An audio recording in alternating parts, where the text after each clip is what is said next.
Yeah. Better days, I pray for better days. Working hard cause I want extra pay.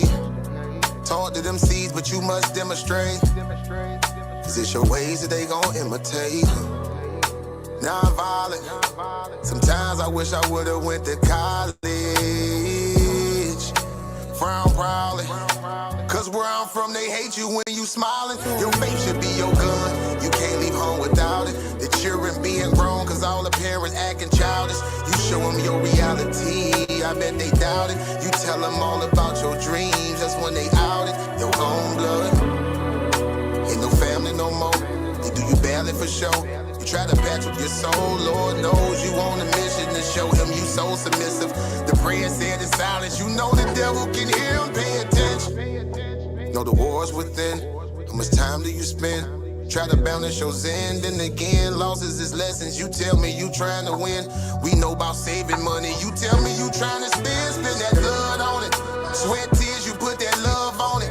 Your best years was just a dumb moment. You tired of going hungry, can't deal with fake making your life lonely. Your lack of faith that left your soul boning. But you gon' work and you gon' strive, do what it takes to survive. What is truth, what is a lie? You know that war's inside. Some get draped into the fake, they don't know what to decide. Wrong choice, meet your demise, keep that between you and I. You realize, some people you gon' let go, you visualize. The things you need to feed your soul is on the rise. They not gon' wanna let you go, but it's alright. It's cool to bury what's gon' grow. Went from wrong to the right and to the dark to the light. It was a hell of a fight. You give it all your might. Gotta hold on tight and you stay strong and precise. You fight the war that's inside, cause it might change your life. Wrong to the right and to the dark from the light. It was a hell of a fight. You give it all your might. You just hold on tight and you stay strong and precise. You fight the war that's inside, cause it might change your life. I ain't the person that I used to be, so what I do today ain't things that you used to see. Stay the same, no things change usually. Some folk I may know might get reintroduced to me. Yeah, I ain't the person that I used to be, so what I do today ain't things that you used to see. Stay the same, no things change usually. Some folk I may know might get reintroduced to me.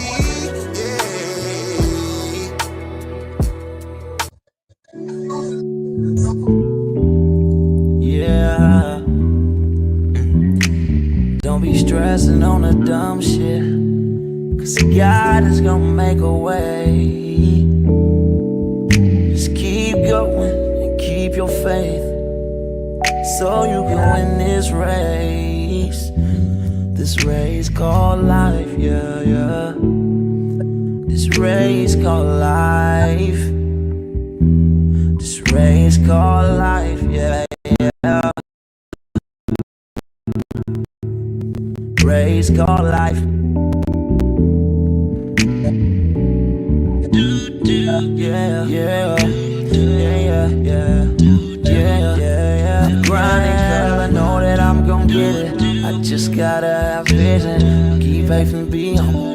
Have some patience with it. I've been A1 since day one, been always on my job. I never been a fake, never had to steal and rob, cause I do good business, I'm too good with it. And even though I'm on this road, I'm still daddy to my children. You know I do good with them, and don't like being missing. But I hate when my bills are thicker and my pockets get thinner. But I can't stress up on the dumb shit, cause God is gonna make a way.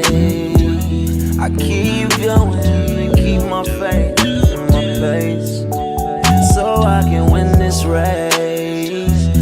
Win this race called life. This race called life. I'm just trying to win this race called life. This race called life.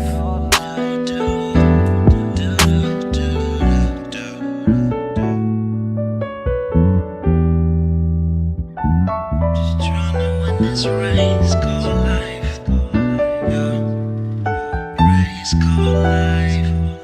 I'm just trying to win this race called life, yeah, yeah, yeah. I keep on running in this race called life, yeah.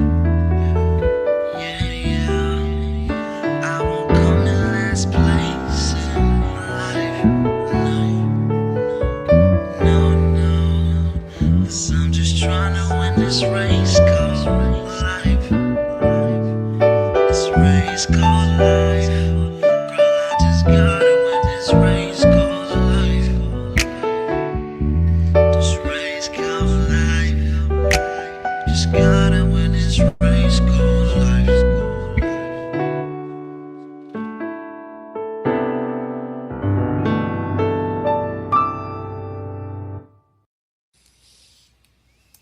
This Saturday, March 14th, the Battle of Truth, the clash of intellects, Leandre McBride versus Elder Yara. Can Elder Yara, the seasoned veteran with decades of debate experience, prove he's an Israelite using only scripture? Or will Leandre, the brilliant PhD scholar, dismantle his claim with razor-sharp logic and scholarly precision? It's a high-stakes debate where faith meets knowledge and history is on the line. Two giants, one question. Can Elder Yara prove his Israelite identity through the word? This is a battle you don't want to miss. Tune in to Titans Debate League and witness the ultimate war of words. Who's got the facts? Who will leave the other in the dust? The countdown to the debate begins now.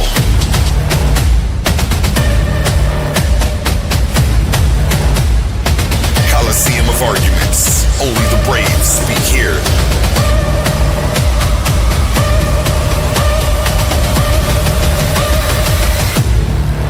Are you not entertained?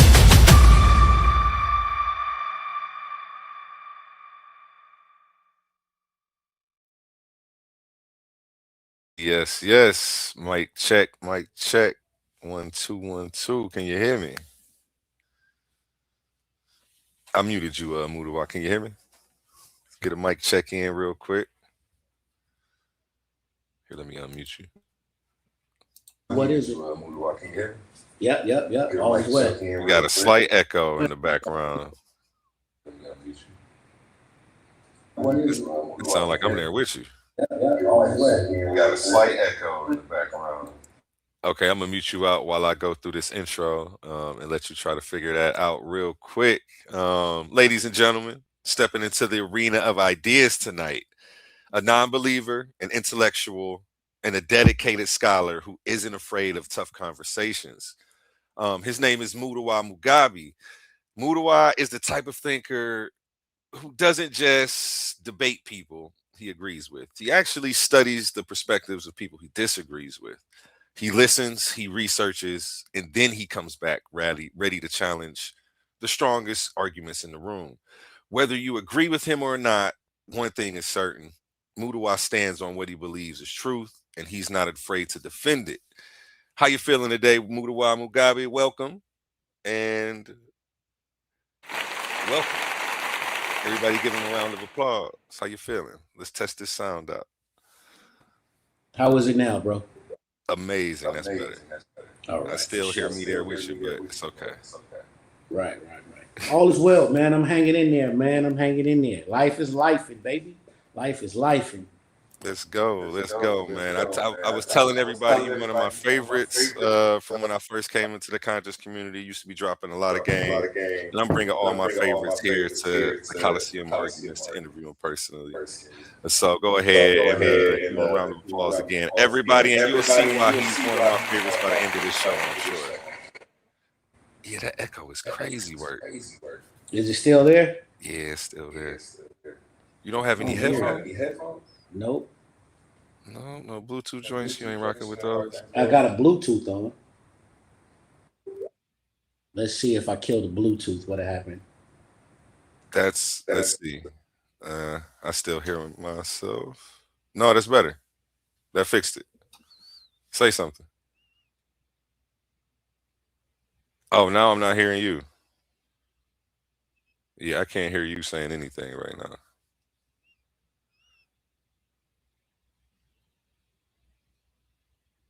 Yeah, we've got nothing from you right now. Come back. Go back to what you were doing before. How about now? I got you. And no clean echo. Audio? Clean audio, no echo. I don't know what you did, but you got it. Okay, for people who may not know you yet, who is Mudiwa Mugabe? Tell us a little about yourself, where you grew up, your background. Well, man, to make it simple, I'm a brother from the South, a small town in the South. You might have heard of it before. It's called South Central Los Angeles. You know what I mean? I Oh, grew up back in the day. You know the time that everybody's more familiar with about South Central. The behavior that was more familiar with people about South Central. The good, the bad, the ugly about it.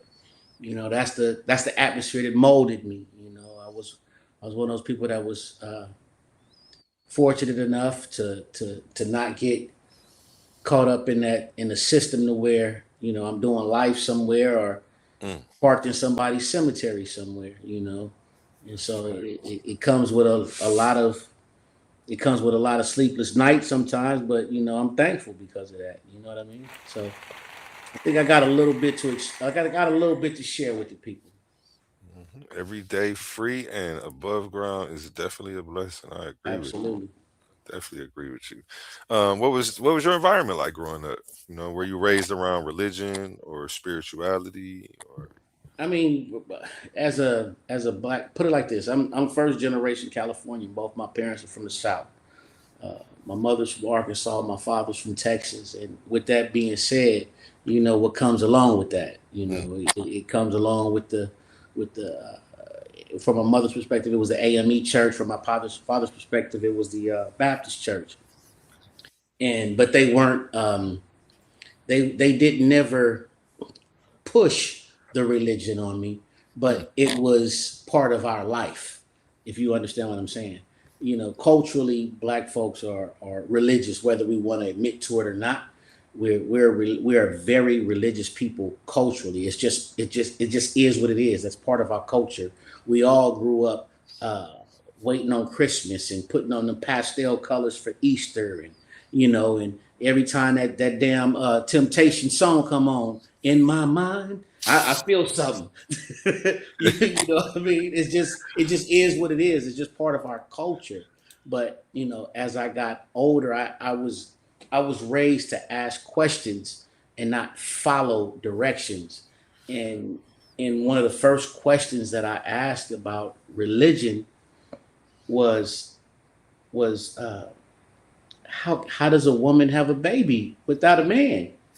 At 7, 8 years old, this was my question. Like, I didn't understand it because at the time my mom was pregnant. When I was became cognizant of childbirth, and it was around Christmas time, and I'm like, well, wait a minute, mom, you told me how you got pregnant. I understand that. That makes sense. Now y'all telling me that this other woman named Mary didn't get pregnant that way. It's mm. not making sense to me now. Come on now. Like something got to give, you Now, see, know. that leads me to my next question. Actually, at what point did you start questioning the beliefs you were taught?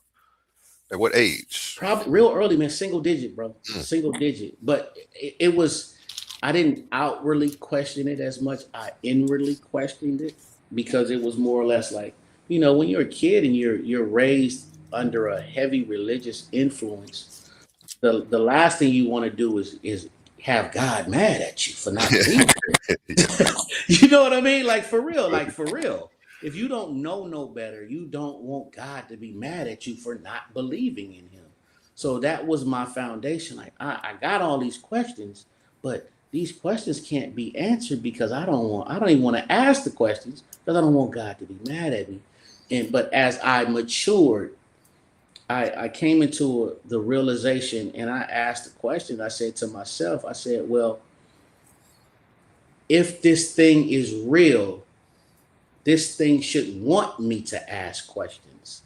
mm, This thing shouldn't want just a blind follower. This thing should want me to be inquisitive about how I got here on this planet and who I am on this planet as a young man and as a black man and things of that nature.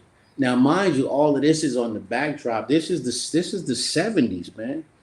And the 70s and early 80s was a little bit different time for black folks. So we not only did we have the regular uh, uh, political landscape, we also had Black power consciousness was still part of our communities. Mm. So I'm saying to myself, how do we explain what's happening to us as a people from a religious perspective? How do we explain how, and this is my thought process why are these people appear to be in a better financial situation than me? Mm. And it just didn't, and a lot of things didn't get answered. And I finally, I don't know, maybe about it took me a bunch of years to galvanize my non-belief. And to be perfectly honest, it probably took me an additional 14, 15 years, you know, to give you the background on that. I had got into something, and I had got into it with a gentleman and some of his friends, and I took a bullet. Mm. And as I go to the hospital, I'm not panicking. I'm kind of relaxed. I'm just chilling. And I'm literally laying on the gurney, and I'm cognizant that I'm shot. And I'm looking at the ceiling, and I'm saying to myself, oh, this is the light at the end of the tunnel that people be talking about. And the doctor rolls me in to a surgery room. And the doctor asked me, young man, you're going to be all right. You're going to be all right. Just hang in there. Just hang in there. You're going to be all right. And he says, I'm going to do my job, and you just do your job. And I remember it like it was yesterday. He said, this is what the doctor says. He says, I'm going to do my job, and you do your job. I say, what's my job, man? All white doctor. He says, your job is to just stay alive. I was like, okay, I think I can do that. And it was kind of in that moment or at that time in my life where I kind of put down the blind faith and the oh my goodness, just let me live, Father, and oh God, don't take me now, Jesus, and all of that, and just walked with it one step at a time, and was like, you know what, life is a journey that you have to walk alone. You have to make it right. You have to survive it. You have to get through it. You have to maintain yourself. There's nothing to come to save you. And once I came to that realization, and that was probably when I was probably about, when did that happen? It's probably about 20, 21. When that realization came, it was scary at first. It was scary not to have that to lean on anymore. But at the same time, it was also empowering, because at that moment, I realized that there's no more excuses. There's no more excuses. I can't blame the devil. Mm. You know what I mean? If that makes any sense to you. No, it does. It definitely does. Yeah, exactly. I know exactly what you mean. I always myself say the devil is a scapegoat. Absolutely. You know? So yeah. Was there a specific moment or book or conversation that pushed you towards becoming a non-believer? No, it wasn't literature, man. It was just life. I didn't really get into let me rephrase that. I came from all of the pseudoscience that Black folks came from in the beginning. You know, I believe that Adam and Eve was Black. We were the first people on this planet.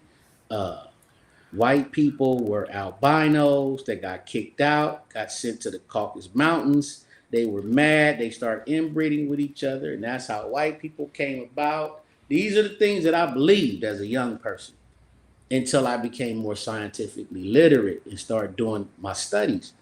And then when I started studying the science of human evolution, start studying the science of these things, and start realizing that, wait a minute, okay, that was a lie. But at the same time, it still says that we are the original man, woman, and child. It still said that we are the originators of the planet. It still says that we are the alpha of the species that we call human beings. And I think that's a phenomenal, uh, that's a feather in our cap, so to speak, to say that the black man, woman, and child is the first Homo sapiens sapiens on the face of this earth, and to be able to undeniably prove that, and for science to agree with that, that's undeniable, and for us to have that, that's a badge of honor. This needs to be taught to our children young, the scientific aspect, not the spiritual aspect, but the science of it, that we are the original people. Because think about it, and I don't mean this from a racial perspective. I don't mean this from a racist perspective, but it's absolutely racial. If the shoe was on the other foot, if European Americans could say that humanity started in Europe and everyone else is a product of us, do you know they would be teaching that to children in kindergarten? Facts. I'm dead ass, bro. I believe it. They would be teaching it to children. You wouldn't know a person that doesn't know the evolutionary theory. They would be teaching it in kindergarten, brother. First thing you learn. The first thing you learn, bro. And why aren't we teaching it to our children? Because we still have these religious hangups. We still say, "Oh, I didn't come from no monkey." Nobody said anything about a monkey, and all of the stuff that goes with scientific ignorance, that goes with and please, if you hear the word ignorance come out of my mouth, please don't take that word as being disparaging. There's a difference between ignorance and stupidity. Ignorance means you just don't know. Stupidity means you refuse to find out. Now, it's a huge difference. You can be ignorant to that person. Now, if you consistently choose to dwell in your ignorance, when there's information out there that can remove you from it, that's when it becomes stupidity. If you understand what I'm saying.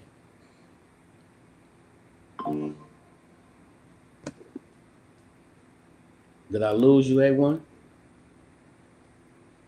Sorry, I hit that mute button over here trying to get these colors right. Right. But yeah, no, you definitely right. And it's a lot of stupid people out here though. I mean, I just think that they're not stupid. They're just programmed, and programming is deep, man. Especially in our culture, you got to remember, like I said before, religion is part of our culture. It's like when you say what defines culture in a people, language, food, customs, religion. Those things define what makes a people culturally. And culturally, we are a very religious people. Those of us that are here in the United States, we don't know anything aside from Christianity, aside from the small percentage of us that came over as Muslims, the small percentage of us that converted to Islam. Why do you think you see so many of us? Why is it so easy for us to gravitate toward this Black Hebrew Israelite ideology? Because the foundation of it is already there. We were already Christians to begin with. We already had a soft spot in our heart for the Bible to begin with. We already had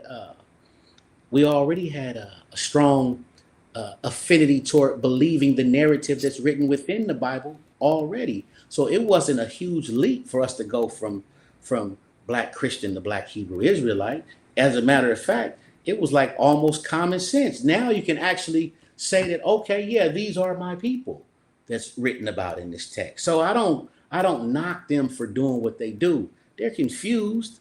They're just trying to make a way with what they know. Although it's wrong, they're trying their best to step out of the box, but still keep one foot in it. They don't want to be in that box, but they still want to keep one foot in it. That's why they do things like they gotta change. What's his name? oh man, what's his Just can't name? let it go, huh? They can't let it go. They gotta make Jesus black. They gotta make oh man. Oh man. What's the king? The king that commissioned the Bible. King, what, I'm Oh my tripping. god. My goodness, King man. James. King James. There you Yeah, go. we both Yeah, tripping for a we second. both had a brain fart right there. You've gotta you have to you have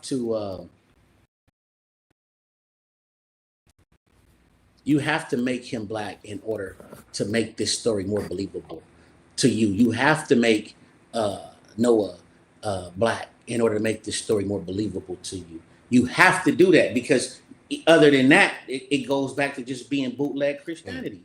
And I get it. I get it. I don't knock them.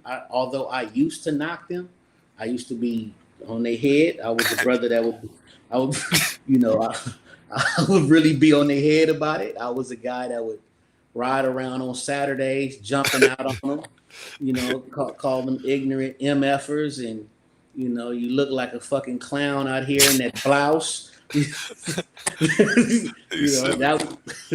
That was me. I was trying to snatch them back into reality, but then I just came to a conclusion like, all right, at a certain point, you have to let them be lost, and it's not a good thing that they're lost. But in the words of one of our great ancestors, it's easier to teach children than to repair broken men. So we got to really start with the children. We got to start them off, like I was saying previously. We got to let them know that they are the progenitors of everyone on the face of this earth, and that the science says that. We have to let them know that they are the progenitors of the mathematics, the sciences, the technology. They are the progenitors of all of these things, and let them know that the science says that. And once they fundamentally understand this, they'll have a much more upright and plucky walk about themselves. But that goes into a whole nother ball game. That goes into we have to program them from children. They have to become adults, and then when those adults go back and teach the children, those children come up. It's kind of like we can't do that now. It's already too much water under the bridge. These niggas is lost. They just have to be lost for right now. It just is what it is. We have to love them, even though they're lost. We have to love them, but we have to allow them to be lost. Most of us in survival mode. Right. People can't think for the next 30 days, let alone a couple Absolutely. generations ahead. Absolutely. And that's a great point, bro. That speaks to a lot of the reason why they gravitate toward the pie in the sky, because they don't know what next week is gonna bring. You know what I mean? They don't know what next week is gonna bring. They don't know what next year is gonna bring. They don't know what's gonna happen. So if they have to say, well, when I go, I'm gonna be with my father. I'm gonna be with my father, but not even knowing who their biological father is. Mm. This is what we're dealing. This is the psychological pain that we're dealing with, man. We're dealing with people that gravitate toward a spiritual father and don't even know their biological father. And that's something deep, man. That's deep. We got cats that's saying that they're blood related to people in the Bible, but don't even know who they don't know who their biological grandfathers are. And there's only two of them. This is crazy, right? You dig what I'm saying? Yeah, I know exactly what you said. This is just like, man, it's a sad state of affairs out here. It's a sad state of, and it's not their fault. It is not their fault that they're in that situation. It was designed this way. Now, don't get me wrong. We're contributing to the trauma by having broken family bonds where children are not being raised by both their parents, or at least having access to both their parents. You know what I mean? You don't have to live in the same household and lovey-dovey with each other as parents, but that baby should know who his or her father is, should know about that bloodline side of his or her family, particularly the boys. Particularly the boys, because that's in my humble opinion, that's one of the main problems in our community, because the boys have no connection to their paternal side of the family at all. They don't know who their daddy is. They don't know who their grandfather is. They don't know who their great grandfather. Their great grandfather could have been somebody great and they don't even know it. Could have been someone great. Your daddy might have been a piece of crap. He might have been a piece of crap, but your great granddaddy might have been somebody great. You know what I mean? And you don't even know these people to even aspire to be one of these people. So you're in support of us doing our genealogies. You're in support of Black folks doing their genealogies, maybe even absolutely, absolutely. Me too. My family, my paternal family comes from Sierra Leone, and my maternal family comes from Mali. I know. I'm not putting it's none of that shade. I know. We can go into depth with that. I can go into the specific haplotypes, but I'm not going to go into it because it's going to bore the listeners. But yeah. But you have to get a hold of these. These things are extremely important, man, especially to a broken people. We can't say we don't have the luxury of saying we came here during the Ellis Island thing when the Europeans came here en masse from Ellis Island. We don't have that luxury. We don't have the luxury of saying that we were Latinos that got some of our land taken from us and now we're coming to get it back. We don't have that luxury. We don't have the luxury of saying we were Asians that came over here to try to get a better life, to leave some of these Asian countries that were oppressive back in the day. We don't have that luxury. Our entire being here is based on something that was foul, and we try to pretend like it didn't exist, but it's real, and we have to try to put the pieces of the puzzle back together as correctly as possible.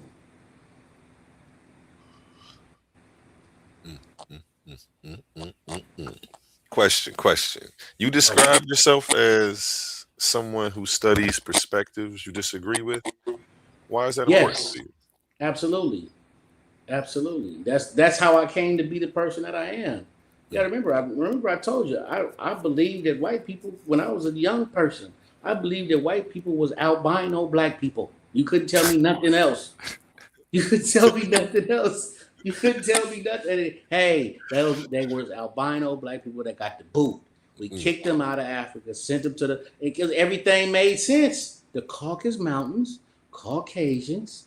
Oh shit! It made sense to my young mind until I started listening to other perspectives, and I started saying, "Okay, wait a minute." And I started hearing the other perspectives had science attached to it, and I was like, "Oh, okay." Now I had to validate the science. Oh, okay. Now I try to falsify the science, because falsification of a claim is one of the most important aspects of science.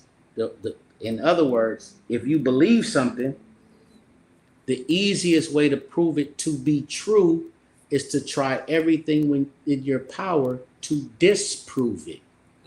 And if you cannot disprove your claim, it lends credence to your claim. It's called falsification. And once you can't falsify the thing, it's like, whoa, okay, I got you. Maybe you're right. Maybe there's some validity to this. And then you start being, how do I say it? You become, you open your mind to more reading, to scientific journals and scientific literature and stuff that's written by uh, actual actual people that are in the field, and you're like, wait a minute, there's some validity. Of course, there's going to be some biases in there as well. Yes, there's going to be some biases. Yes, there's going to be some people that try to throw shade. You know, and intellectual shade is a different looking shade, but it's shade nonetheless. There's going to be people that try to throw intellectual shade, but you'll see it. You know what I mean? You'll see it and you'll be able to come to the conclusion. And that's why we are where we are right now intellectually. It's like the scientific world knows who we are. We just don't know who we are. Facts. I definitely agree with you. It's different. And I remember a time when believed in that story. And I just recently debated Swab Boss. Shout out Swab Boss. Uh, we debated, yeah, that exact topic. That Did exact time because white people it come was a from heavy albinos? So yeah, it was a that's heavy crazy. topic back in the day, bro. That was bro in the 80s. In the 80s, that was the belief, bro.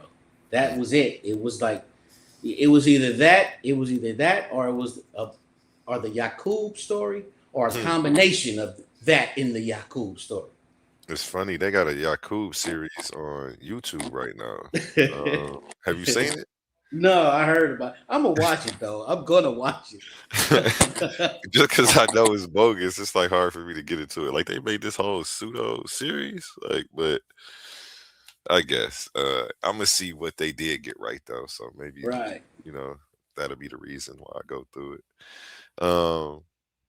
Yeah. Next question though, what do you think believers misunderstand most about non-believers? Oh, that's a great question, bro. That's a great question. This is very important because you're a non-believer. Because you're a non-believer, by default, you don't believe in the devil either. I will say this is very, very important because some people seem to think that atheists by default are devil worship. There is no devil outside of religious thought. He doesn't exist there either. You know what I mean? In the atheist time, in excuse me, in the atheist mind frame, the devil doesn't exist either. Please understand that. That's a Abrahamic construct that was created. He doesn't exist to me. He doesn't exist in my world. I can't blame anything on him. I can't pray to him to get anything done. He doesn't exist. And I believe aside from that, and I also believe that what believers get fundamentally wrong about non-believers is somehow believers think that non-believers are void of morality. And this is very important because religion is not the precursor for morality. Say that again.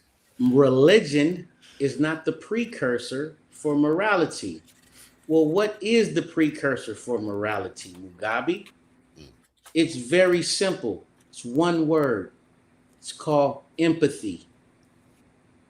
Empathy is the precursor for morality. In other words, I'm not going to steal your shit because I don't want you to steal my shit. I don't want you to bang my broad because I don't want you to bang your broad. I don't want to do anything adverse to you because I don't want you to do anything adverse to me. That's basic empathy that precedes all religion. I'm going to say it again. It precedes all religion. And most religious people fundamentally can't seem to understand that. The Abrahamic religions are at best, and I'm using this number real lightly, at best, they're 3,500, 4,000 years old.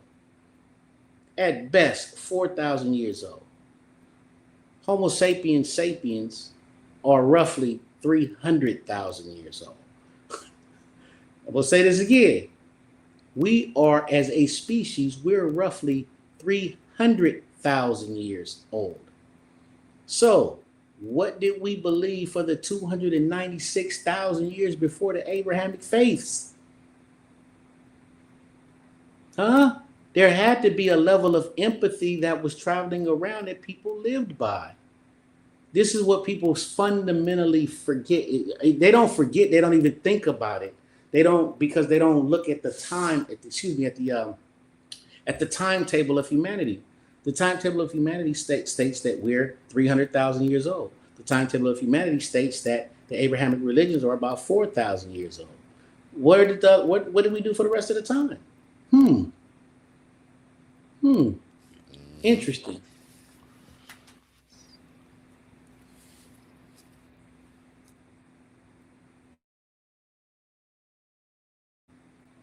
You paused right when I was hitting my water. Excuse me. um, Hold on.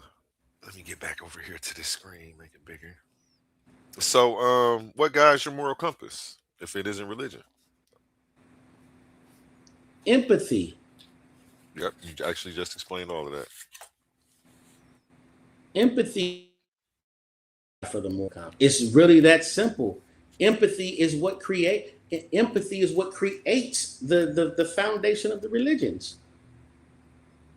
You don't want somebody to kill your grandmama, so guess what? You're probably not going to kill somebody else's grandma. And religious people think that society wouldn't be able to maintain any moral values or moral code or anything like without religion, and it's just false. It's preposterous. Yeah. That's completely preposterous. You got to remember, think about it, brother. 4,000 years. That's how old the Abrahamic religions are. As a species, we are 300,000 years old. What did we do for the 296,000 years we were roaming around on this planet Earth, no matter how few people it was? How did we conduct ourselves prior to that? See, these are questions that you can only ask once you're familiar with the evolutionary concepts. You can't be familiar with this when you're saying, well, there was a flood and God wiped out the whole world, and you come on now, knock it off. Stop playing. When I'm not even gonna go into the mistakes that they make with that whole concept. But come on, man, don't even play with people like that. When nobody that wrote the Bible knew anything about the Western Hemisphere at all. At all. They didn't know that any of those people were in the Western Hemisphere at all. And we know that those people in the Western Hemisphere have been here at least 20 to 30,000 years. So even the people that are in the Western Hemisphere, I'm talking about indigenous American people, indigenous South American people, indigenous North American people, we have evidence of them being in the Western Hemisphere 30,000 years ago. And the biblical narrative is only 4,000 years. 6,000 if you let some people tell it. You're funny because you're right. Some people will give you 6, and some people try to give you 9, but it's like, right. Bro, like, come on, man. It's like, but like I say, that goes all the way back to where in the beginning I said, religion is part of our culture. The Abrahamic belief system is part of our culture. And that's the reason why we hold so tightly to what the word of the book says without doing any independent research on our own. Because many of us are like I was years ago, literally scared to go against the narrative that's written in the text, thinking that we're doing something wrong. And that's nothing can be further from the truth. Nothing can be further from the truth. It's just a book, family. It's just a book. I read it. I read it. I read it right now. I got one in here somewhere. I don't know where it is. I read it. I read the Quran. You know, I read the Torah. Yeah, I read it. What's It's funny, just a mine is book, literally right man. here next to me. You Mine right know, here next to so me. You would think I was a Christian. right. It's still a good book, though. It's still a good book. It's the Yeah. if you look like to this day, I I love the story of Job. I love it. It's a cool story, even though it's kind of fucked up. Like, why you go play with that man like that? But it's like all right, we go test his faith, which ain't it wasn't cool, but I understand the concept of what they're saying. You know what I mean? I get it. I understand that the Exodus narrative, the Exodus narrative is just about a people breaking away from bondage and getting themselves free and doing for themselves. I understand what that is. It's not true, but I understand I understand what the narrative is meant to mean. It's like, hey man, if you tired of these people's shit, you might have to pack your shit and get on. If you tired, ball up your belongings and do it moving. It's not that hard. And you go find out they go even be mad when you try to do it moving. But you have to at some point. So Yeah, that's real life. That's real life for sure. When you look at human history, do you think religion has caused more conflict or more unity? religion has absolutely caused more conflict than anything. And I'm just talking about the three Abrahamic faiths. I'm not even talking about the rest of them. I'm talking about the big three. The big three been squabbling, been taking fades with each other for since forever. Since no, not forever. Let me rephrase that. Since Islam came in, they've been taking fades with everybody. Since Christianity came in, they've been taking fades with everybody. Facts. It's just the nature of it, because you also have to remember that prior to prior to And prior you to are from California, home of the professional fades, right? if we don't know nothing else, we know a fade. I'm telling you. You got to remember, prior to I want to say shit. I want to say shit. The foundation of America. Prior to the foundation of America, the spiritual system was the guiding principle of a people, of a landmass. In other words, the church was the government. Let me say this again. The church was the government, and they behaved in that manner. That's the reason why we saw all of these wars. You see it. One of the guiding principles of the United States was the separation of church and state. They didn't say that just for no reason. They said it because the church had their foot in everything that they were doing. It wasn't the king that was running everything. It was the church, the cardinals, the pope. Those were the big shots over in Europe. Those were the people that controlled everything. And we saw that throughout history.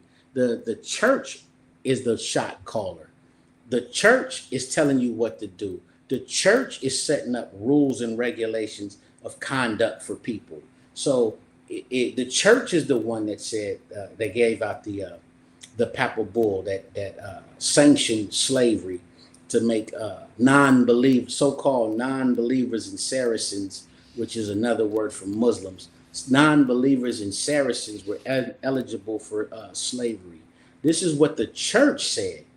So we have to keep these things in mind. It's always been they've been taking fades forever. The Crusades,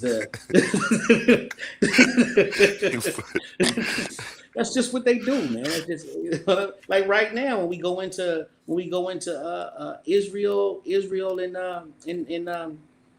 Israel and Iran, that fade is religious based. You know what I mean? At its essence, Whoa, that whoa, fade, let's get into that real quick. that's a religious based fade. So that's a let's talk about the Middle East since you're talking about this religious now. How do you feel about everything that's going on in the Middle East? When you talk about this, when you talk about the sovereignty of a nation, any nation that wants to embellish upon the sovereignty of another nation, they got whatever is coming to them, point blank. And Israel is uh, trying to stop those people from having their sovereignty, trying to stop them from doing what they're doing, and they're going to get their asses handed to them, even with America's help. There's no getting around it. And Netanyahu, who is the boss over there in Israel, it is what it is. He's a Zionist, and for those that don't know what a Zionist is, a Zionist is how can I put it? A Zionist is a geopolitical nationalist, meaning that this person feels that this is our shit and we're going to do whatever we got to do to maintain it. That's what a Zionist, in his reference, that's what a Zionist is. Now, are all Jews Zionists? No, they're not. Are there Jews that are Zionists? Yes, there are. And those are the ones that are telling the people of Iran, fuck y'all, we want that land too. We don't care about the people in Gaza. We're already committing genocide there, and God says that this is our land. Huh? Who said this is your land? God says this is our land. Last time I checked, God ain't signing over no deeds, but that's a whole different conversation. And this is where this is why we say when it goes back to these religious people are starting strife all over the world. Let's talk about this aspect. When we talk about the people that identify as Jews today, the people that identify as Jews today, the Ashkenazis, most of them are of European descent. Most of them are converts. Now, if you are a convert of European descent, how is this your land? It's just not going to, you can't just say this thing that this is my land and try to take it over. If there is a blood right to the land, if there is a blood right to the land, do you know who the blood right to the land belongs to? Take a wild guess. What do you think happened to the original Palestinian Jews, the original Jewish people of that area? What do you think happened to them? If you listen to the Black Hebrew Israelites, they'll say that they got dispersed in 70 AD and went into Africa, which is bullshit. That is what they be saying. Which is bullshit. What happened to those people? I'll tell you what happened to those people. Those people did not leave. Those people are still there right now. Many of them converted to Christianity and Islam.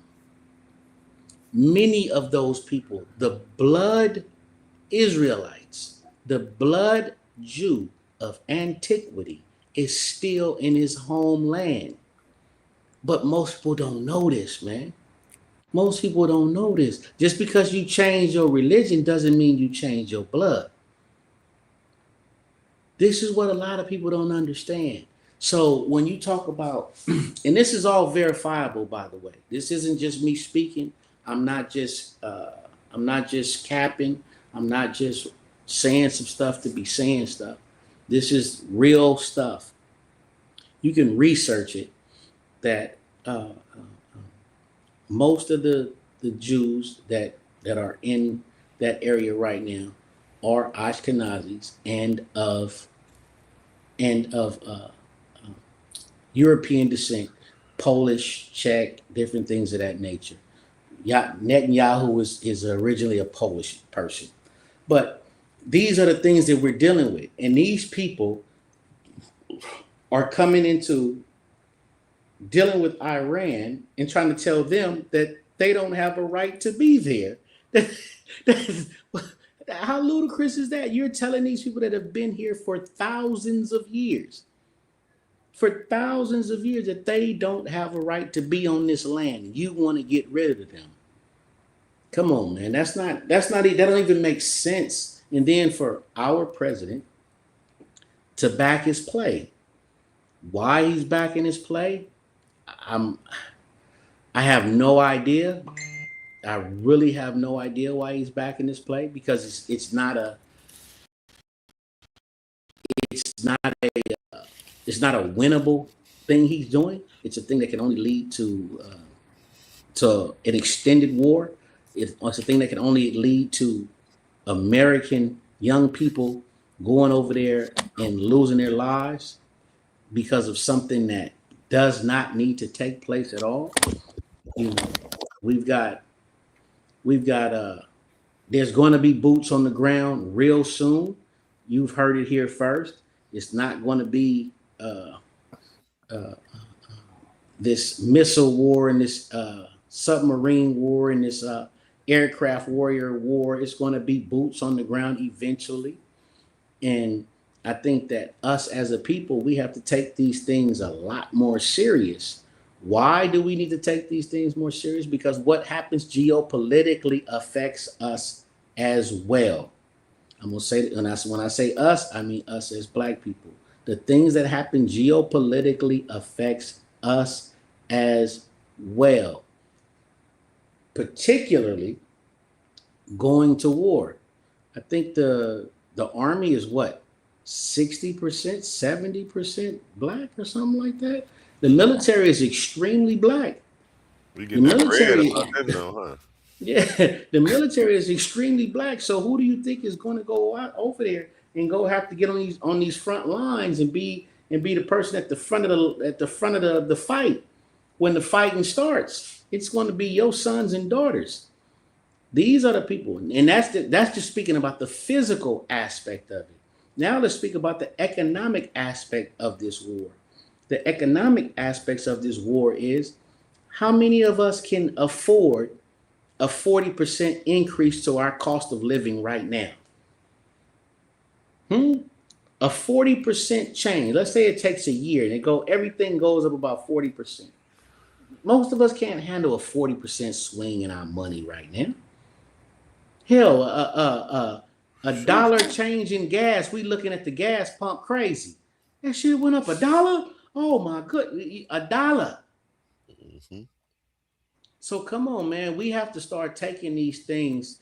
It's not as if we have the direct capacity to affect them, but we also have to be mindful of what's going on globally, geopolitically. We have to be. We up here worried about Cardi B and Stephon Diggs breaking up, and if you don't get out of here with that goofy shit, bunch of nothing, man. A bunch of nothing, man. Like that makes absolutely no sense, man. Like we have to stop behaving childish when it comes to geopolitical aspects, economic aspects, and things of that nature, because those are the things that's important. If for whatever reason, let's say the price of oil goes up $50 a barrel. $50 a barrel, you're gonna see people have a fit here in the United States. We could not afford the incremental changes that are going to happen to natural heating, gas, and fuel. If that happens, we cannot afford it. But we're sitting around not even paying attention to what's happening geopolitically. We're not, and that's crazy to me. At least back in, and this is, when I was a very young man. I was a very, very young man. But I vividly recall being around adults that would have conversations about geopolitical events and how they affected black people. I vividly remember being in earshot of conversations of grown men and women speaking about how apartheid in South Africa was affecting the geopolitical landscape for black people. I, I vividly remember them speaking about Patrice Lumumba. I vividly remember them speaking uh, about different organizations that were here in the United States that were handling things on a political level. I vividly remember how we had a more of a concern of what was happening politically and geopolitically, and something happened with us to where we just dropped the ball. Like we just dropped the ball. We don't even care no more. We're just happy to turn on TikTok and we don't even care about what's going on in the world anymore. Like not the young people. I'm talking about old motherfuckers old as me. It's Like I don't get it, man. I was gonna say it's a lot of people who don't even know we on the brink of World War III. Like you Don't say, even realize it. they too involved with Cardi B and all this other stuff. Like, and unless it's something about hating Trump, they really don't pay attention to politics. Right. And then you got people who I know people who've been so stressed out by politics over the last couple of years, they are currently choosing to black it out for their own personal health reasons. Yeah. So it's like they won't know what's going on until some bombs hit them right now because they've chosen to not deal with what they can't control. And what happens in the event, and that's a long shot event. What happens in the event that those said boots on the ground are here on American soil? What happens then You when know, you're ain't got not no prepared at answer. all? You know what I mean? Like what happens? What happens if it gets to a point where uh, some country uh, hits the power grids, major power grids in the United States, and the power goes out for weeks at a time? What happens then? What happens then when the communication satellites go out, when we can't communicate, and you can't stick your EBT card or your debit card in the machine and get some money out? What happens then? This is the time period we're living in. We're not living in a time period anymore where it's going to be some motherfucker around a corner with a rifle and a bazooka and ripping a pin out of grenade and throwing it over his shoulder at you. No, we're living in a more sophisticated wartime where they're not doing all of these things up in the space for nothing. They're doing these things in space to where, okay, we can shut you down, we can cripple your nation. What happens then when people can't, when the average American, and I mean American of all colors, the average American has less than a 2 week supply of food in their house? When the average American has less than a 2 week supply, what happens week number 3? You're roaming the streets like dogs. Like these, this is very serious, bro. This is very, very serious. We are literally on the brink of World War III, and black folks is out here playing games. Black folks out here playing Yeah, they lost in motherfucking the games, sauce, and I'm not talking about A1. You know what I mean? And it's not. It's like, come on, man. Like we have to. And what you gonna do? What are we gonna do? What happens? I don't know. I don't even know what to say. They're gonna be in the FEMA camps. They're gonna be lined up in lines to go to the FEMA camps. I've That's been what they. waiting for these FEMA camps. I mean, they keep saying they coming. I ain't seen them yet, but the But how do ones you that how got do all you the feed beds, thousands of how do you feed thousands of people in a blackout? I didn't think about it. I How mean, do what you? they gonna pack the state? They can't pack the stadium with the whole city. But that's what I'm saying. It's gonna be anarchy. Mm, That's what I'm saying. It's gonna be That's anarchy, bro. that's funny. I got a big anarchy tat on my arm too. Yeah, it's coming one day. I got a tat for a reason.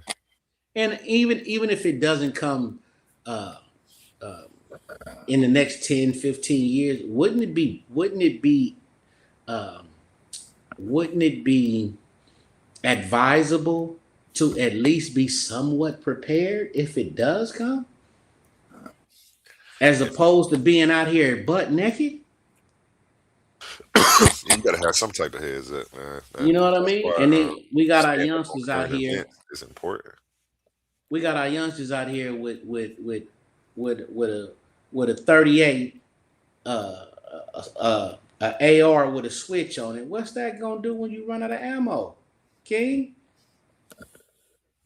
Yeah, we don't know how to make bullets. We don't know how to do a Nothing. lot of that stuff. I be seeing them doing. Nothing. Don't know how to make bullets. Don't know how to triage your bullet. Don't know.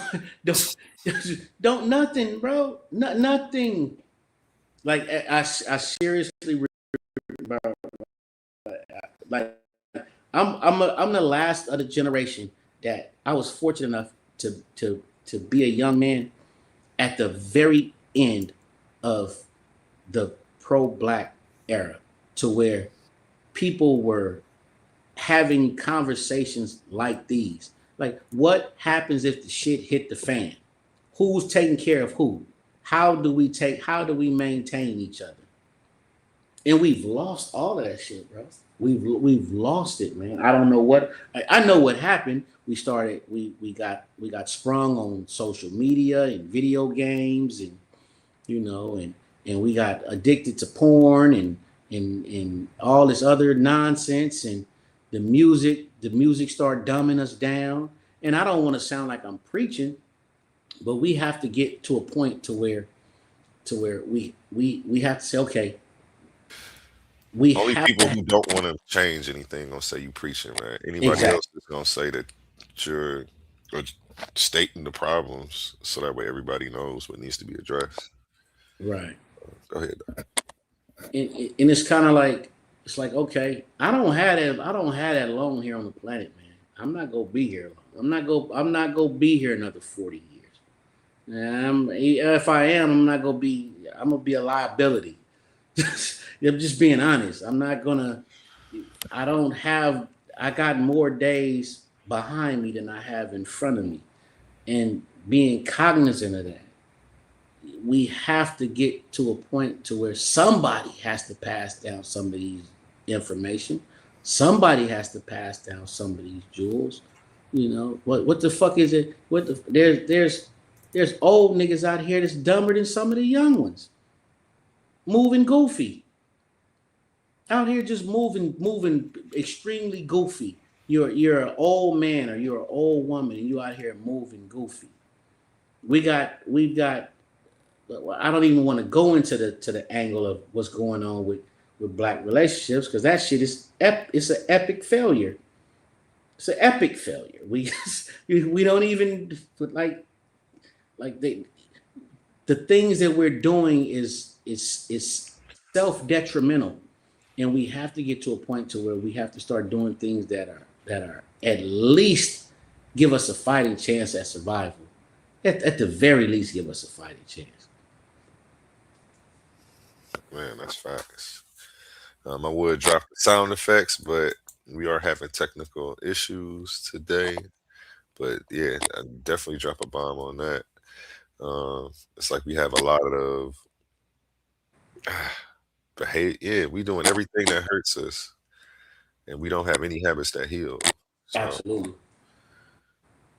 absolutely. That comes from a profound individualism, and I don't know where that profound individualism came from, but somewhere in the last 30, 40 years, everybody became big eyes and it became little us's.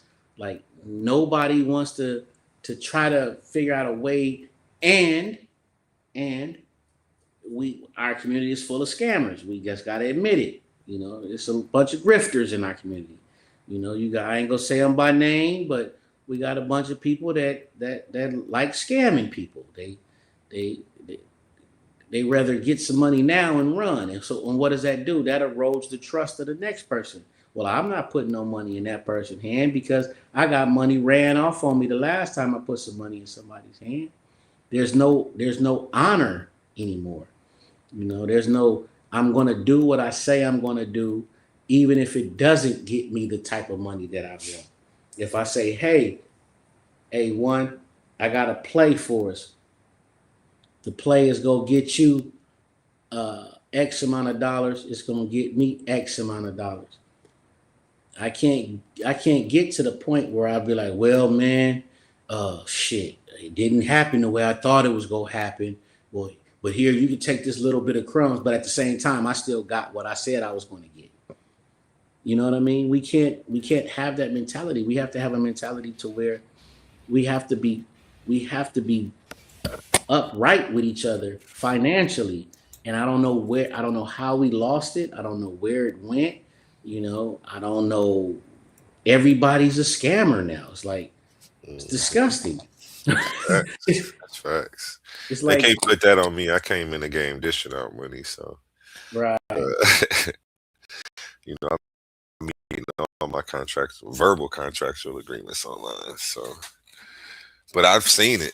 I've definitely seen it. I've sent money off to a couple people and never got my package or my pamphlets. You know what I'm saying?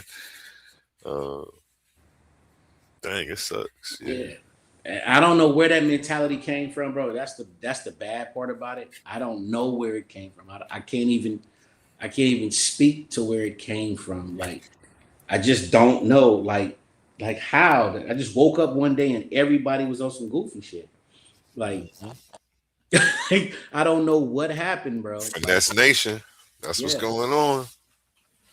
It's like we're a big science experiment, and somebody's like just playing with us and just toying with us. Like, I don't know what it is, bro. That's really what it seems like, especially when I'm watching politics. It's like this stuff is a joke at this point.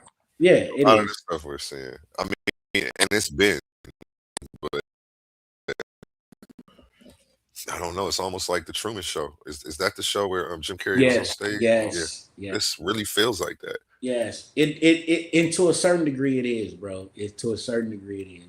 To give you an example of something that I was tripping off of the other day, you know how a lot of the Democrats, they're talking about this war, right?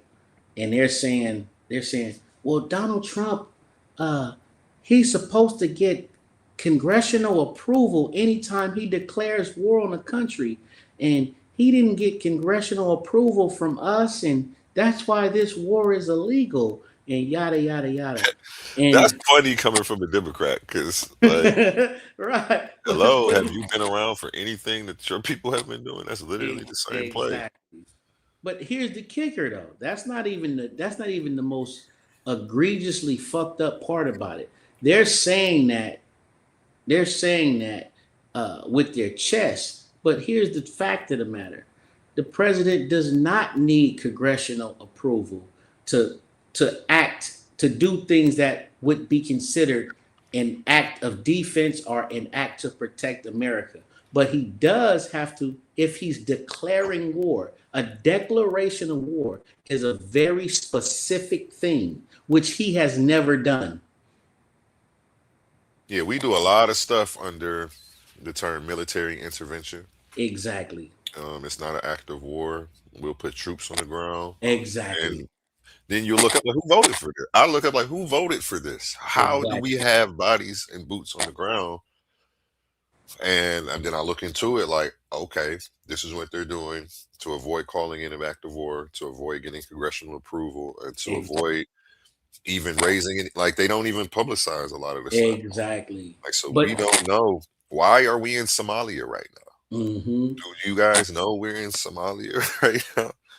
But what the mind fuck is, the Democrats are using that line. He didn't ask our permission to declare war. They know he doesn't have to do that, but they're assuming that the American people are so stupid that they're going to say he's doing something rogue and use that against him when in fact he doesn't even need their permission. They're not stupid. They know he doesn't need it, but they're using that to stoke the fires of animosity towards the president. Not saying that he doesn't that he won't get animosity anyway, but they're playing the American people like they're dumb.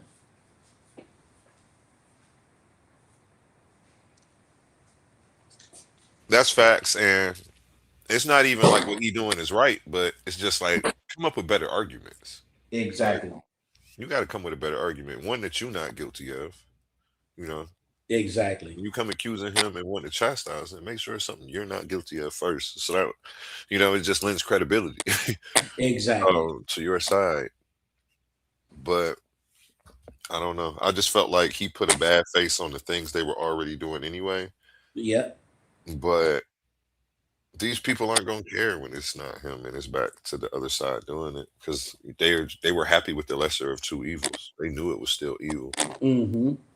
Mm-hmm. and that's really why I think religion gets us to choose the lesser of two evils by making us worship a homicidal deity. At such Mm-hmm. a young age, and then that's how we even are susceptible to this stuff. At the age that we are now in politics.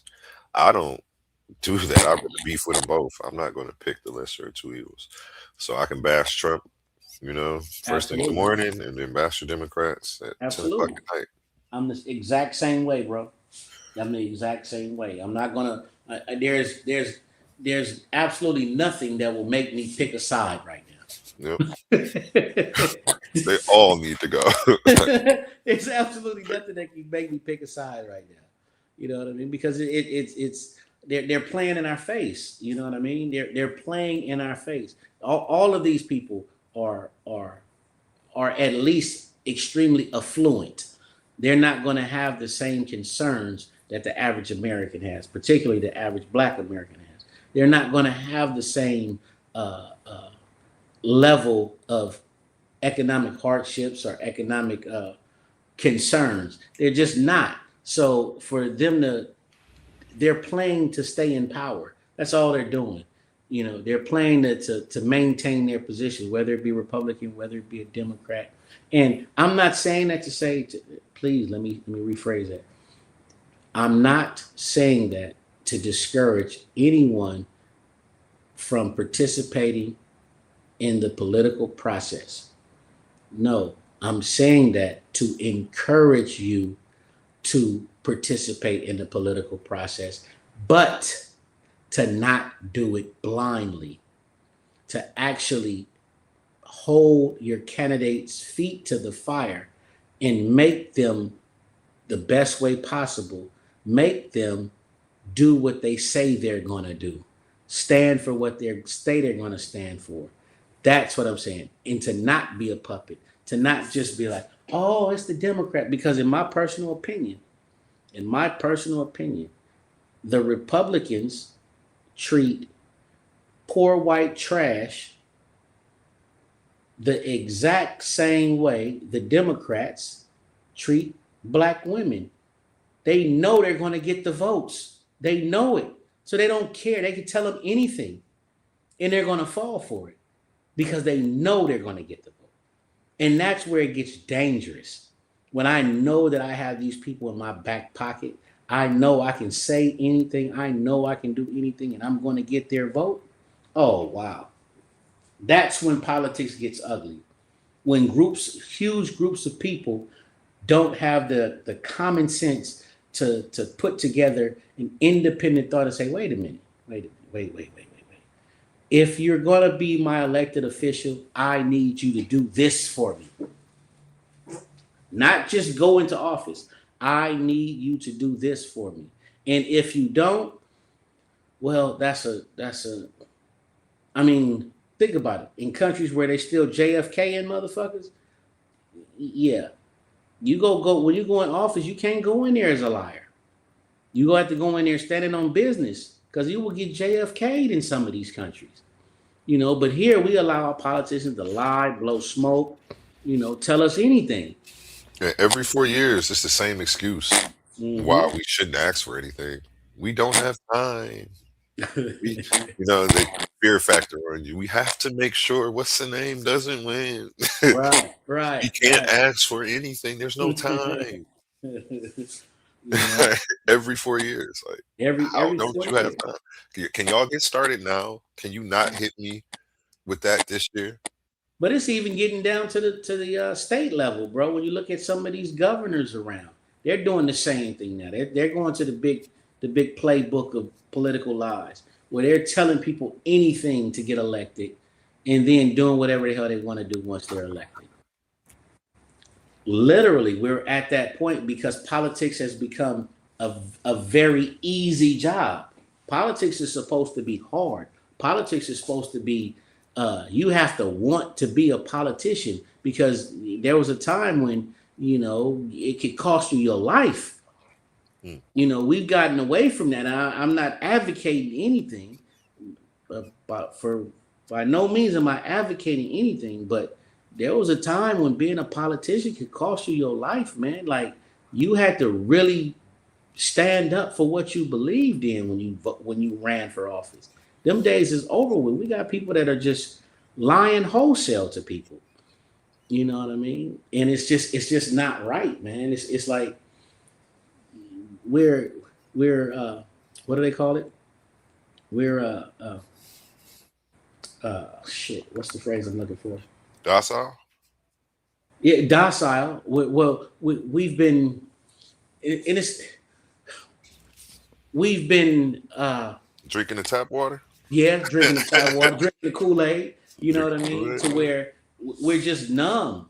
That's why they can go in there and say anything and everything. You know what I mean? That's why they can do it. But hey, what difference does it make if nobody's going to do anything about it? All they're going to do is complain. Who's going to do something about it? They might march and block traffic for a day. Right. Block traffic for a couple days, then go back to work because you got to live. That's fucked up.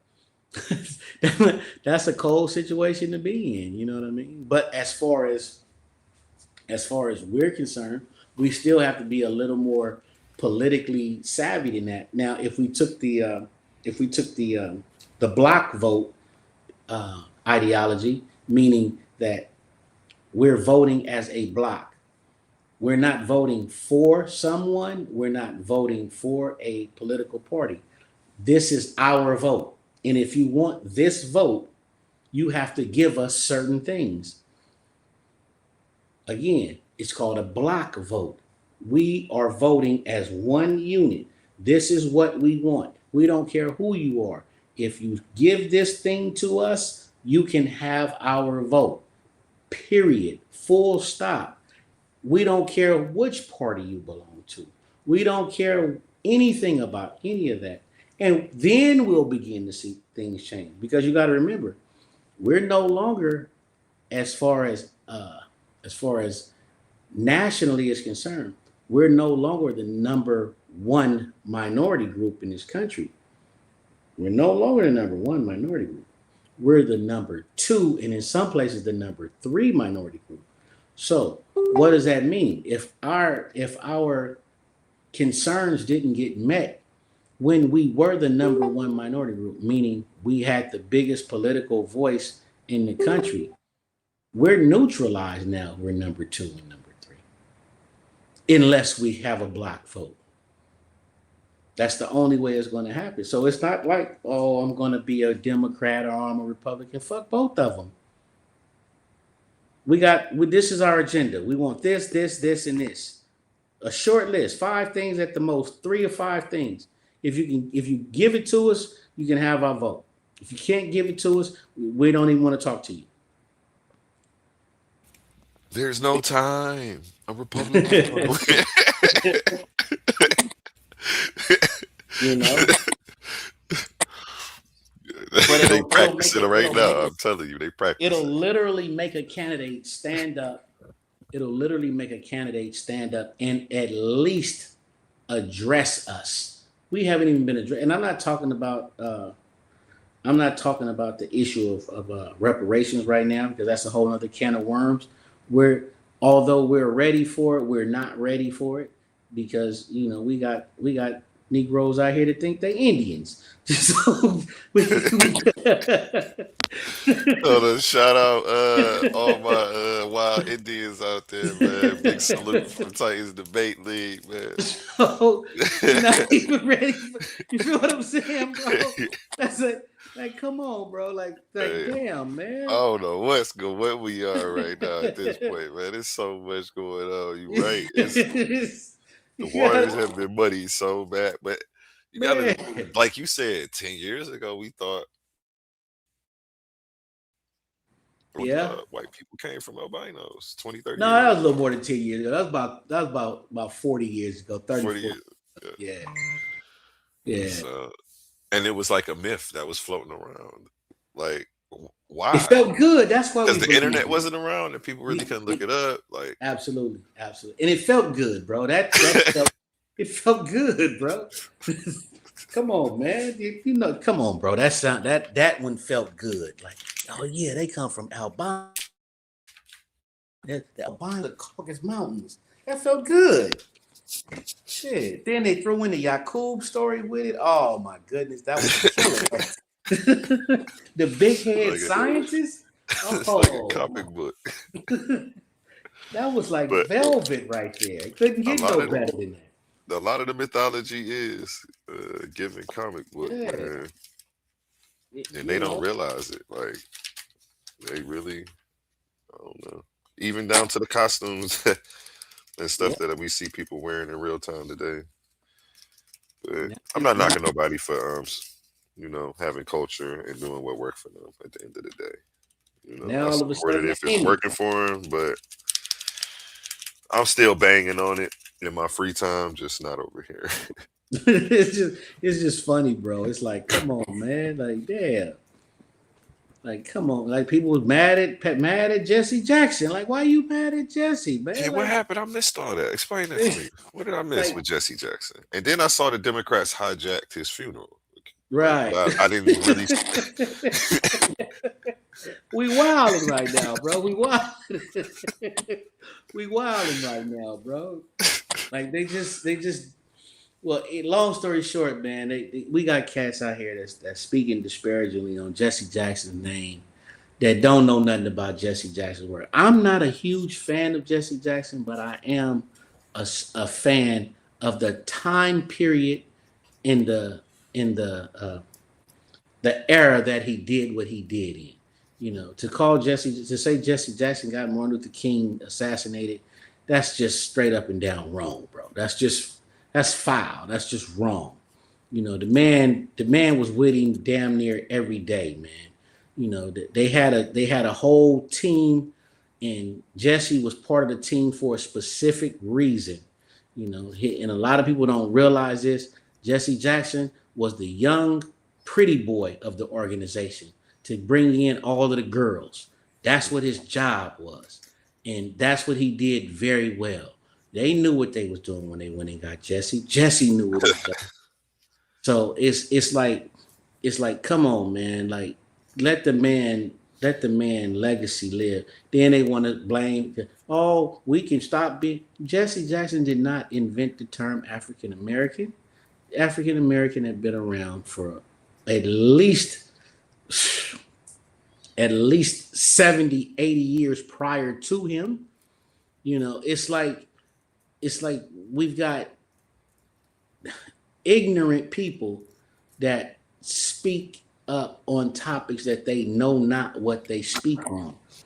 You know what I mean? It's like, come on, man. Like, Jesse Jackson didn't put in more work for us than 90% of these niggas that you know, but they'll turn right around and let a rapper get killed. Oh, that was my nigga. Oh, R.I.P. to Lil Whoopty Whooping. That was come on, man. This motherfucker was Hey, this nigga that's was crazy. a drug addict, didn't take care of none of his kids.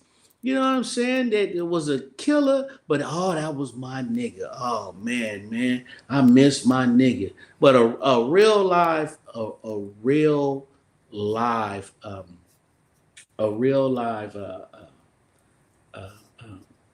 uh, a real life quote unquote hero in our community, a real life person that walked shoulder to shoulder with Dr. King, y'all want to speak disparagingly about him? Come on, man. Don't do that. Like They saying he got Martin Luther King killed, man. He ain't had no tie on, man, that day, man. That's what I'm saying. Like, come on, man. He didn't have a tie on. The tallest nigga out here, like, he needed to identify him some kind of way. Come on, man. It's crazy, bro. It's like we're nuts, bro. It's like all they got to do is plant a seed of a conspiracy, and we run with that shit, bro. We run full speed with it, man. Like I said, I wasn't. I think I got that watching Steve Coakley or Dick Gregory, one of the two. Man, it's like, come on, man. Let Jesse live, man. Come on, man. We ain't got too many. How many people still alive that ran with Martin? Exactly. You supposed to, even if you felt that way in private, you ain't supposed to say it in public. Like, you ain't supposed to let you. It's a thing that we used to say back in the day. Hey, don't embarrass me in front of these white folks. All right. These motherfuckers, man. These motherfuckers be embarrassed. They just. I don't know, bro. They just lose. They just think that they can just say anything, bro. But then they get all tight-lipped when it's concerning other people. They don't want to say nothing. Oh, well, I can't say anything about the Jews. I can't say anything about the white people. Come on, man. But you just sit up here and shitted on black people. You just took a whole dump on your people and won't say anything. And you just, at least if it was fair, if you were, just a moron, an idiot that was out there speaking disparagingly about everybody. But that's how they get down, man. It's like I don't know. Maybe we need this World War III. Maybe we need some boots on the ground, a few motherfuckers to get the butt of a rifle in the mouth, and they'll realize, hey, it's real in the field. Maybe it's been too soft on them too long. Maybe they need a little roughing up. I'm gonna get reminded of what's going on out here, because this is soft. How do you think this whole Iran situation is going to play out? I think it's going to be, well, I think there's a couple scenarios that could happen.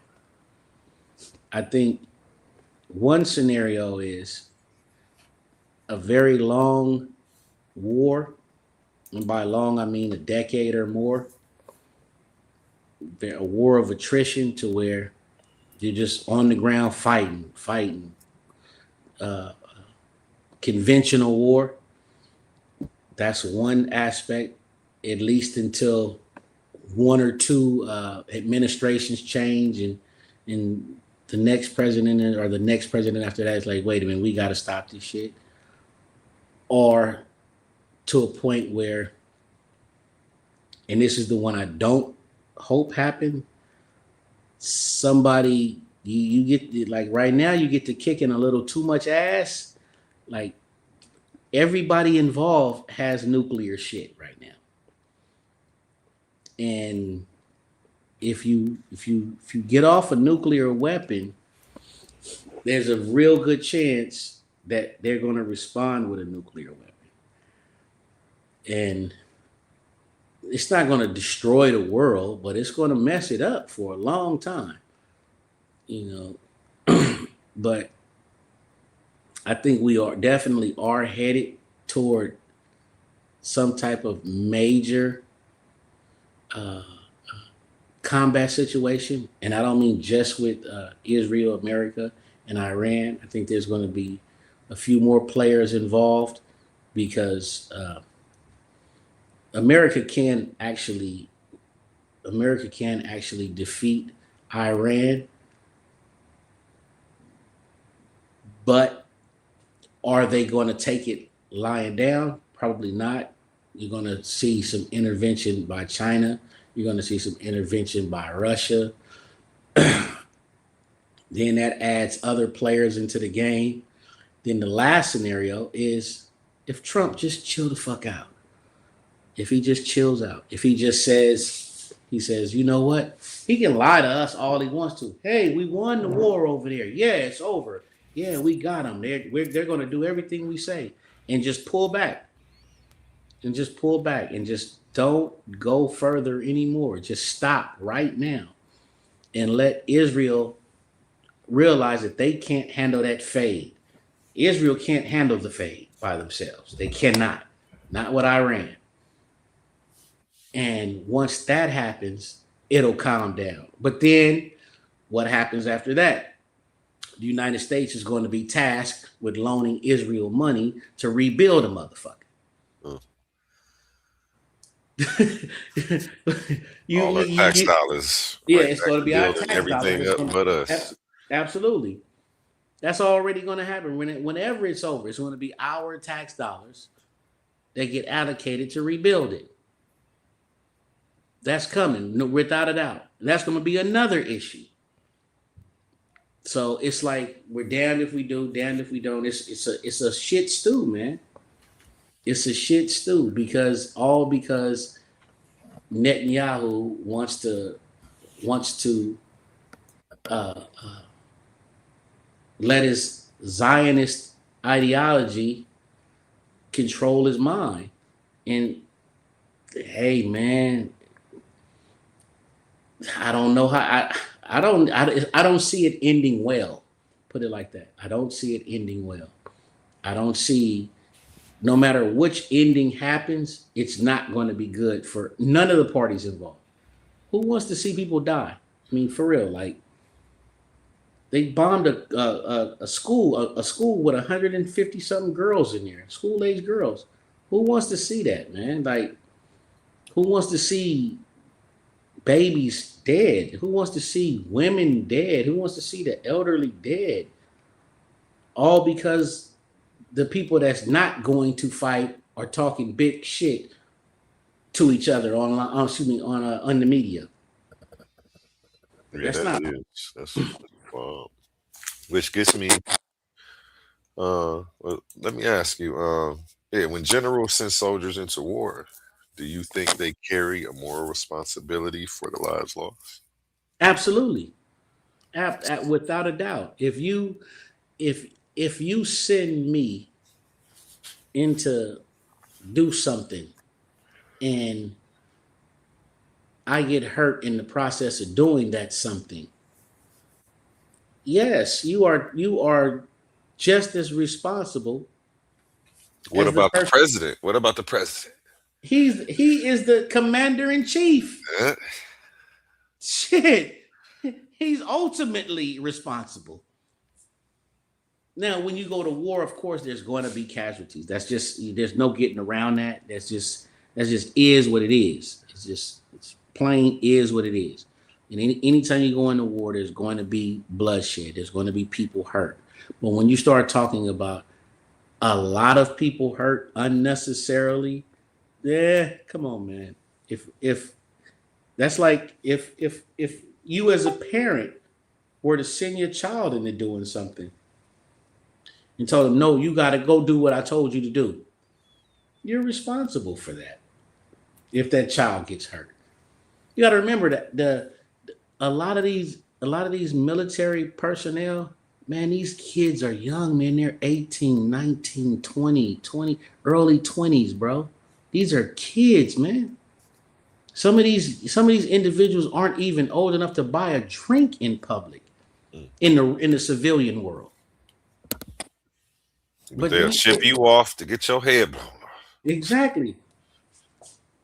I mean, that's real, bro. These are like you can't really, even get in a casino in some states. Go get your head blown off.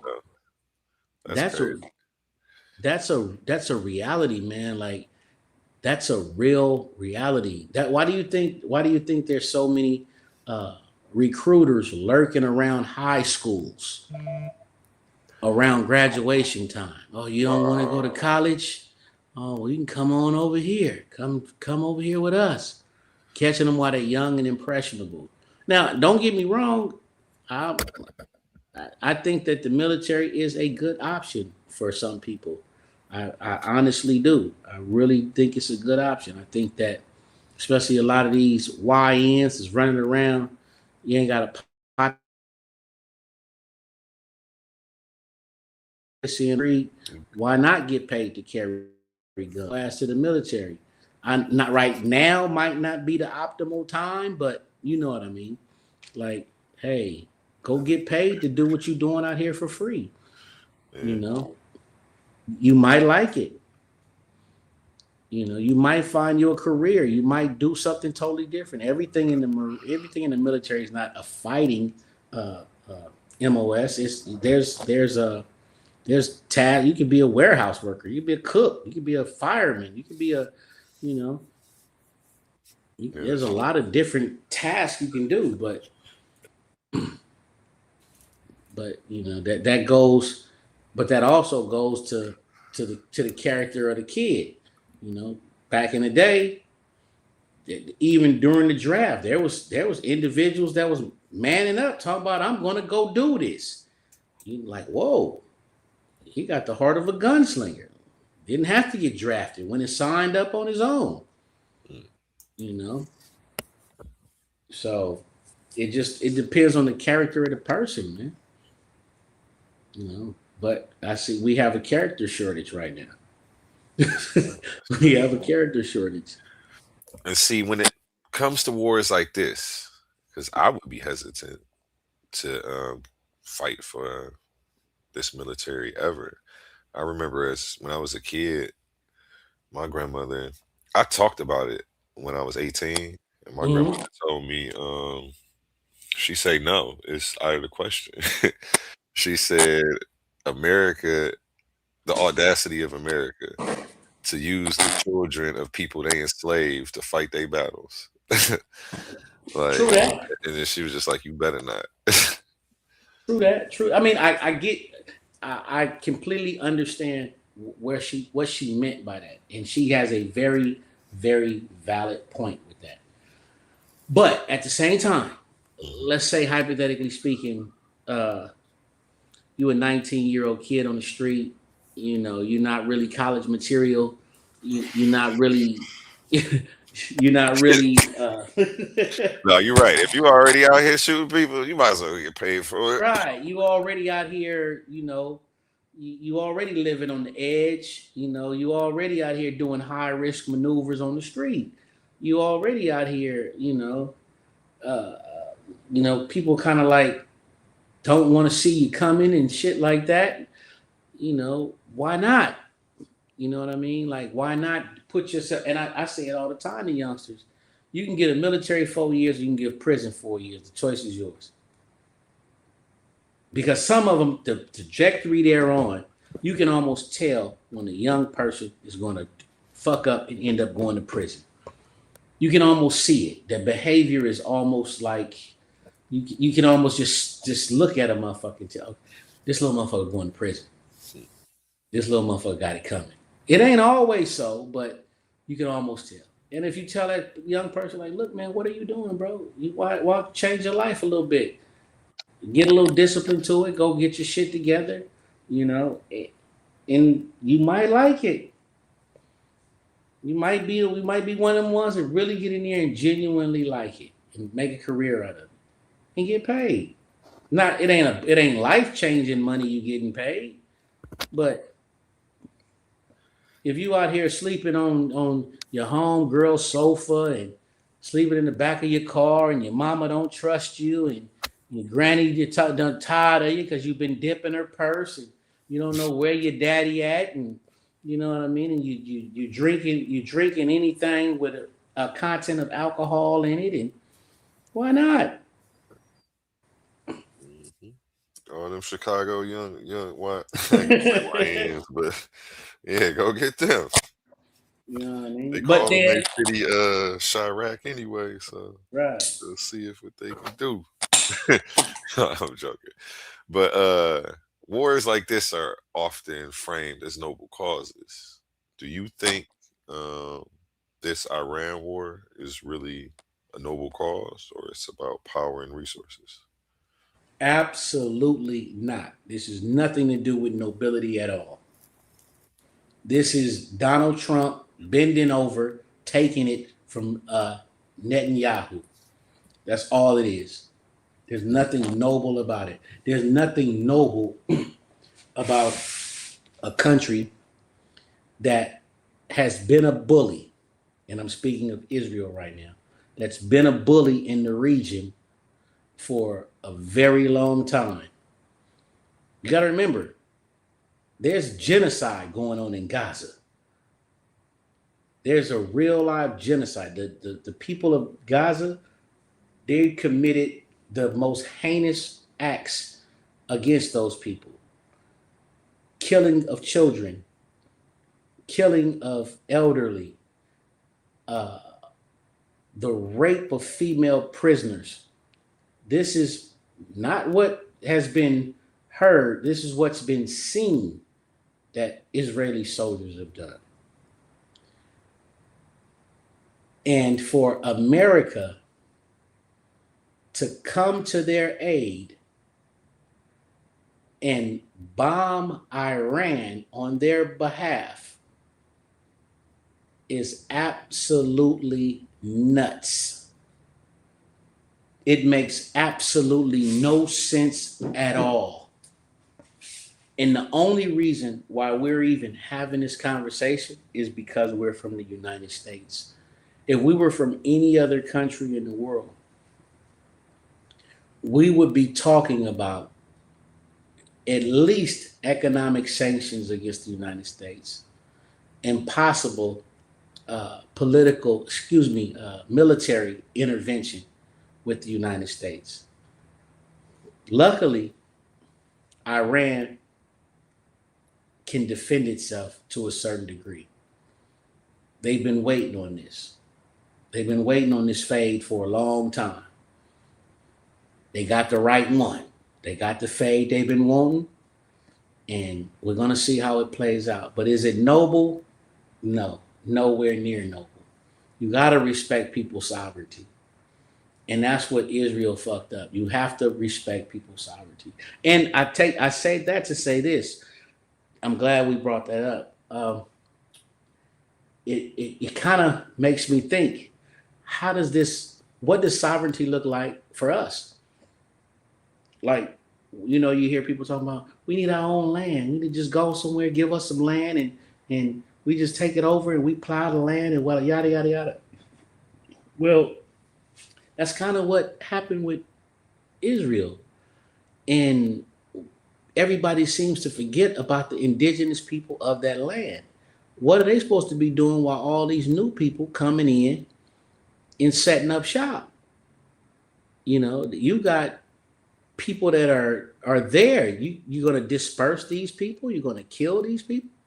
So it's a sticky situation, man. What you playing, bro? I'm gonna play this little clip of Joe Biden talking about why we needed an Israel. It's 30 seconds, real quick. Go for it. Okay, I'm gonna mute you out real quick until it finishes, so you don't get an echo.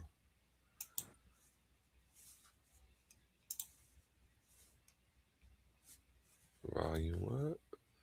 If we look at the Middle East, I think it's about time we stop, those of us who support, as most of us do, Israel in this body, for apologizing for our support for Israel. There's no apology to be made. None. It is the best $3 billion investment we make.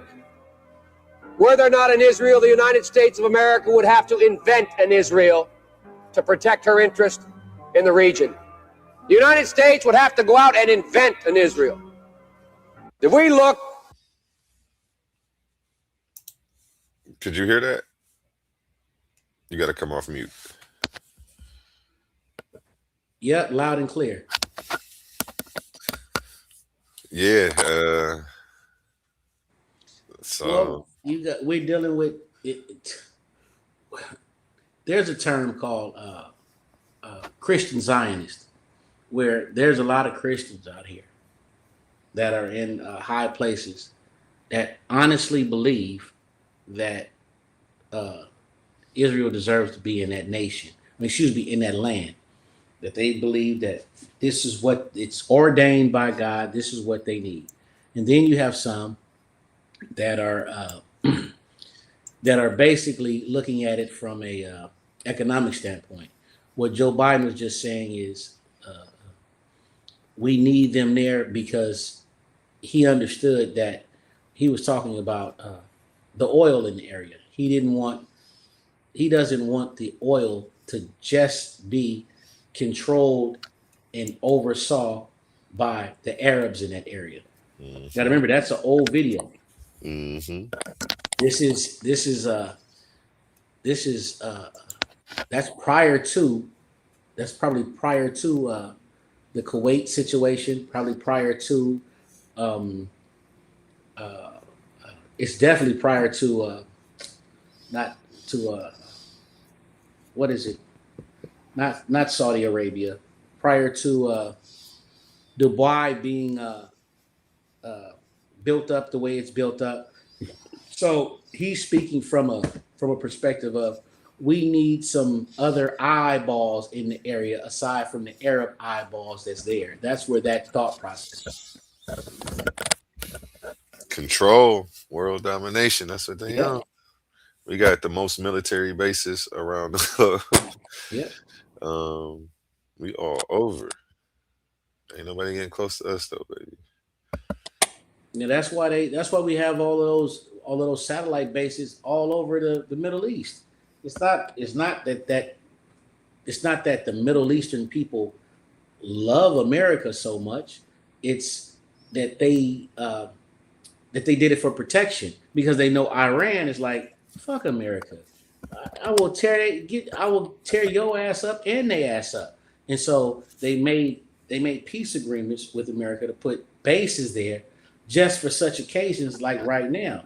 But what they didn't realize is that once they didn't realize that Iran had such a formidable missile fleet that hey man, they're running them out of there, and they're not going to be happy to bring them back because they're like, okay, we allowed you to put this base here in order for you to protect us. Now that your base is gone, we know that you are incapable of protecting us, so we're not even going to allow you to come back.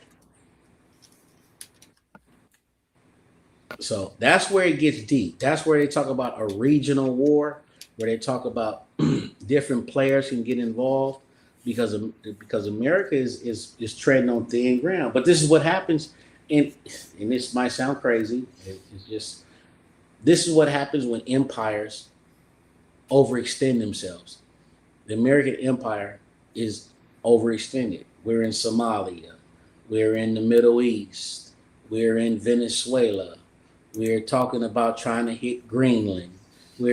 Come on, man. You're anytime a nation spreads itself that thin, there is a strong likelihood that it could be hit. Not to mention the internal shit that's going on with ICE and in us. Not to mention that. So, it trust me, China is paying very close attention to what's going on geopolitically.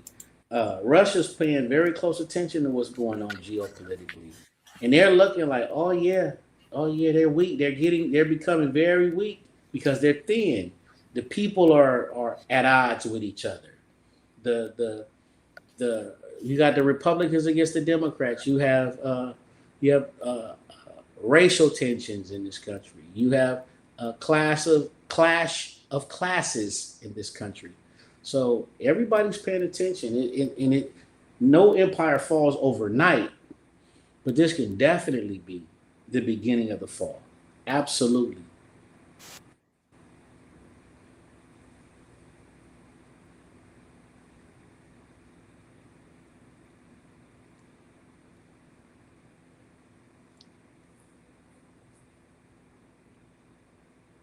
Still there, fam? Oh, I muted out. I was gonna say, dang man, people got plans for next week and next month, and it could be FEMA camps on the way. The bread They'll learn, lines, though. like They'll learn, god dang it. They will learn. Do you remember what happened? What was that? Remember when Donald Trump had cut the food stamps off about a couple months ago? And how everybody was going kind of nuts a little bit, how they was losing it. Oh yeah, people was Now like just imagine, Yeah. just imagine, bro. Imagine if that was a sustained military hit to where the communication satellites were shut down, to where these people had no access to their funds at all. Not just the fucking EBT funds, but all other funds. That's Just crazy. imagine. Don't nobody know how to guard. You feel what like this is how thin that we live, bro. And the banks turn around and the banks won't shut down, but they'll limit withdrawals to where you can't withdraw more than $5,000 because they just don't have. Because remember, banks operate on a fractional reserve system. If everybody went to a bank at the same time and try to withdraw their money, they can't. Go bankrupt. It ain't all there. I forgot what percent they have in physical currency, but it's slim. Yeah, it's what is it? The fractional reserve is at a 10%. Yeah, it's at a 10%. But I don't even think they have that much in physical currency. That's what I'm saying. They don't even have that in, bro. My Let me look that up, just so that we were accurate tonight. I ain't fact check nothing tonight. My financial institution, or one of the ones I deal with, if you go to them and say, "Hey, I need $5,000," they go ask you why. They go ask you why you need it. They go ask you why you need it, and come back tomorrow for $5,000.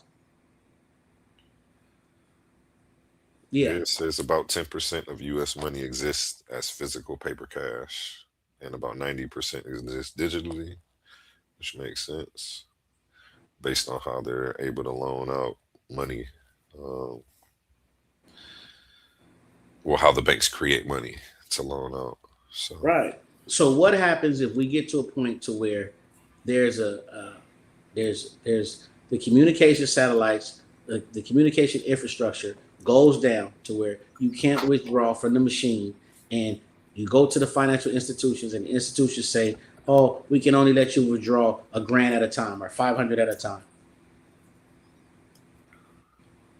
Come on, man! Like these are real things that could happen. Hopefully they don't, but these are real. And gas is at $10 a gallon down there.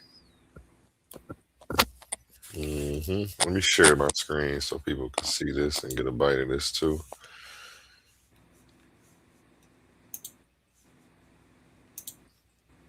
Did that come up? Here we go. And I open the panel. If anybody wants to come up, has any questions, comments, or wants to add anything to anything they've heard tonight, pull on up. Please do. Drop that link in the chat.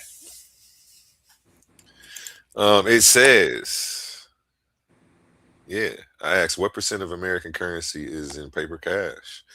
Only a small portion of U.S. money actually exists as paper cash. Short answer, about 10% of U.S. money exists as physical paper cash. Around 90% exists digitally in bank accounts, credit systems, and electronic records. And that source is legalclarity.com. Example to visualize it, total U.S. money supply, 2.4 trillion. Physical cash in circulation is only 2.3 trillion. The rest exist as numbers in bank accounts, investments, and digital transfers. Yeah. So, yeah, to break it down, imagine if you had $100, only $10 of that is all of the money that's in circulation. So, yeah, pretty much. It's crazy. Interesting facts. Remember how we had the great toilet paper caper of Man, they acted crazy. Imagine that times 10, bro. Like, I'll never forget how y'all acted over toilet paper. like for real. Like this is we're very short-sighted, man. Like very, very short-sighted as to what could happen with these huge geopolitical events that are transpiring. Like, I don't think people, I don't know, bro. Maybe, hopefully I am overreacting. Hopefully I am. Yes. Hopefully I am 100% overreacting. Hopefully it will not get nowhere near that bad. Hopefully everything I'm saying is just doom and gloom. Hopefully it is. You know what I mean? Because if I'm anywhere near right, most of us going to be in a world of shit, man. In a world of shit, bro. In a world of shit. Man. Imagine if fuel goes up, $2 a gallon from whatever it is, wherever state you're in right now, whatever city you're in right now. Imagine if fuel goes up $2 a gallon. Mm-hmm. Imagine if the cost of goods that you're putting in your refrigerator increases by 30 to 40%. Come on, man. Yeah. It's getting scary out here, man. We don't, and knowing doggone well that we really don't have the liquidity or the reserves to handle that type of need. Like we're not, most of us aren't wealthy people that we can weather that type of storm. Most of us, like you say, we're living what's going on this next week. We're not looking at what's going on next month.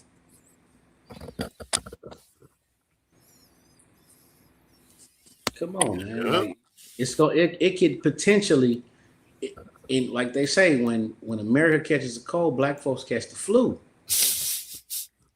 I ain't heard that. That's You know crazy. what I mean? That's real, bro. Like that's just real, man. Like when something happens economically, financially to America that's bad, it beats black people up, bro. I don't know if you remember the housing crisis of a few years back, the mortgage meltdown.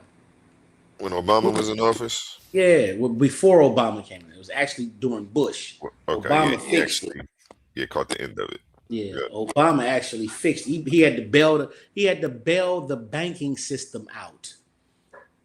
Like literally, the banks were about to collapse. If the banking system didn't get loans from the federal government, they were about to collapse. Yep, I remember. Like it can. We don't realize how real it is out here, man. But then it comes a point where sometimes you could be so broke. You could be so broke that it don't matter what happened. Like you ain't no, got that regardless. So. like you could be so broke, you could be doing so bad. Like, you know, like your finances can be so messed up to where, hey, it don't matter what the economy does. You're fucked up anyway. That's Like, why most people in the hood don't care who the right? president You is. feel what I mean? That's what we're dealing with. Like, they don't really like it. Some of these conversations don't mean nothing to them. You know what I mean? Like they don't care about a tax break. They don't care about tax incentives and stuff like that. Like it doesn't matter. I'm out here fucked up. Like it doesn't matter. They care when you hit that snap though. Right, exactly. You know. So that's dealing with a different, but when shit hits the fan, who does it affect? It affects the broader middle class. The wealthy, it doesn't affect them. And the dirt poor, it doesn't affect them. It's the folks in the middle. You know what I mean? The people that's in them tax in that, if you in that 12% tax bracket, you don't care about none of this shit. The 12% tax bracket don't care what's happening. The 42% tax bracket don't care. It's the tax brackets in the middle. 42% tax bracket. Some of them will care. The lower end of the 42% cares. Yeah, the lower end of the 42%. But once you start getting into the to the 8-9 figure income people, don't care. They're just living. When you're talking about When you talk about the people that's living on $200, $300, $400, $500 a month, they don't care. It's all of us in the middle. That's who gets punished when this shit hits the fan. You know, but I'd be remiss if I didn't speak on these things. I'd be remiss if I didn't tell my people to be prepared for some of this stuff, because you just never know. Question about some stuff we may never know. Why do you think the Epstein story still leaves so many unanswered questions for people? Because, in my opinion, it's so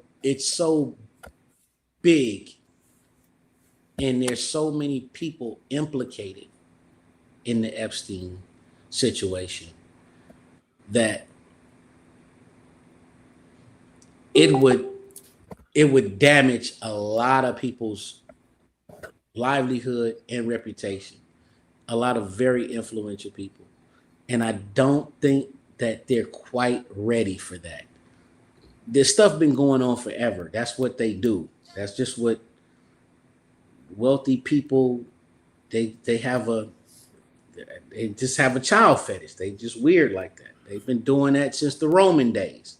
That's what rich white folks do. That's what it is what it is. You know, we seen that back from the time of the Greeks, the times of the Romans, that they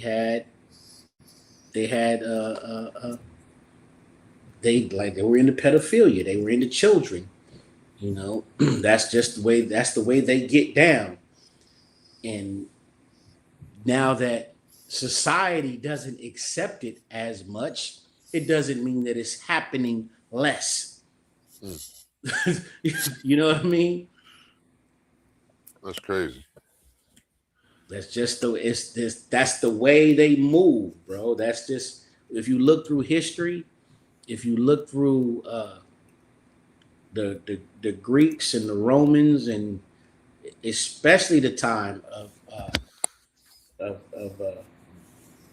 the Greeks, you'll see it. It's all in their sculptures. It's in their artwork. It's in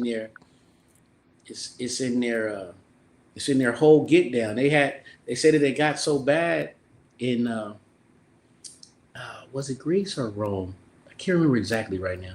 They got so bad that the women had left town because the men were messing with boys so much.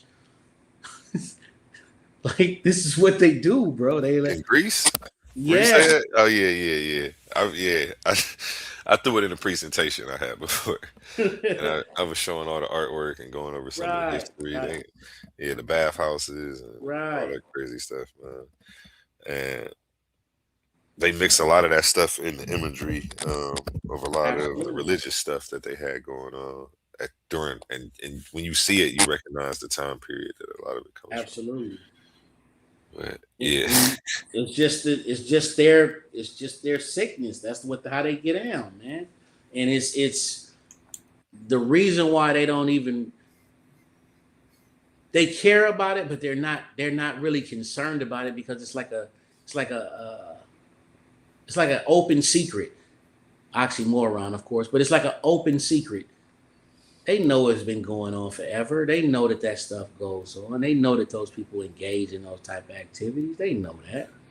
yeah. My homie was telling me, as well as like cannibalism and stuff like that he went to a festival and they were just smashing bone marrow like crazy, putting it on everything, crackers. Damn. He was like, I'm not eating that bone marrow. Like, it just looked. He said, it just looked crazy. That's what I mean. It's just who they are, bro. It's just, hey, man, I can't knock another culture. Hey, that's what you do. Keep that shit over there. Just marrow and crackers. You know, somebody said, shout out Copper Draco, shout out to Bar Reloaded, shout out Omar. Pull up Omar. Pull up everybody. Shit. Yeah, pull it's up. Open panel now. It's called, come pronounce that. What? Yeah, I don't know what. Yep. I'm not even gonna try. Man, I'm I'm gonna a copy and butcher. paste it in, and we about to pull this up. Apple files. But yeah, Man, that's what they do, man. They've had a history of that, man. It's just the fact that recently the law in society says that they can't do it. It ain't like they just start doing it like, oh man, nah, they've been doing this stuff forever, man. a Greek Roman custom. I don't see it on my thing to copy and paste it though. That's weird. Man. I can see it right there. Oh no, where it A go? Greek and Roman custom, absolutely. Yeah, it's called Files. Why is it ending files like that? I don't like that. Man. FEB both so we put this in, man. Yeah. Shout out Jose Francis. He hit that link. What's up, Jose? How you feeling? Good, good. And you? I'm doing amazing. Hey, what's up, What's Jose? up, my brother? All is well, brother. All is well. Yeah, man. Good, good, good presentation. Oh yeah, we were just chopping. It was a light interview, but yeah, Yeah, man. But we need to we need to recognize I if we don't appreciate. have ourselves together, then we can't talk on world issues. If we all jacked up, how are we gonna help other people? Mm-hmm. Absolutely. Absolutely, brother. And then and then sometimes we like to use this word "we" when it comes to the United States government. I don't think we have anything to do with that. We just live in a country, so I'm gonna mute you out, Mudiwa, and let him get the floor for a minute. Go ahead, Jose. I don't think we as black people are killing people. I don't think that, but I think that we should have known better than to vote the man back into office, or not vote in my case because I didn't vote because I didn't think people was really going to vote that man back into office. Some Like extremists would say you're part of the problem. probably, I'm joking. I probably no, I probably was part of the problem. I'm going to admit that I probably was because I was counting on other people to have common sense not to vote the man back into office. That's crazy. And I'm living in Trinidad and Tobago now, and I was watching this man blowing up fishing boats, saying they are trafficking drugs, and all of a sudden now, after he have Maduro, there's no more drugs, right? Nobody's bringing drugs to the U.S. anymore. Or they just not looking anymore. Right, but didn't they say they went there and kidnapped the man because the man was killing people and selling I drugs? don't think he was really bringing that. I think that was just a manufacturer consent, personally. But that's just my opinion, which is the name of the show. But that is what, but that was the reason behind it. Yeah. That Maduro was selling all kinds of drugs.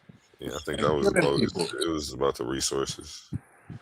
Yes, but the fact is, he was never voted into office, right? Mm-hmm. He was appointed after Chavez died, right? No, I don't know the history on that. Actually. Yes, he was appointed after Maduro died, and he was the president ever since. You mean Chavez died? Yes, You said Maduro.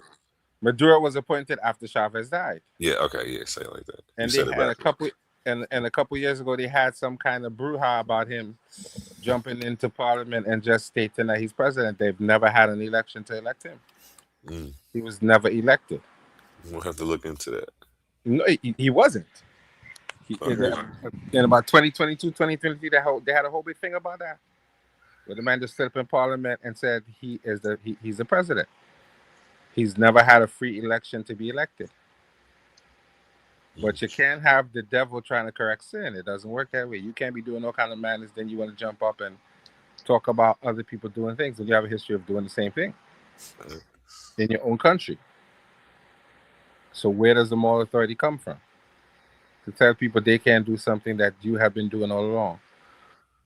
And we as black people going along with that foolishness because like we forget the history of these people who we're talking about. We act like we don't know what happened. And we're gonna allow the man to erase our history. We're gonna sit back and be cool with that. That's why when I come in here and talk about Africa, everybody gets mad at me like I'm saying something wrong. But they don't criticize the other side when they do all kind of things. That's my problem I have. You feel like you have to invent something and it was already there. You don't have to invent a new system. You don't have to go through all that. It was already there. You have to go back, pick it up, and read what they're saying. So why do people have a problem with saying that? A1? What am I saying something wrong? Am I tripping? You know, to each They their own, feel like man. I'm Everybody tripping. got their own opinion, man. You know, you ain't saying nothing wrong. It's just your opinion too. No, it's not an opinion. It's a fact. If you want to know, wisdom has been there for thousands of years. You don't have to invent something new. Oh, You definitely don't. Why do you? yeah, don't It's been reinvent there the and wheel. it's still valid. Give me specifically what you're talking about, though. You giving me a cliche to agree with. No, it's not a cliche because if I pull up, which I can't now, the instructions of Ptahhotep and read Oh, what he okay. I said, got that book over here. right? But it still applies in 2026. Definitely does. It makes sense when the math doesn't change, the science doesn't change. Those things have never changed, and the same people who you're looking at are the ones who have run away with our culture and done so much things with it. And now all of a sudden, when we get in the inroad, people have a problem with you saying that. They want you to adapt to a system because it looks good, it's new, it's shiny. But if you ever remember watching Shaka Zulu, right? When he almost died and he dyed his hair, he asked the white man. He said, "How do you catch a monkey?" The white man said, "You put something shiny inside of a gourd, and the monkey will reach inside and grab it. And because he's obsessed with something shiny, he will not let go, and he will get trapped." Okay. So you see what I'm saying? People are attracted to shiny things, and you're trapping yourself in that. When you're looking back at ancient culture, we think that our ancestors was obsessed with material wealth, and that's not necessarily true. What The did I see? material, I recently saw them doing something like that with something with salt, and the monkey was running to the water. yes, they give it salt, Yeah, and it runs to the water, and that is how they catch them. and that's how they find where the water is. Right, but this is what I'm saying. People don't understand that those precious metals has other significance besides just wearing it around your neck. They use them as sacred objects too. The sacred objects were made out of gold and silver. So it wasn't just it wasn't that. So we have to look back and understand the culture to go forward. And everybody has a problem with that. We want to sound overly intellectual sometimes. We want to overdo it.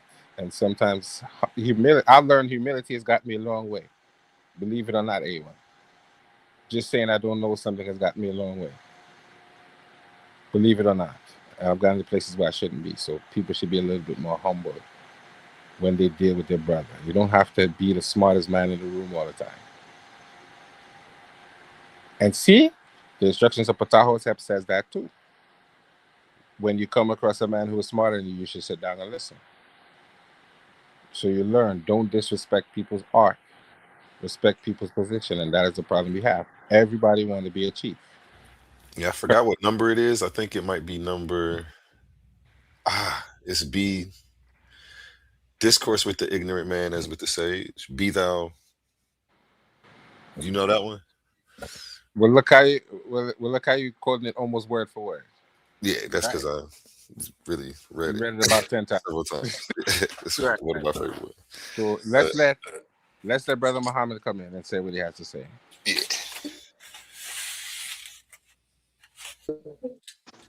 Hey, shalom, brothers. How y'all doing? Shalom, brother. How you feeling today? Man, awesome, man. Shalom, Titan. Brother, I don't want to mispronounce his name, Mugabe, and then Uncle Jose Oh, Francis, man. he just dropped off. Mudiwa Mugabe. Oh, okay, yeah. I didn't want to butcher his name. Oh But yeah. no, so that word, I think it was ephebophilia. and then it later broke down to something called pederasty, which was it was a Greek and Roman custom. So, where'd brother go? Where did Mugabe go? I'm not sure. Hopefully he comes back. It might be getting late. I'm not sure if he had technical issues or. Nah, so I kind of wanted to pick up where, kind of where he left off, because he hit it right on the thumb. Mhm. These guys have a culture and a lineage of doing stuff like that. So, uh, ephebophilia and pederasty, a Greek/Roman custom, to where I gotta be very careful. I don't want to get you shut down, brother Titan. So basically, what they would do, they would get young boys and they would have relations with them. Now, the young boy was only good roughly to about the age of 15 to 17. Once that boy hit the 15 to 17-year range, they would throw him away and get another boy. Now, diving deep further into that disgusting culture, there would be times where they would go to war. They would bring the young boy to war. Now, the boy wouldn't fight in the war, but then once the guy came back from the battlefield, he would, you know, with the little boy. And Mugabe hit it right on the point, man. Like if you look at they go brother right there. Yeah, so like if you look at the background, they culture, just like that's just what they do. That's what they do. You know what I'm saying? So these are things that they can't get around. And Mugabe brought up another good point. Let me tell y'all something. If they open up those Mugabe. It's Epstein files, Mudiwa oh Mugabe. Mugabe, Yeah. yeah, I stand corrected, brother. My bad. It's I want to funny make though, sure. because when he was talking, I looked at it and I'm like, I bet you somebody's going to think it says that for some reason. I was just looking at the Mugabe. graphics because I made them. Oh, Mugabe, I stand Yeah, corrected. I want to make sure I pronounce all the brother, say their name correct. But no, Mugabe hit it right up on the point, man. Look, if they open up them Epstein files, let me tell you this: these rich people, they got so much money, they got so much influence.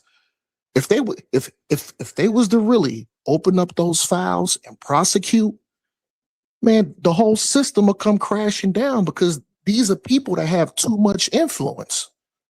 So Mugabe hit it right on the point. You know what I'm saying? I'll let the rest of the brothers talk. I listen in a little bit and cook after the brothers, but Mugabe hit it right on the point.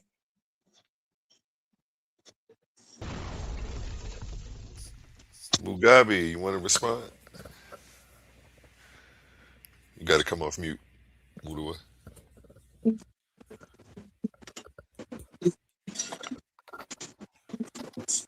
Mike, check, Mudiwa.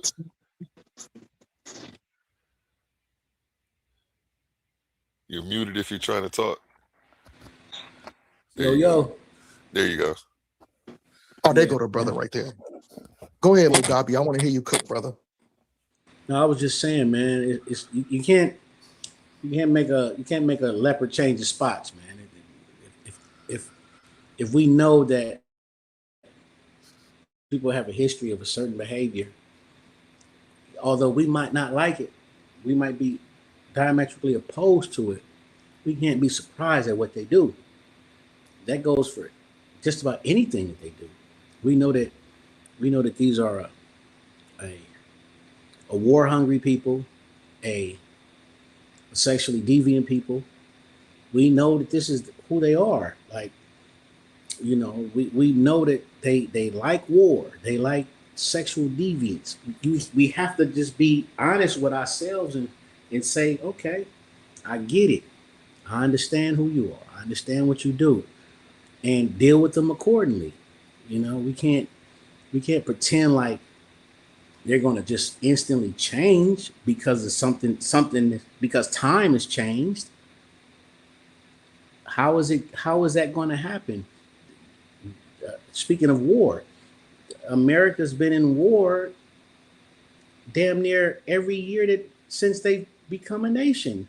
there's been some type of a conflict going on involving us. I think they said minus 16 of the years, 1/6, minus 1/6, 16 of the years that the United States has been a nation as the only time they've not been involved in war. That means that this is a war hungry country. That means this is a war thirsty country, a bloodthirsty country.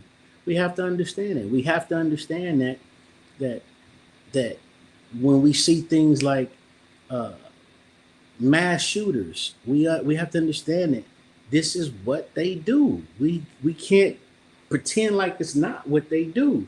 We have to understand it. We have to understand that they have sexually deviant behavior. We have to understand it. We have to understand that they're attracted to children. We have to understand that. You know, and Well, there's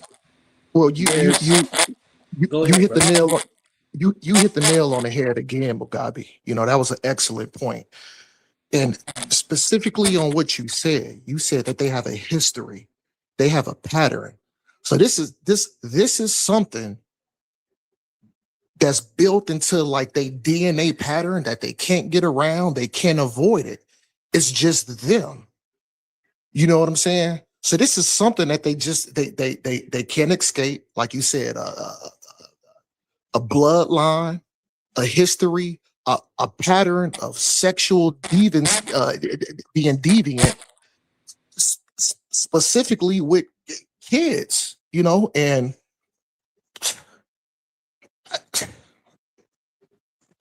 I mean, at the end of the day, like you said, you know, this is passing down. You hit it again. Damn near every year, America, it's conflict after conflict after conflict. They don't know what to do. They don't know what to do. You know what? I was watching I was I was watching a video. I can't remember. I don't know if it was on YouTube or something like that. But it was a cop. It was a cop. And he was like, "Oh yeah, yeah, but they had this they had the badge cam footage. There we go. And then the dude was talking to another, he was talking to another fellow cop, and he just couldn't get around. He was like, "Yeah, man, when I go out, I just want conflict, you know." And that's where it go. What happened? Gun crazy.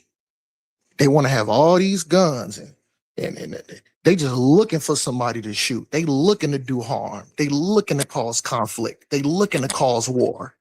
Absolutely. You know what I'm saying? But no, go ahead and build, brother. I just want, I just want to kind of, There's pick up on a what you were saying, brother. there's a book written a few years ago. Uh, some people consider it pseudo, some people consider it factual, but there's a book called The Iceman Inheritance, and I can't remember the author's name. It's called The Iceman Inheritance, and it describes why we see some of the pathological behavior in people of European descent. And it says, and I'm paraphrasing, it says that because they matured in an environment of scarcity, meaning uh, certain parts of Europe, and by environment of scarcity, meaning harsh winters, not much to sustain themselves, that they grew up in a very brutish way. They grew up very in a scarcity mentality to where everything is me, I, mine, kill, destroy, hurt. And that mentality eventually gets into the DNA of the next generation and the next generation and the next generation for reasons of survival. And to illustrate that point, we all know that any animal can be bred for a certain disposition. If you have a certain animal that that's docile, if you pick out the docile animals of the litter, you're going to eventually have you got it right there. There it is right there. Yes, sir. Yes, sir. The Iceman inheritance. Yes, sir. If you have docile members of the litter, the docile members of the litter become the disposition of the litter. If you have an aggressive members of the litter becomes aggressive. And at our essence, people are just animals. So what makes us think that that doesn't happen within us as well? What makes us think that an aggressive, violent nature is not passed down genetically from individual to individual? This is why we see some of the things like we'll be like, how the hell the fuck was they thinking about? But to them, it's just what they do. And to us, it's like, no, ain't no way. Because some of these things are passed down genetically. And no one wants to admit these things. No one wants to be able to say they've done some research. They said that there's a they call it a warrior gene. They said that some scientists did some research. They said it was a warrior gene that made people a little more predisposed to violence. And about in the book. So you can't be surprised when you see certain behavior from these people. It just is their nature. And that's just it, man.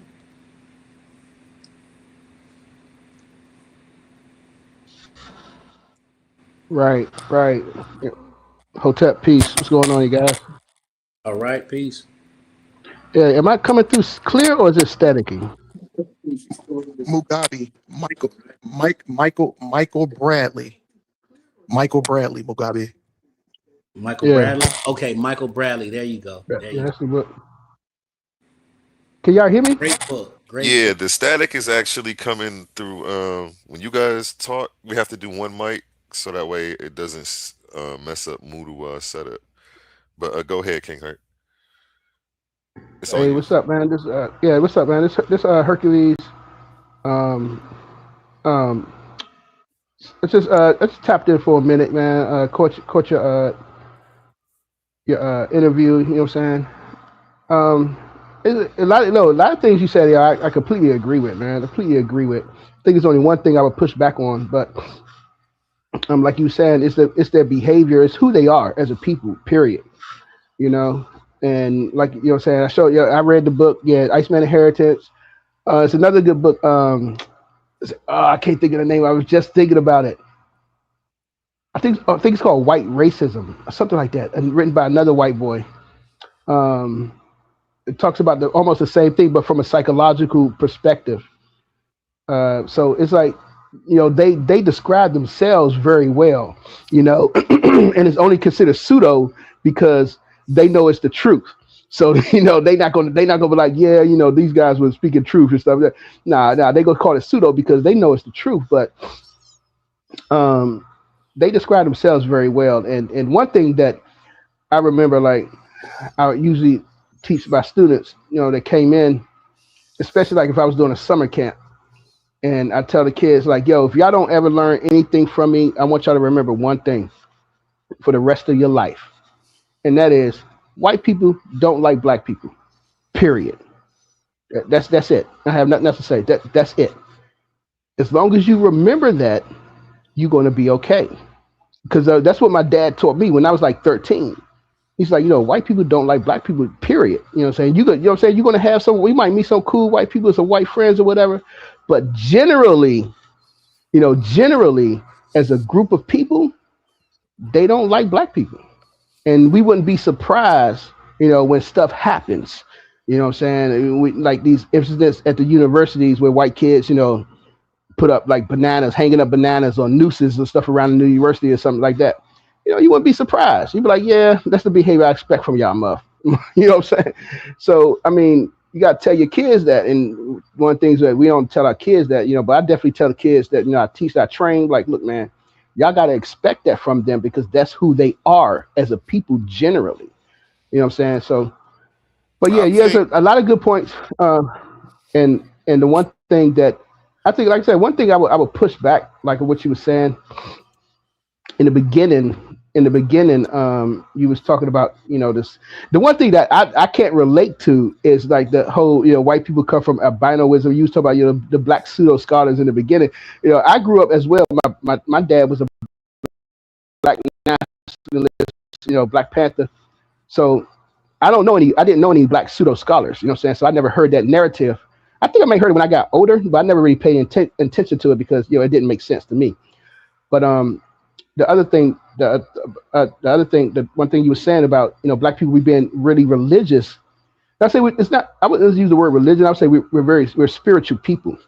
Before we came, before the enslavement, before the both of them with the Arabs and the Europeans, we had our own thing going on, and that was more of a spiritual system, spirituality.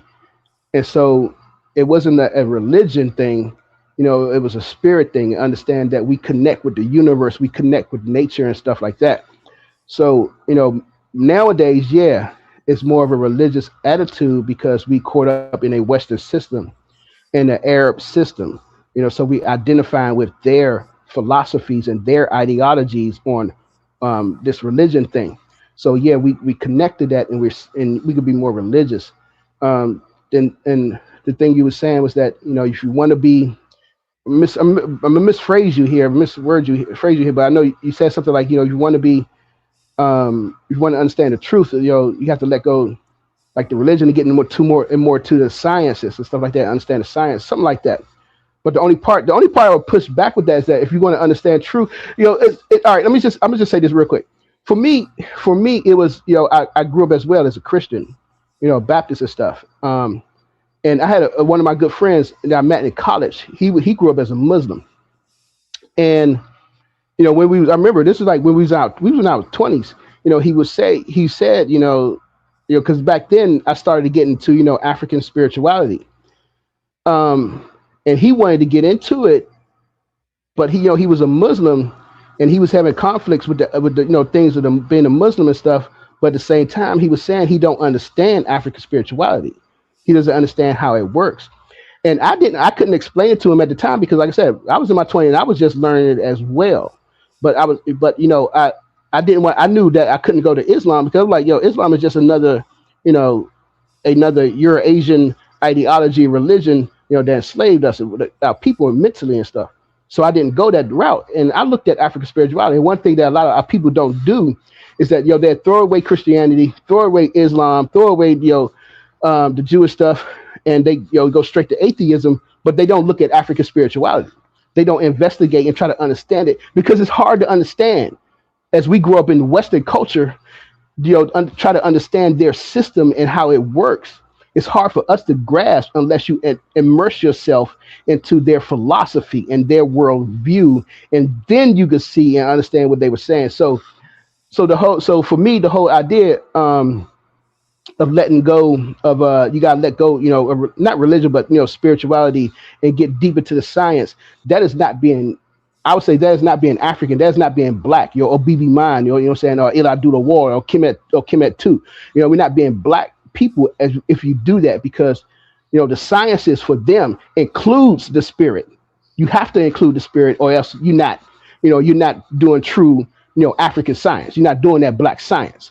You know what I'm saying? And it's funny, right before you came on, with this, right before you came on, I just finished reading the paper written by this brother from Africa, a physicist, and he wrote a paper on the quantum non-locality of the African spirituality. It's called The Concept of Space and Time in African Perspective, and he was talking about the quantum non-locality, how it relates, and it's right parallel to African spirituality, understanding the spirit.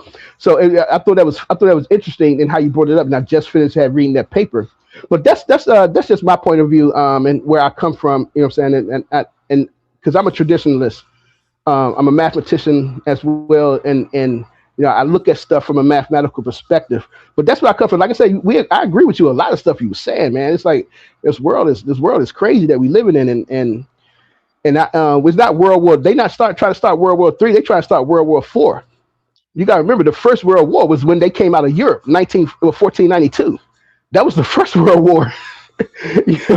And so so from a black perspective, and the Native American perspective, that was the first World War. They went around the world, created wage war on all of us. You know what I'm saying? So, but yeah, these are some, we living in crazy times with some crazy people, but our people, for the majority of us don't understand it and not seeing it. Like you said, they partying and BSing, worrying about the latest what's going on TikTok. You know what I'm saying? But it was good. It was good to hear you speak on your ideas and stuff. So yeah. You did your thing, Taekwon, though. You know what I'm saying? Like the first 3-4 minutes when you were speaking, I was agreeing with you, but you made a huge mistake when you went into a diatribe about African spirituality or whatever. So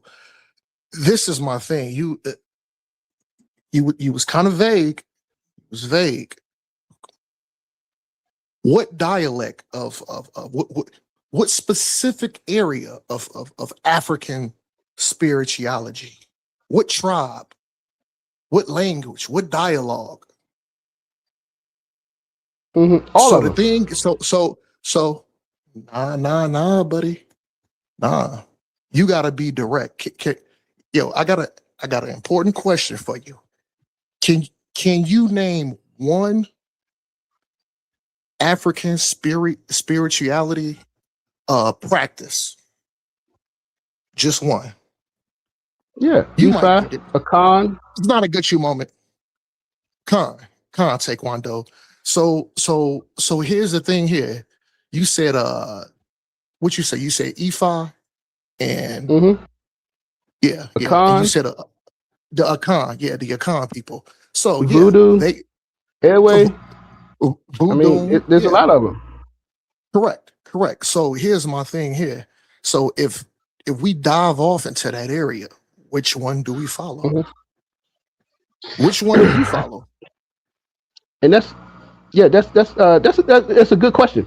So for me, being a Black American, growing up in American, you could choose any one to follow of them. All right, because they all say the same thing.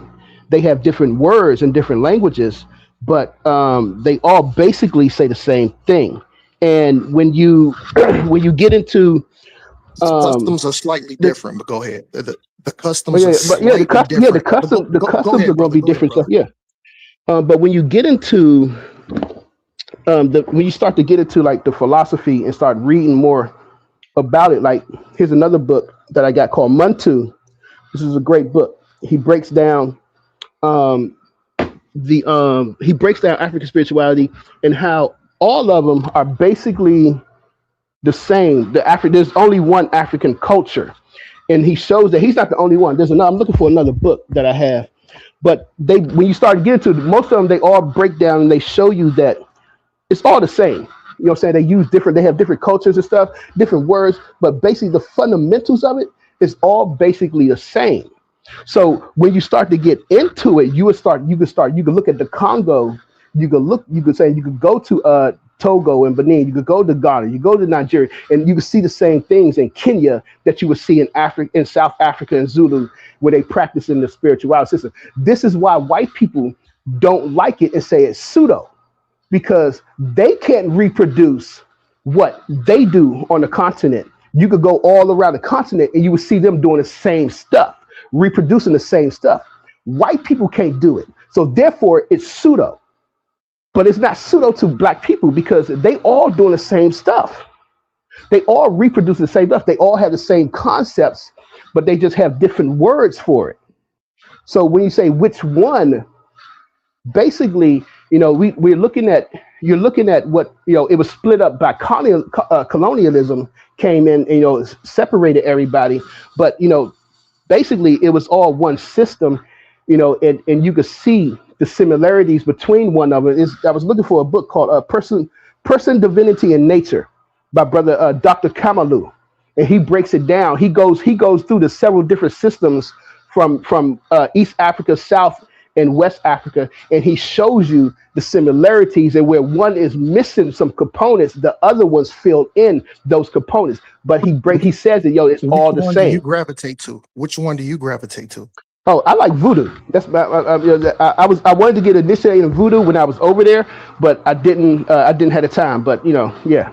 I like E5. I mean, I like them. I like them all. I like E5. You know what I'm saying? I like voodoo. I like the Kemet, Kemetic system and stuff. But when people ask me, I tell them, I'm a voodoo daha. You know what I'm saying? I'm a You man know of what? voodoo. You know what, Taekwondo? I was almost starting to like you, brother. I can't gravitate toward that. And just to clear up the record, because I know I got the Muslim name. Titan kind of know it because I spoke on it before. But I'm not sure if everybody know. I know I got the straight Muslim name, but I'm an Israelite brother. Mugabe's Muslim. No, he's a no. non-believer. I'm not Muslim. No, I said I have a Muslim name. No, I was asking the name Mugabe is Muslim. I didn't know it was Muslim. I thought that was African.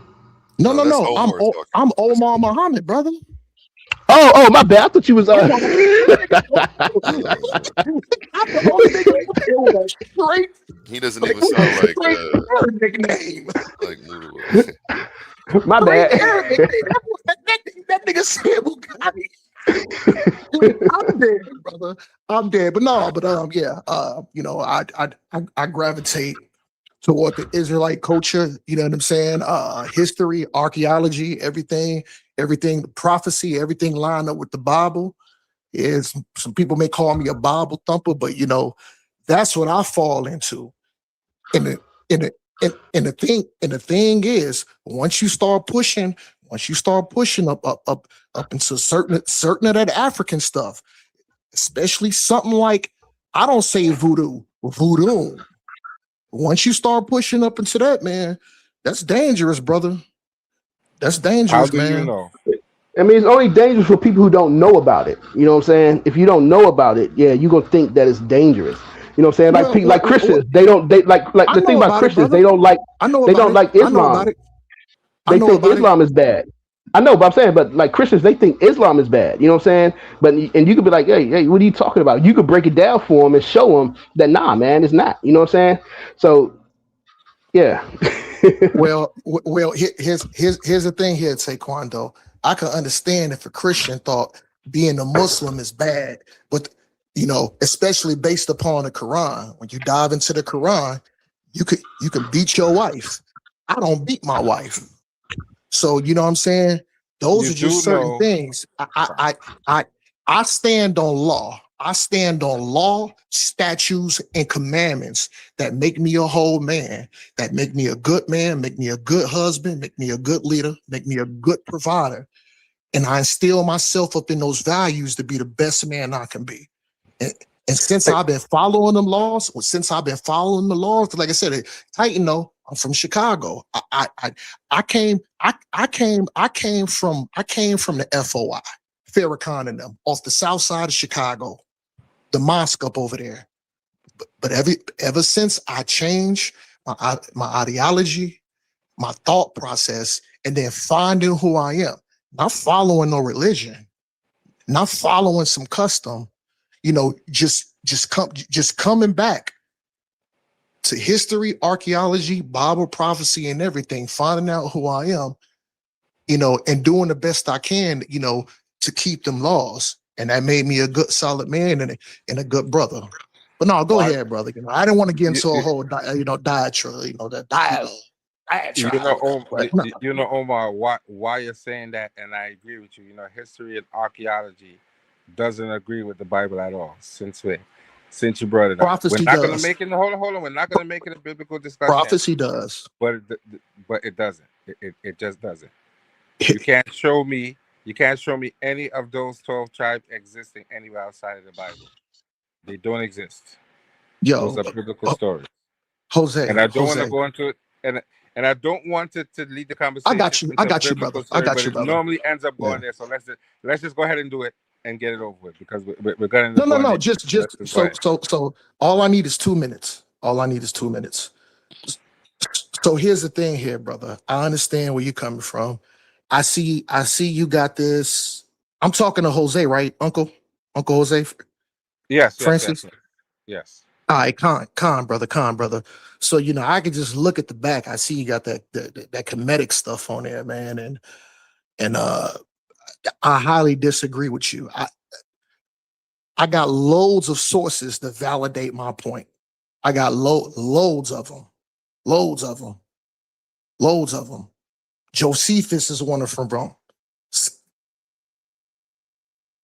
a scholar that can validate everything. Not only that. See, this is the thing. I don't need no direct source. I don't need none of that. What I look at is prophecy. That's what I go by. Nothing in Kemet, Nathan deal with anything with prophecy. These guys is talking about the Book of the Dead. And then you got the Pharaoh. The guy is freaking ejaculating in the freaking now, and he got the whole freaking town watching. I don't deal in that, brother. I don't Show me a text that says I that. don't deal with it. Show me a primary text that says that. Uncle Jose, you know I'm actually correct. You asking me No, Omar. I don't have it Omar, right now. I don't have it right now. Because there is none. You're not gonna find any historical text that talks Come on, about Uncle that. Jose, man. Play fair. Don't call me no idiot, brother. I didn't. You said that. I said you're not gonna find any historical text that talks about that. No, Uncle Jose, you call me an idiot. Did you not call me an idiot, brother? No, you said that. I'd never use that word. I said, show me a primary text that shows you what you just said. And I bet you if you Google, matter of fact, I bet you if you Google that now. I don't got wax in my ears. I don't got wax in my ears. Somebody else on the panel. I didn't call you. I heard you for a source. I heard this brother call me an idiot. Did he not, though? Well, I didn't say that. Let's keep it respectful, gentlemen. Let's keep it respectful. Yeah, but I didn't say that, though. I don't know who said that. I didn't hear anybody say that, but it wasn't me. I said, show me a primary text that says what you just said. I don't have it right now. Because there isn't one. I mean, I understand where you're coming. There is one. There. Hold on. This is what I want to do, because pull it up. Google it and pull it up and read it. Look, brother. I don't want to take away from the original conversation. Actually, all of us was just up here agreeing in a second, and you know what? I want to say Salaki. I want to say Salaki for taking the conversation from the original subject, which was the Epstein and white people. So you know what, Jose Francis? We can dialogue another day. We can get back to the original, John. I just don't like to be going and go over here, jumping all around. You know what I'm saying? The brothers was cooking to the original subject. Plus, I'm off work today and I'm off work tomorrow. I got 10 of my friends in my garage waiting on me to come down there to play some pool. We was gonna shoot some darts and have a couple of beers. So you know what? I'm gonna fall back. I'll dialogue with you next time. And here's the thing here. Next time we dialogue, I'm gonna have all firsthand sources too. I'm gonna have it, brother. I just wasn't prepared for that specific. I just wasn't prepared for that specific conversation. But you know what, Uncle Jose Francis, you got it, brother. I'm gonna fall back. You got it, brother. But hold on, I got to dip because these niggas down here caught here. Oh my man, come on, man, what you doing? I'm up in my room. So first of all, shalom to the debate league. Even shalom to my brother, Uncle Jose Francis. Shalom to my brother, Taekwondo. And shalom to Damn, Mugabe, there we go. I didn't want to butcher the brother name. Shalom to Mugabe. You know what I'm saying, man? It's always love. It's always respect. I got love for my brothers, man. Y'all brothers keep doing what you're doing. And you know what? We live to fight another day. I'll come on next time. But no, y'all brothers got it, man. Good looking out, man. I love y'all brothers at the end of the day, man. Respect and shalom. Peace. Have a good night. Shalom. All right, y'all All take right, care, man. brother. Yeah, brother Mugabe, did you want to reply?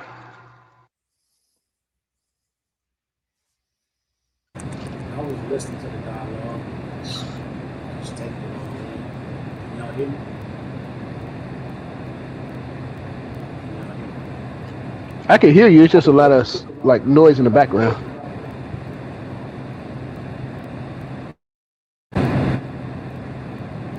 How about You, now? you see, you notice now, right? You notice now, right? The brother mentioned religion just now, and when I asked the brother something just now, he ran from what I asked him.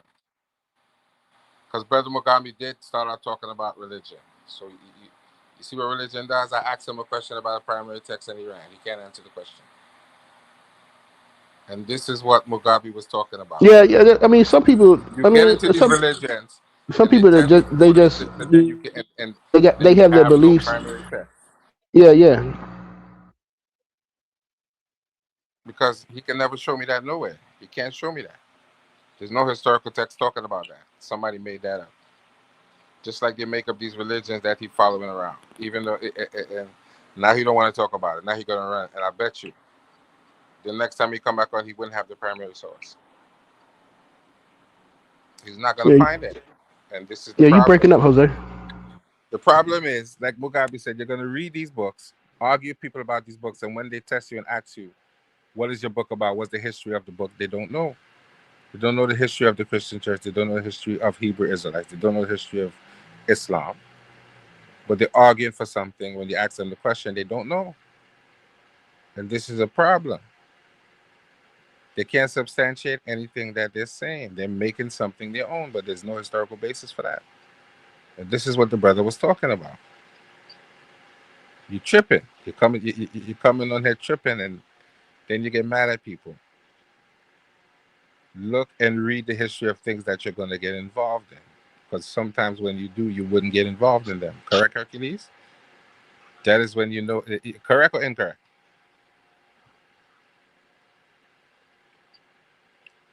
Hello? Are you hearing me or am I talking to myself? I can hear you.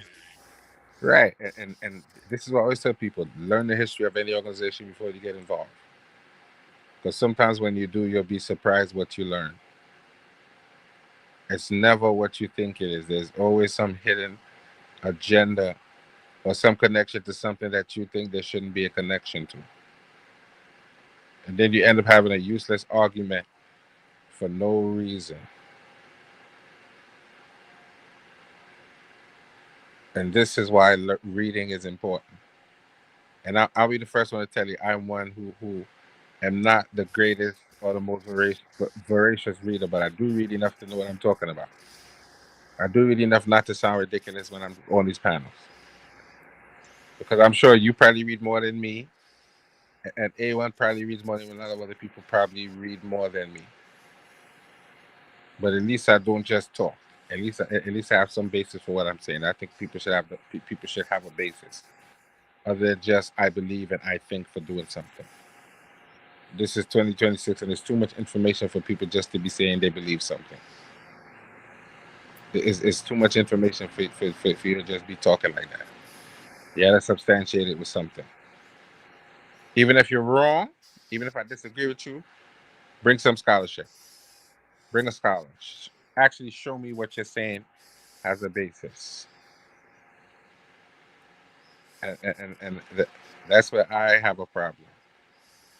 Every time you come on here, these conversations deteriorate into religion.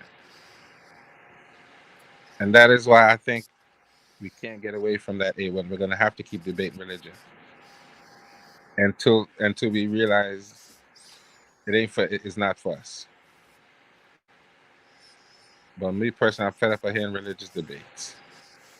I would like to move past that, but I guess we're never going to do that. Always going to be an issue. But it should be, Yeah. right? I guess it should be, right? Yeah. It's I, just who the I, people is that we're fighting right now. Like, I don't see how people think we would get away from it, even when dealing with politics. We have to deal with it. right, and just like he's talking about the conflict in Israel, that is a religious war. People are two, and here's the crazy part: two people claim in the book that none of them are in. The people they're talking about is neither one of them, and that's what and that's what's crazy. The book don't mention neither one of them. Identity crisis. But but how could you have an identity crisis when you clearly saying you're Arab, you're speaking Arabic, you know the culture, you live in that culture. All of a sudden now you don't know that. All of a sudden now you everything but that. All of a sudden now you still in somebody's whole culture. All of a sudden now Zahir Hawass is an ancient Kemite. Where you get that from? You didn't look on the wall to see that nobody on the wall looks like him. They didn't speak his language. They didn't have the same values. He don't know that. Right. He can't see. He blind now. And that's what Right. killing me. You know it's not you, and you don't even value and you don't even value the culture. You only value because you realize pretty late in the game that it had money to be made. Initially, you was throwing it in the garbage. Correct. Until somebody said, "I want to pay for this," and now all of a sudden it's a big thing, and you're still destroying it. You're still making you're still, as we say in Trinidad, poppy showing the language. You stole everything. You can't show me nothing there that looks like you.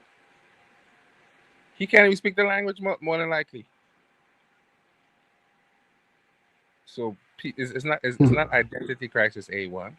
It's called thievery. It's called skullduggery, and that is what they do. They don't care anything about that. They only salivating because they found every time you look at these people and they talk about in comment. What's the first thing they mention? A1. I mean, it's still from a Right. psychologist point of view, it still boils down to an identity crisis. They're stealing because they having an identity crisis. No, They that's want not to why they be stole. somebody else. That's not a crisis of identity. No, because they damn well know they're not those people. They damn well know that. They know that. They just want you to think that they don't value the culture. Because every time you hear them talk about King Tutankhamun, the first thing they point out in the museum, look at that gold disc. Look at the gold statue. Isn't that the first thing they tell you? Hmm. Isn't that what they value? Yes, they're gonna try to struggle to explain that the shrine means something to the people of ancient Kemet. But that's not why they value. They value because it's gold. They value because you're gonna have to come and look at it. They value because they got $1 billion from the Japanese government to build a museum. There's no identity crisis. You can't say that. We have the identity crisis. We don't know who we are. They damn well know who they are, and we know that they know who they are because every day they show you who they are. They show you that they're a bunch of grave robbers and vampires. They show you that every day. So, A1, don't make that excuse for that because they know who they are. They know exactly who they are. They trying to flim flam you, and they're thinking they don't know. I hear We are you. the ones I who just don't. don't talk in generalizations like that. I think that's the root of racism in itself. Um, But it's not a generalization. History told me that they were invaders. okay, DNA and te- history. DNA tests tell me that I they are mean, invaders. and then they wake up and tell the. I don't know, man. Okay, When you look at to recent talking in DNA testing, generalizations is just never a safe thing to do I'll tell you this, because A1. there is not a monolith on any of this I stuff. mean, it's not really general. We know who we talking about. We know who we Yeah, talking you're about. talking about. No, but let me show You're, you this. you're talking about. Most people are talking I wouldn't about say a it's general select because we few know who we elite, talking about, though. an elite group of Caucasian people, but they attribute this to like the whole populace. Like when you were saying earlier, like what your dad said to you, like white people don't like you. That's the root of like to me, that seemed like It's true. it's true. Okay, I don't know. I don't. And let me tell Let you me see why. your statistics on that. Let me. History, I'd but ask you to history, go get a source on that. Like you were just history. asking, oh boy, to go Open a get a history book. source. Hold on, Open a history book. I'm asking you to go get a Open a history history book book. is going to show me again a small population of the elite Oh populace. no, It's that's not not going to true. show you the masses Yes, it doing will. that. A1. No, it won't. A1. It may show you the Greek. masses accepting it. A1. Every Greek and Roman thought that if you were not a Greek and Roman, you were barbarian, and they said it. Okay. They And the said it. Greeks or Roman are the entirety of the world. Listen to what I'm saying to you. Greeks and Romans. Every Greek and And Roman. then we're going to today. Now let's stick to 2026, and you still have these same Right. sentiments about every Caucasian person on the Every planet European that we hates have you. ever met has never done anything good for us throughout history. The history book tells me that. Okay, so the Underground Railroad works without white people. So just because a I'm few at no. white That's a people, question. That was a question. so Does the just because Underground Railroad work without white people? I would imagine not. Okay, these are the same white people that you said hate you, right? Yes, That were setting you free. because they help you. That don't mean they like you. It's called a guilty conscience. That don't mean that they like you. And then you've attributed anybody who does help us in any type of way to having a guilty conscience. Of course. Yes. Yes. I'm saying if history tells me, generally speaking, You most act as white if you people. have you don't have sources or historical facts for this. Just I stop. do. You don't. I do. You Slavery don't. is a slavery is a historical fact. You Grave don't. robbery is a historical fact. And even the scientist doesn't speak in absolutes, but But I'm not a you're scientist, absolutely sure about everybody hating you. bro. I can make a sweeping generalization based on history that Yeah, pretty much every white person we came in contact with didn't do anything good for us. If you have one or two, okay, but it's a fair, documented fact. yeah, I just don't live with that psychological trauma from what I, I, happened to people and I'm with you. from what didn't I'm with happen you. to me or from I'm what with you, happened to but my you can't change ancestors. history. I'm not living with that psychological trauma thinking every white person hates me. I don't go out moving like that. It's not even a thought All in my right, I'm head. okay.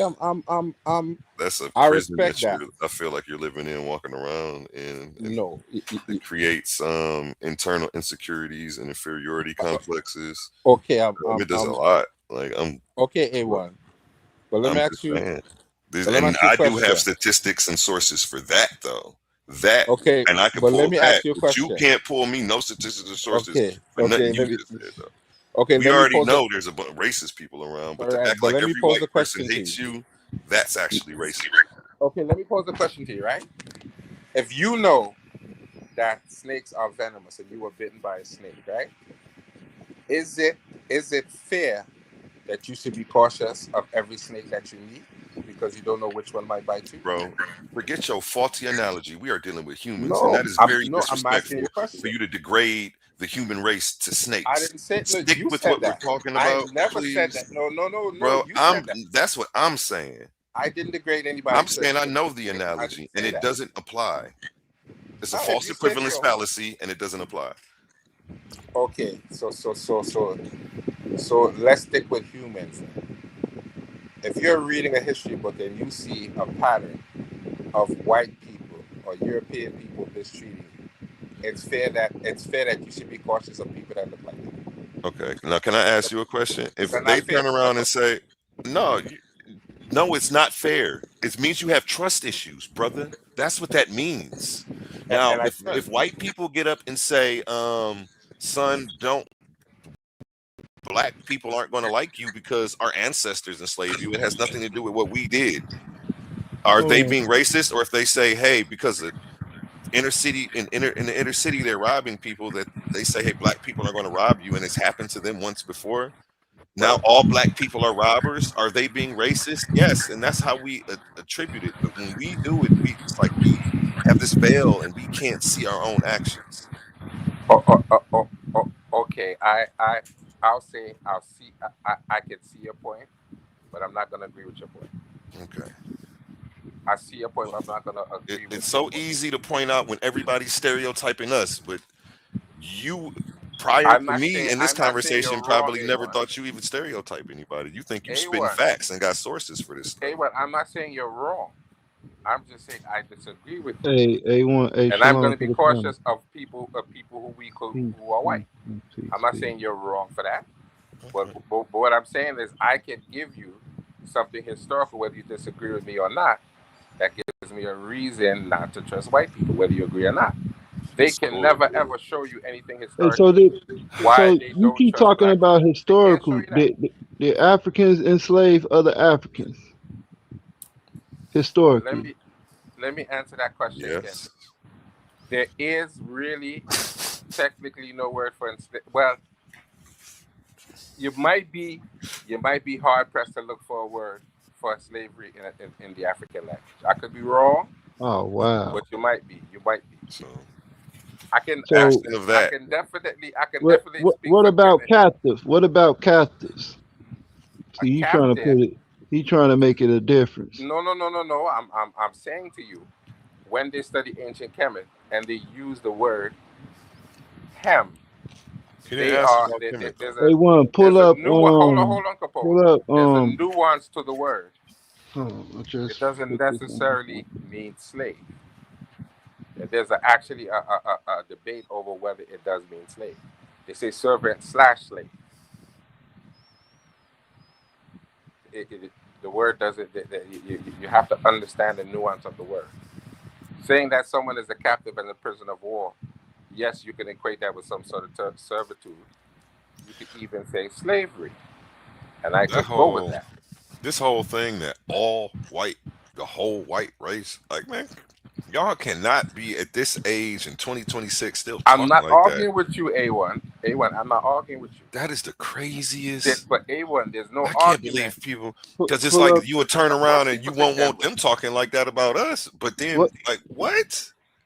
I don't care. They could Hold say that. on. You Let don't me get care. it. I know. Let me They get And could it and right say quick. that, and, A1. and I know you But don't. I'm I mean, I showing can you. tell. He But being I'm showing disingenuous. you. But I I'm can tell you showing you, don't. But A1, that I um, have be the some sort change of you want to reason, see in the even if world, it's brother. listed. That's Say what it all I'm again. gonna say. All I'm gonna say is be the change you want to see in the world. It starts at home. I don't know, but Preacher smile go like I a don't have ahead, a G. problem monkey. with You what Don't you're let him saying, take though. it. What you I don't have a say? problem with what you're saying. Hey, what you say? Treat you smile like your money, right? buddy, man. Jose here, man. You saying Africans didn't enslave or capture other Africans historically? I'm not saying that I mean, there definitely were prisoners of war. I'm not saying no. Okay, what do you make prisoners of war do? Listen, I'm not arguing with what you're saying. There is no argument that there clearly were people who were captives and sometimes captives for life. But when you look at it, Were they other Africans? no. All right, A1, A1. Hold on. No. You answer. A1. Pull up the nine bowls. Hold on. Let me correct myself. Pull up the nine bowls. Hold on. I said, let me correct myself. Yes, in some cases, they were because they had fights with the people that looked like them too.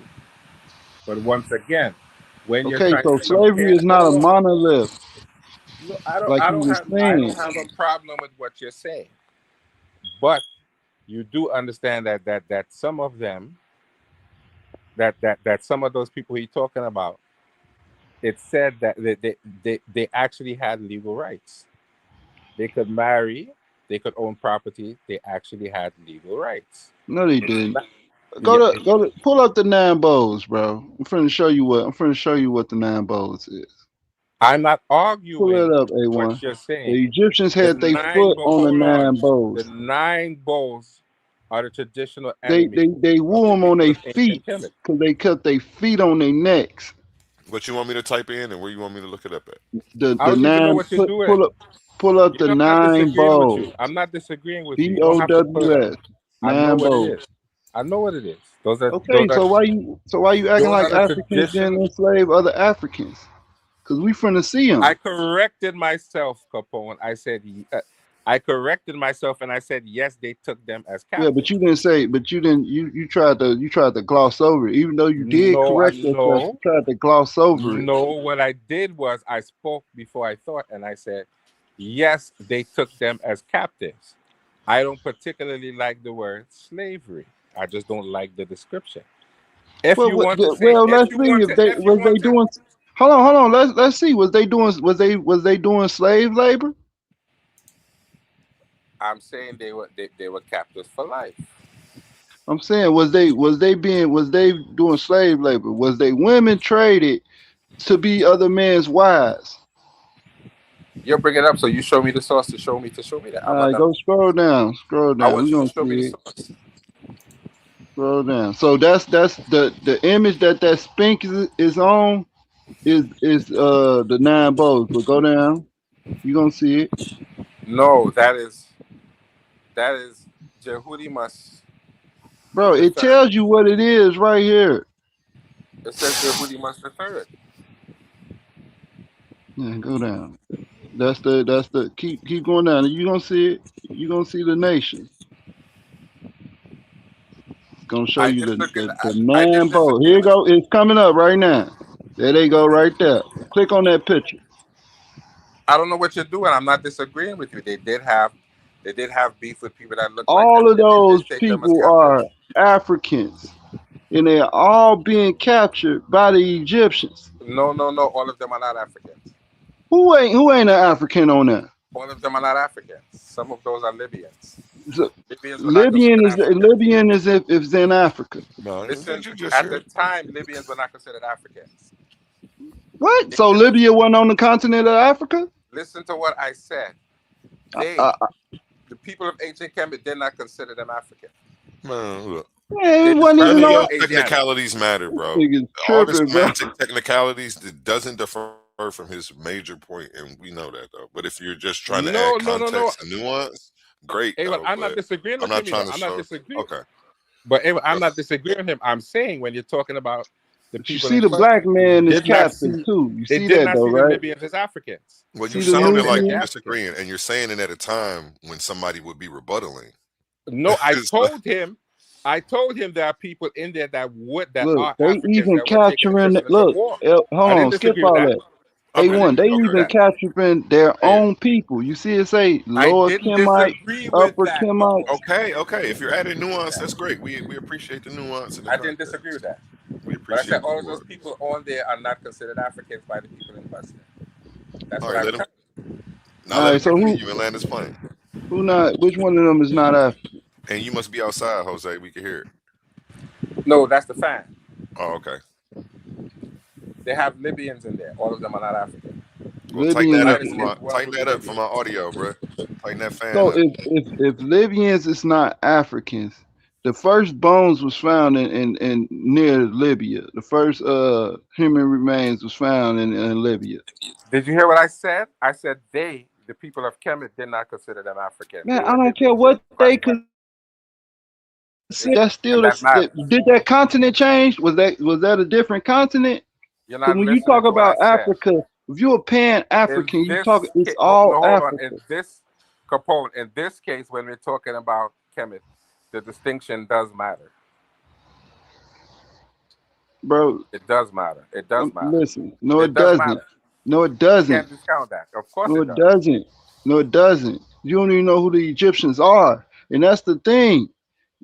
They capture You other don't. people. Pull up the Pull up the What are you It's doing? on I here. didn't disagree with you. So Back why out are of you this. Back continuing? out of this real quick. I said that they did have war with Hold on. people that looked like themselves, and they That's the did take them nine bowls. prisoners. Those are the nine nations that was around the Egyptians, right? So it's one more release. Go down. Go down. Go I down. don't know what you're arguing because I'm not arguing with you. So I don't know what you're Damn, it's supposed continuing. to Just have it on Jose, here. just let him talk and present. You keep It's talking supposed to over him have and it tell on him that here. you agree. He heard you. It's a battlefield You want stele to I'm fight looking him for. enough until he just not acknowledging you, but he definitely heard you. It's a battlefield stele I'm looking for. Go up. It's at the top. It's at the top. It's gonna say it. it's a it's a battlefield stele, but you're gonna see the people that they capture. Oh, it's on the normal palette. Put in the normal palette. So you just seen those people captured, right? Now go to the normal palette. I gotta look that up. Bro, this is the start of the Egyptian pharaohs right here.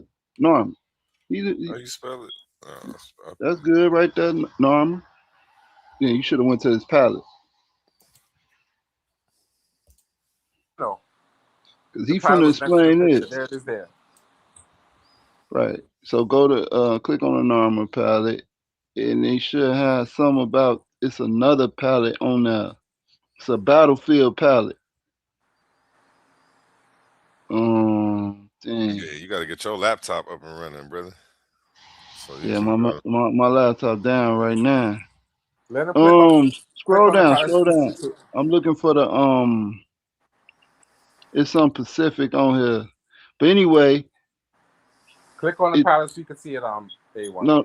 Oh yeah, you can click on the palette if you want to. So let him show you what he wants to show you, so you can continue the conversation. Right, so But what are zoom you in. saying We that can see these are it. Yeah, I depicted can in see it there? from right here. Zoom in. You gonna see them carrying them, capturing them people, bro. Right there. See that? Those people is being captured. Which, bro, there's no disagreement, and there You would see, be no disagreement because history tells you he was fighting against his own people to unify. So we know it was an internal bro. conflict. This is not a unification right here, bro. This is a subdue. This is subduing. Would you if the white people came to you and said, "Oh, we doing this to unify." Okay, Bro, okay. they There's took no. over Egypt, bro. They took over Lord. Hey, They isn't it wasn't no, crazy how everything like when 100%. he doing the evil, it's okay, but No, no, until no, they doing bro. the I same never said things, and then they're all bad for it. It's like I want A1. to show you. A1. he's got a consistent pattern in this, A1. Don't misrepresent me to bro. make I'm just you did it. The I'm not cameras saying are no, no, rolling, no. bro. I I don't never, have to bro. misrepresent you, bro. The cameras are A1. rolling. A1. I never. I'm not gonna make the argument that there was no violence and there was no subduing. I never said that, bro. You never heard me make that statement when it comes to this. I never said that. I never said that. I said this is the unification. I didn't say there was no subduing. I didn't say people didn't take it. Subduing in the effort of unification. If you want to say that, I don't have a problem with that. I'm not. That's what I'm I not would be a saying it. fool. I actually don't want to say that. No. But I feel like that's what you're saying. No. I'm saying if he wants to use the word subdue, he can use that word. I'm not going to. I wouldn't necessarily use that word. Unification means unification. It means he had a fight with his Unification brother. means slavery. Say it again. I'm not gonna push back, as that's not usually what I'm here for. But A1, I'm just touching back because we started this conversation together. But No. Listen, I don't have Hey, a whoa, problem if he why I wants got to say two things? subdue. I'm not going to use the word. If he want to say subdue, he can use that word subdue. I'm not going to say it's out of the question. I wouldn't use that word. I'm saying history uses the word unification, not me. I didn't say that. The history books call it a unification, not me. So don't put it on me like I said that. The history books use that particular word. Oh, there you go. Right.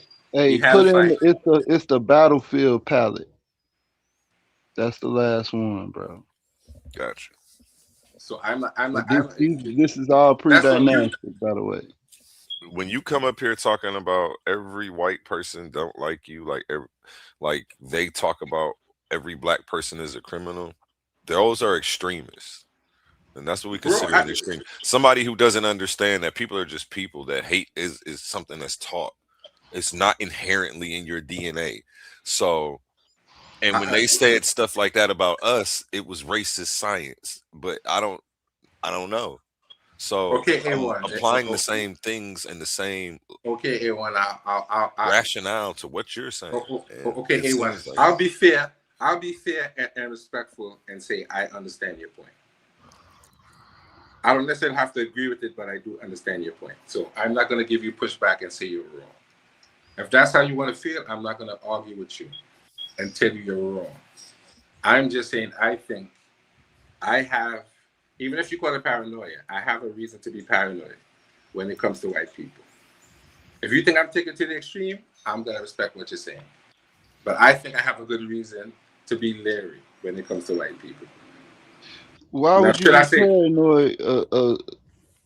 And if you disagree, then you can disagree. When I'm not gonna so you take get away. afraid. You're I scared of can white take away people your today? opinion. You You're get scared. afraid when you What are see you white scared of, though? people. What you scared of? No, I mean, like, genuinely, what do you genuinely think is going to happen? Do you think somebody's going to kidnap you or lynch you, or? No, I just think history taught me that yes, I have to be hospitable to people because that's what African culture says. But I Now, don't want to fall into the That's trap that. of being now I see if of you're being around a too group of trusting white people. and then If end you're up. around a group of white people, you probably feel uncomfortable. But You should. Just like bro, I ain't think nothing that going. You Bro, I've been should. around a You group should of white feel people. Ain't uncomfortable. Do nothing you gonna see happen. how I said it psychologically creates an inferiority complex inside of you, and that this is a Nothing is gonna problem? happen. And Right. then you said no, it doesn't. But then you just said you should feel like there's a problem, listen, and then you said it so listen. passionately. I'll say Actually something. denying that this psychologically damages you. This the I'll line say. of thinking. But go I'll ahead. say something. You got it, brother. I'll say something to you, A1. Go I ahead. actually enjoy the fact that you're giving pushback because it's a lot of times I wish you would say something, and I realize you're being quiet. So I actually like the fact that we're actually engaging in this type of conversation. It's a healthy conversation. Because I really feel like it scares me when this feel like I have to say something about. Well, it's just us up here. So, No, maybe other people I would no. let it fly, but that was like, to me, that was racist as fuck. Excuse my And Yeah, you know man. language. what I think? I'm on my And own you know what I channel. You got think? me cussing. And That you know was what I think? extremely racist. And you know I think got you upset? The fact that I said it. No, and But you you were know enough for me what to it say that. is. You You were know enough what for it me to say is that with too. you. Hold on, Jose. You know what it is too. Like the guy before him had said that his father was a Black Panther. We know that they was extremists, even though the good that they did, right? But he said that his father told him that white people don't like us. That was if is there some merit to that? Who knows? But what I can say now is that you do have some. It's not all of them, right? You can't overgeneralize. You can't say that it's everybody when it's just a group of extremists that's doing something. You know what I'm saying? It's some of them. They're afraid of you. What the hell? It's some of them who want to serve you. No, but it's not. But you see, Capone, it's not fair. It's really not fair. It comes down to sometimes jealousy, hating something so much that you want to be that something. And history tells us that they would love to do a lot of the things that we did, but they just didn't. And therein lies the problem. And this Hey, is give me one of 2 them. minutes. And I that's gotta mute out for a second, so Jeannie subduing and people. Jose, y'all build for a second. Say it again. I said this is I gotta one mute of out them. for a second. Y'all two build for a second. I said this is one of them. Subduing other people. Listen, Where did I'm Norman gonna come from?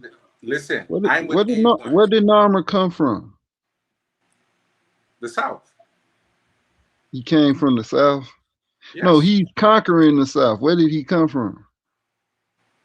I'm gonna say it again. It's believed. No, it's not believed. He came from the South. He wasn't a foreigner. But we don't know if he came from the South. Yes, We we don't. do. We really don't know nothing about Norma other than this right here. What I have right here, and that he's on the King's list. I'm gonna say it again. We know that he had a Kemetic culture. And how do we know? Because when he came with 4 people who were holding up symbols that are clearly not foreign symbols. Those 4 people holding up those banners, those are not foreign symbols. Yes, they are. No, brother. Those are 2 Heru. One might be either That's a bird, Anfu. right? Hold on. Go ahead. One, Go ahead. hold on. Hold on. two of them, the two falcons, represent Haru. The other one might be Anpu or Set, and the other one is the placenta. And all of those things are Kemetic. Those are not foreign symbols. So who is that on the top? Where? Of the normal palette. Where? Which side? What are you talking about? Describe the image. With the horns. That is, oh, I forget what you say it was, but that's, I think it, but I forget how they broke that down. But all of these symbols are dealing with. No, it's Nothing not. here is foreign. Nothing here is foreign. This is foreign. This is all foreign stuff, bro. It ain't even not one. It's not one hieroglyph on here. The only one is Yes, they are hieroglyphics they say on here. is the stand. The stand that Haru stand on. That's the only thing. And I find that I find that funny that I find that interesting that there's no hieroglyphs on this normal palette. Where at? Point to one. His name is hieroglyphics. Where?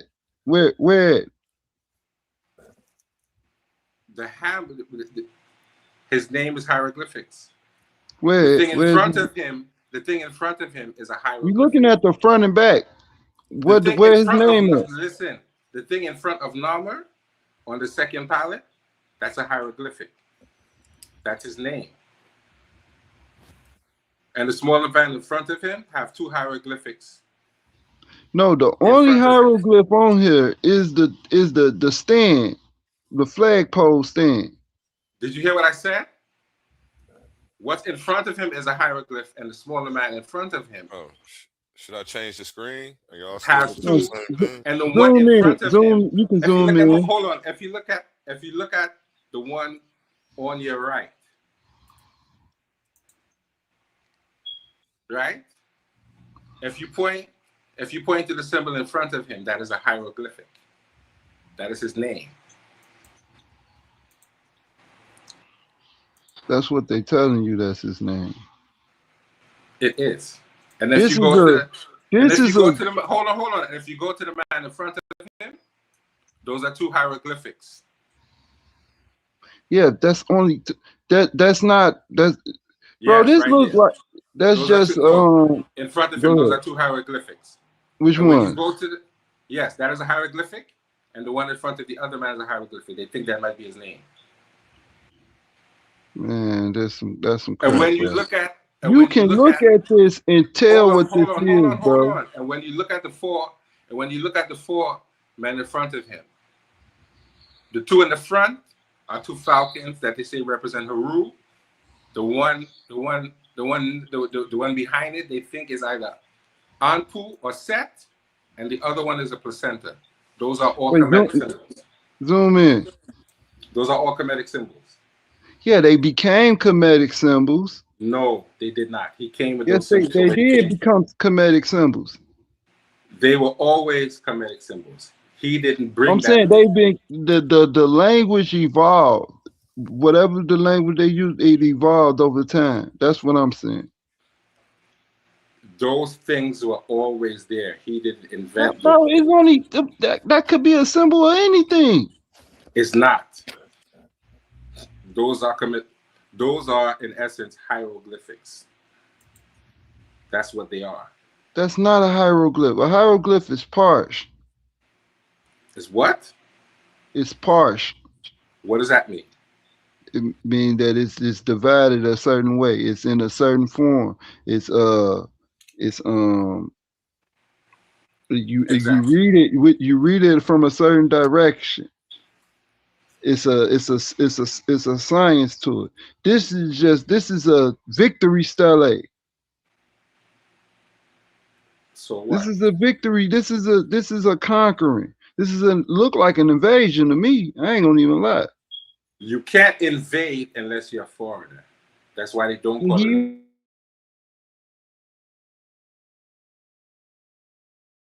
Well, that he invading. So he don't even look like the person. He can't invade unless he's a foreigner. He came from the south. He didn't come from anywhere. If you read that, it would tell you that. He don't even look. No, the people that they was going against is from the South. They're there already. He don't even look like the person that he's conquering. All right, bro. I'm sure if you I read that, don't it'll tell you that they think know who Norma Norma came from the is, South. bro. This is crazy work. So A1, so A1. Let me let you weigh in on that. Am I wrong for saying the hieroglyphics on that? They call it the unification. This is crazy. So how we know if it was the unification from the Perset crown, from the white the white and the red crown? How do we know that this is a unification and not a dictatorship? You show me any word or any concept of dictatorship in ancient Kemet, and then I just showed you the 9 bowls. I didn't ask you that. I said, show me a word for dictator, and there is none. There's no word for dictator in Medu Neter. There's no hieroglyphics. Nasu Biddy. That doesn't mean dictator. Yes, that means they translate that as king of Upper and Lower Egypt. But it has another meaning. It means well, I ain't even finna get into it. I forgot what the meaning is. But yes, it is for Upper and Lower Kemet. But the B and the really they both stand for something. I ain't even finna get into that. Yes. One is a symbol of the South, and right. One is a symbol of the North. So when you actually translate it, it means one who belongs to the South, but is related to the North. One who rules the North and the South. No, it literally means one who is related to the South. Well, no, one who belongs to the South, but is related to the North. All right, bro. I'm just saying, man.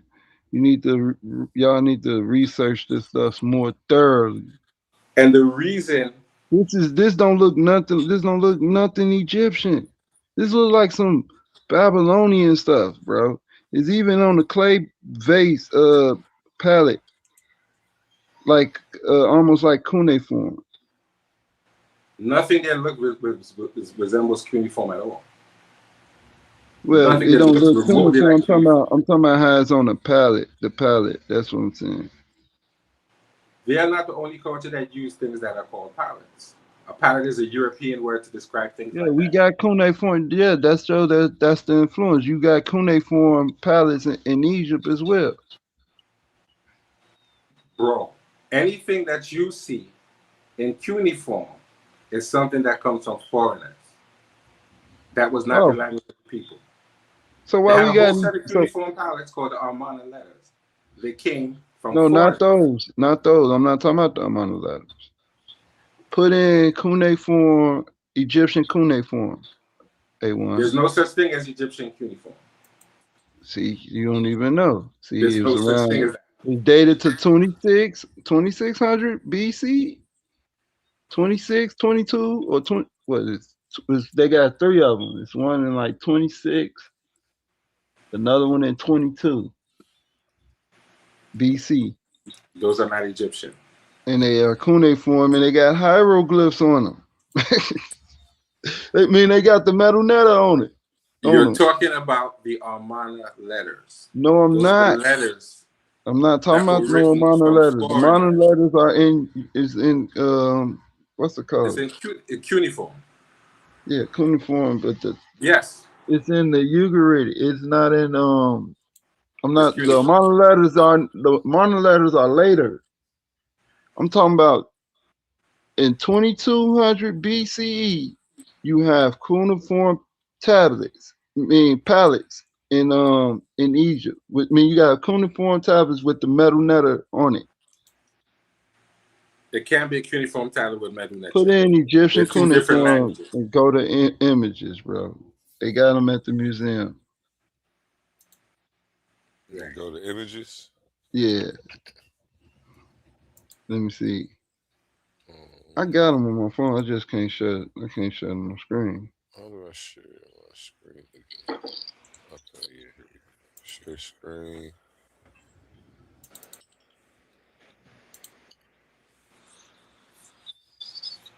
You should click images. All right, let me see. Go down. Egyptian cuneiform. Go down, go down. I ain't showing it. Go down. I think that's one right there. There you go, right there. Where it say Egyptian, ancient Egyptian hieroglyphic cuneiform. That ain't how it look, but that's one articles right there. But it's gonna show you uh the early metal netta on the cuneiform palette. But you see it, they showing it right there. You see it. Egyptian, ancient Egyptian hieroglyphic cuneiform. I click on it. Let's see what it says. All right, click on that A1. Because I never heard of that before. So maybe you'll teach me something new They today. got it at the museum. It's dated to 22. I don't know. You got to 2200. send me a link or something to what you want me to show. You know, you got me surfing the web for real. You funny for that. All right, don't worry about it. I'll show it next time, man. I'll send it to you next time, I guess. But see, when I type that in, well, that's a YouTube video that bring up Armana letters. This But the no, we can just read that. Right? It's a Egyptian cuneiform refers to the use of Mesopotamian wedge-shaped script for administration and diplomatic communication within Egypt. Most notably in the Oman letter. That's what he was talking about, right? Which were written in the Akkadian cuneiform tablets, while early Egyptian hieroglyphs emerged around 3400 BC. Similar to the cuneiform origin, they developed independently using different symbols in local fauna. So let me see. See, It they talking agrees about with what I just said. they talking about the Amana letters though, but they got them in the museum. They got the cuneiform tablets with the Egyptian writing on it. It's dated to like 2200 BC. Did you see what it just said? It says Yeah. the Egyptian cuneiform refers to the use of Mesopotamian wedge style script for administration and diplomatic communication within Egypt. Most notably, the Amarna letters, 14th century BC, which are written in Akkadian cuneiform on clay tablets. That's not the indigenous language. That's not the indigenous language. They're telling you that Egyptians use the script to communicate with other people. That's what they're telling you. They're not telling you that ancient Egyptians spoke cuneiform. That's not what they're saying.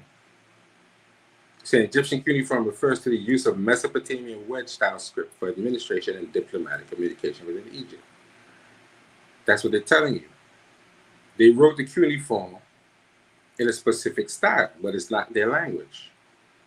That's what it's telling you. That's what that's all it means. It means that they wrote it in a specific style, but it's actually cuneiform. It's a style of cuneiform that they wrote. That's what they're telling you. And to go down, they tell you they're not the same language. They develop independently. They're not the same language.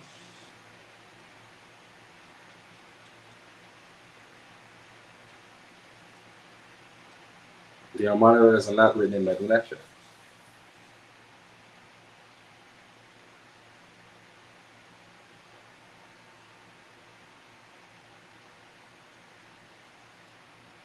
Yeah, don't even worry about it, man. It ain't pull up. I just sung you something, but you ain't got to show it if you don't want to. But I was just bringing that up to show the influence, right?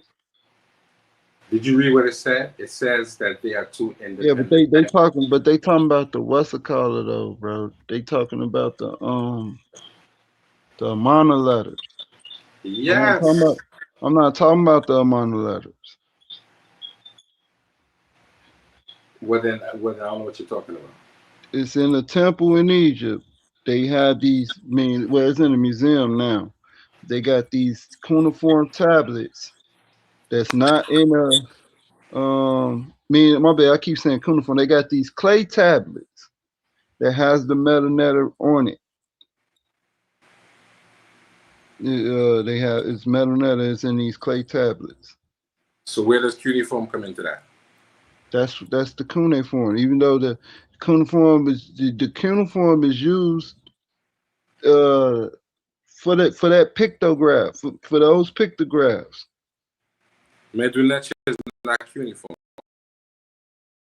The two independent languages. All right, man. Leave it alone. You can't write hieroglyphic cuneiform.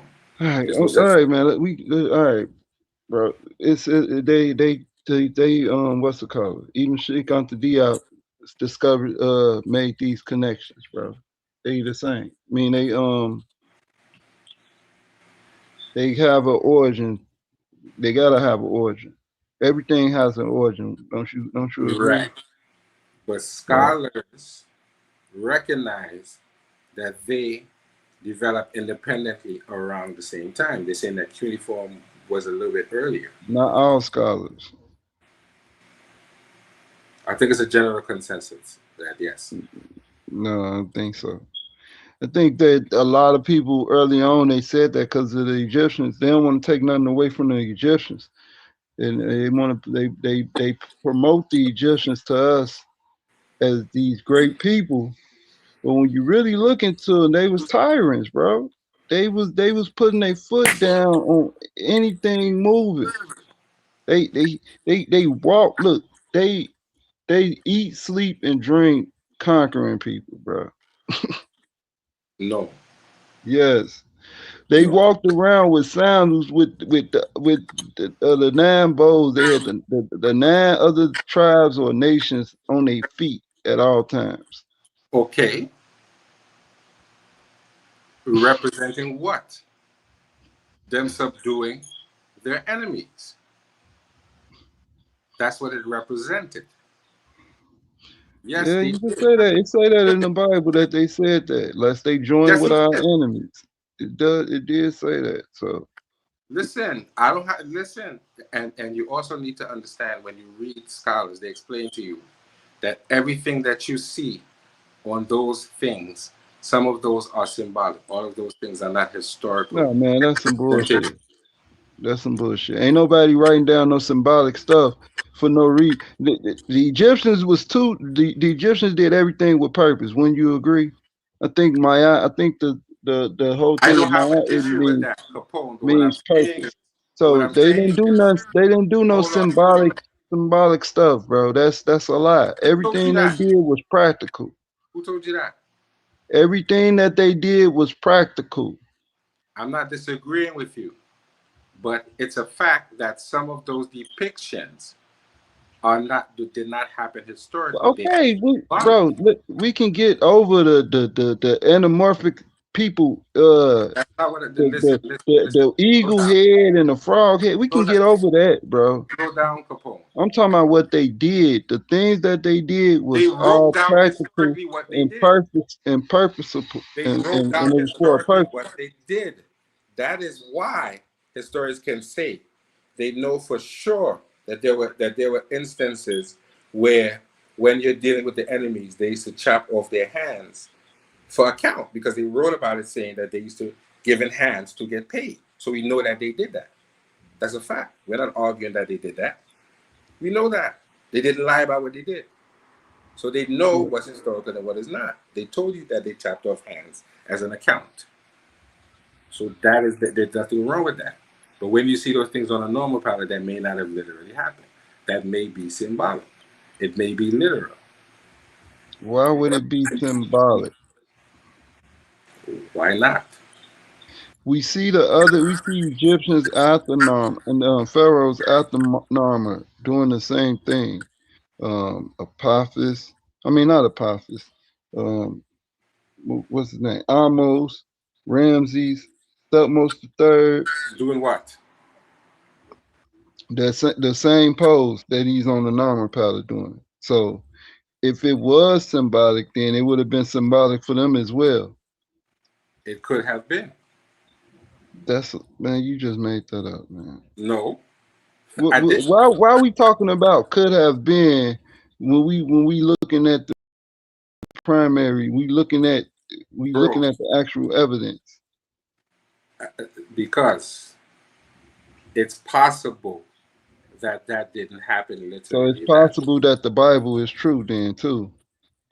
no, no, not based on that. But put it this way: based on evidence that we have now, I would not say the Bible is true. I don't see So anything to say that the Bible is a okay, history book. I told so you yes. the Egyptian There's history that they priesthood can it prove in went the and Bible. start their Yes. own stuff. There's history that Nobody they can never prove in the left Bible. Egypt and went and start their own stuff.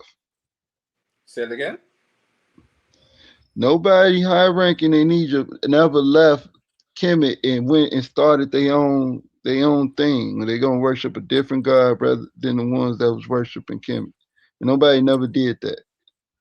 No, no, they wouldn't do that. They wouldn't do that. Hey bro, you can't make this stuff up. And they wouldn't do that because in their mind, that is definitely taboo. And there's definitely consequences to doing that. So they What would not. happened? What was the consequences? According to them, you have a judgment scene, and in the judgment scene, if you are not balanced, they have a beast called Amet that would eat your soul. So that was their Is that understanding. symbolic or would that really happen? No, that's symbolic. That's their Okay, so if it was symbolic, why would I care? If you don't care, but they do. I'm saying, why would that person care if it was symbolic?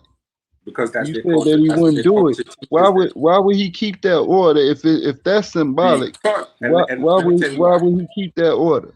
Because the symbolism is disorder destroys your soul, and you don't deserve a place in the afterlife. Right. I just asked you. If you don't have balance.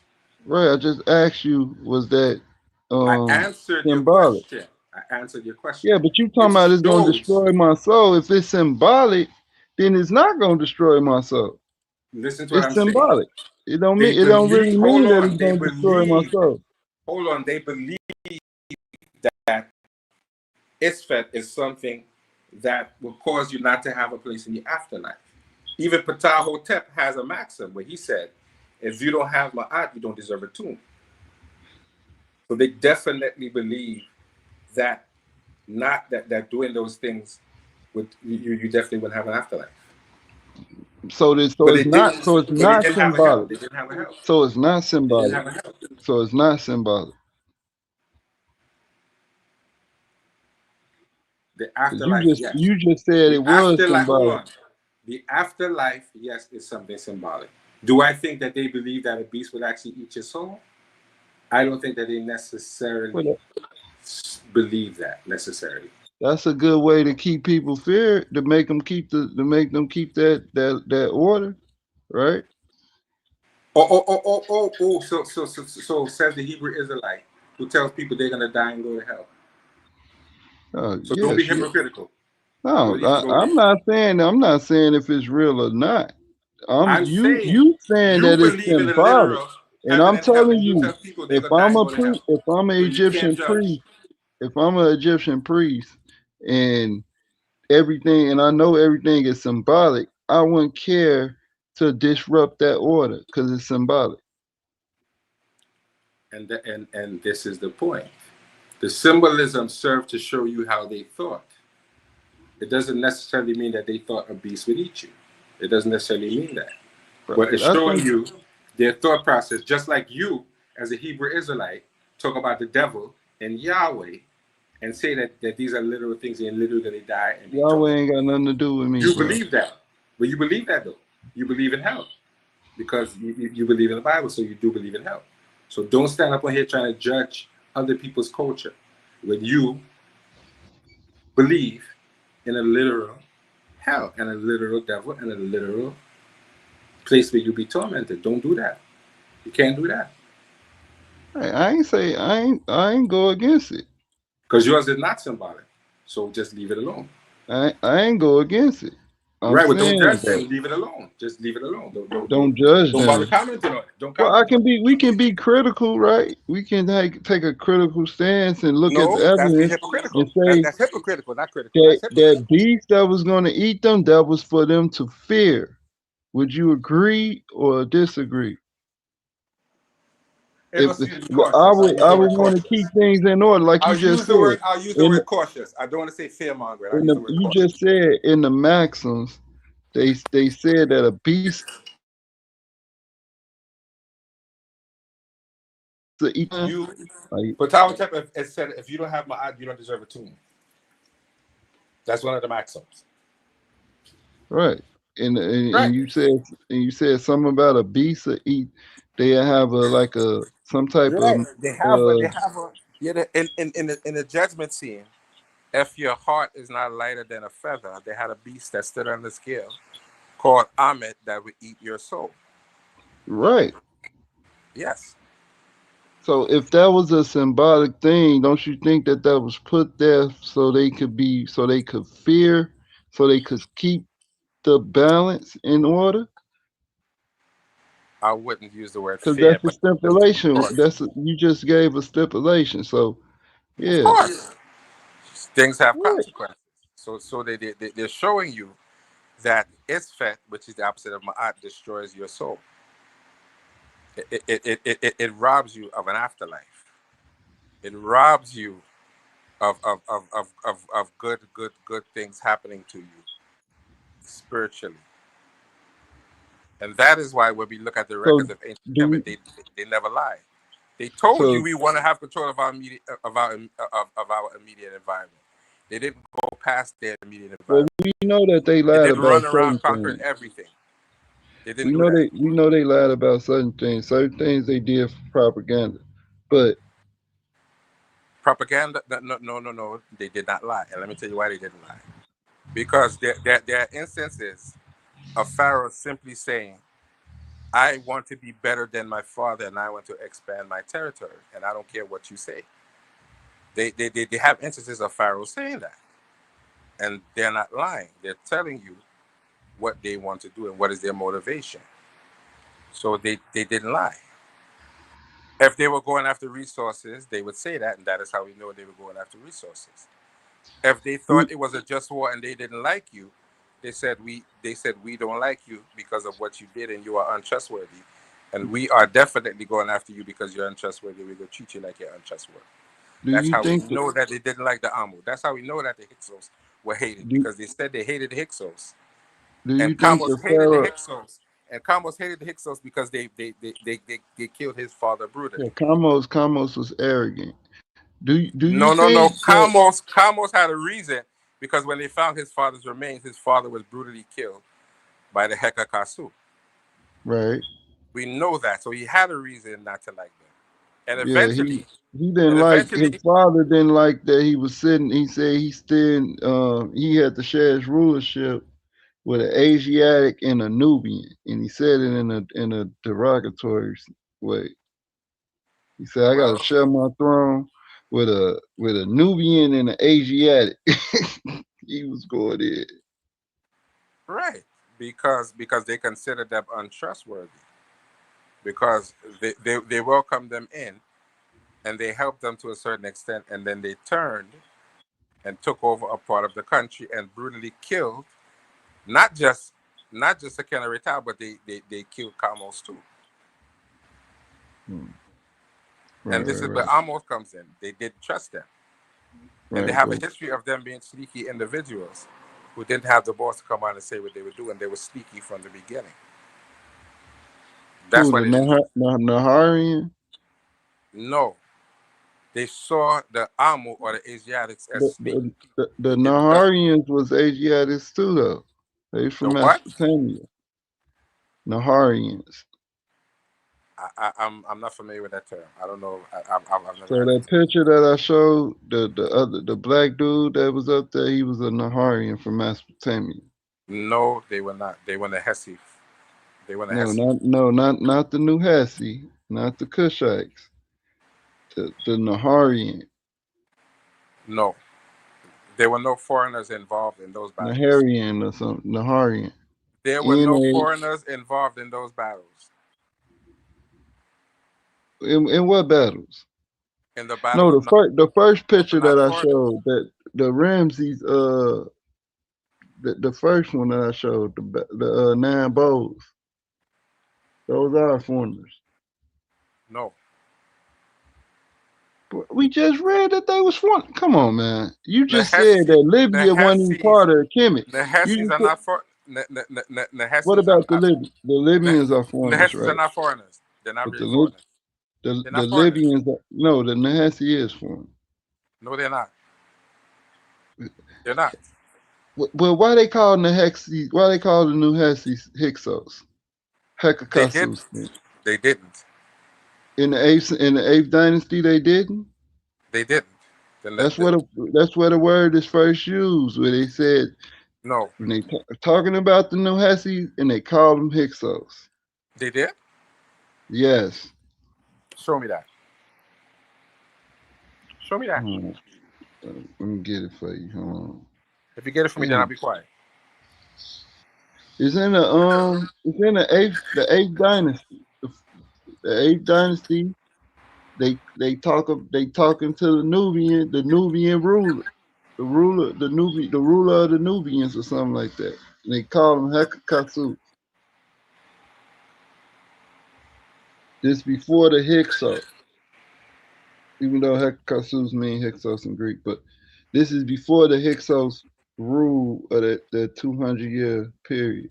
It says the Nehesi, often translated as Nehesi with a Y or Nehesi with an S, were not the Hyksos. They were a distinct group, often Nubians from the south, frequently in conflict with the Egyptian state. The Hyksos, conversely, were a group of West Asian/Semitic origin who ruled the North Delta during the Second Intermediate Period.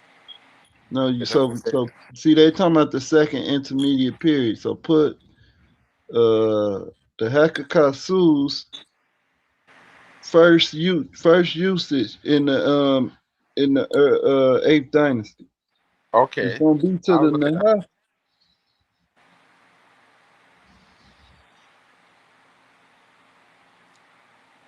Let me look it up and see if it agrees with you. You know this already, man. The term Hyksos derived from the Egyptian Hekakasu, or rulers of forest lands. The first used around the mid-19th century, roughly 200 years before they established power. It appears in the tomb of Khnumhotep. No, that's the wrong. See, they keep going to that one. They keep going to Beni Hassan.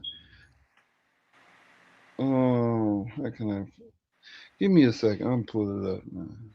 Right, and this would be somewhere around the 11th dynasty.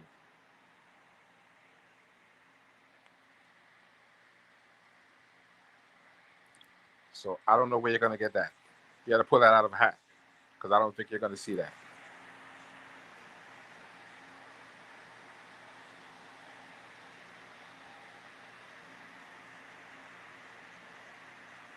Because even if you look up the word in the TLA, you'll see it goes back to a word that doesn't have a foreign determinative on it. Every word that you look up in the TLA and you click on it, it goes back to the word Nehesi with no foreign determinative on it.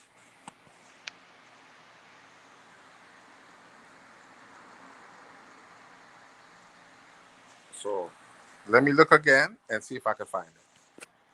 A1, you still there? A1, like you fell asleep again, yeah? Yes, sir.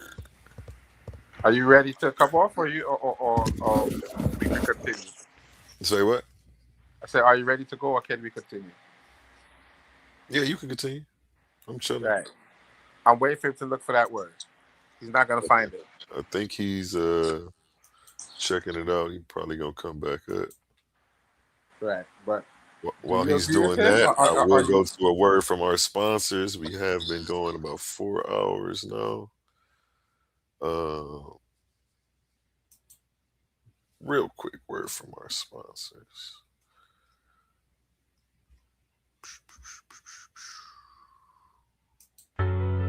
Let's pause the noise for a second, because if you're still here right now, you're already different. Not everyone gets this. Not everyone understands real debate, real scholarship, real intellectual smoke. But you do. This is Coliseum of Arguments. This is Titans Debate League. And what happens here doesn't survive on algorithms. It survives on the people who believe in it. When you support through Cash App, you're not just donating. You're fueling the arena. You're the reason we can bring in high-level guests. You're the reason we keep unbiased judges. You're the reason these debates stay sharp, fair, and uncompromised. This platform is built by thinkers, sustained by supporters, protected by the ones who know value when they see it.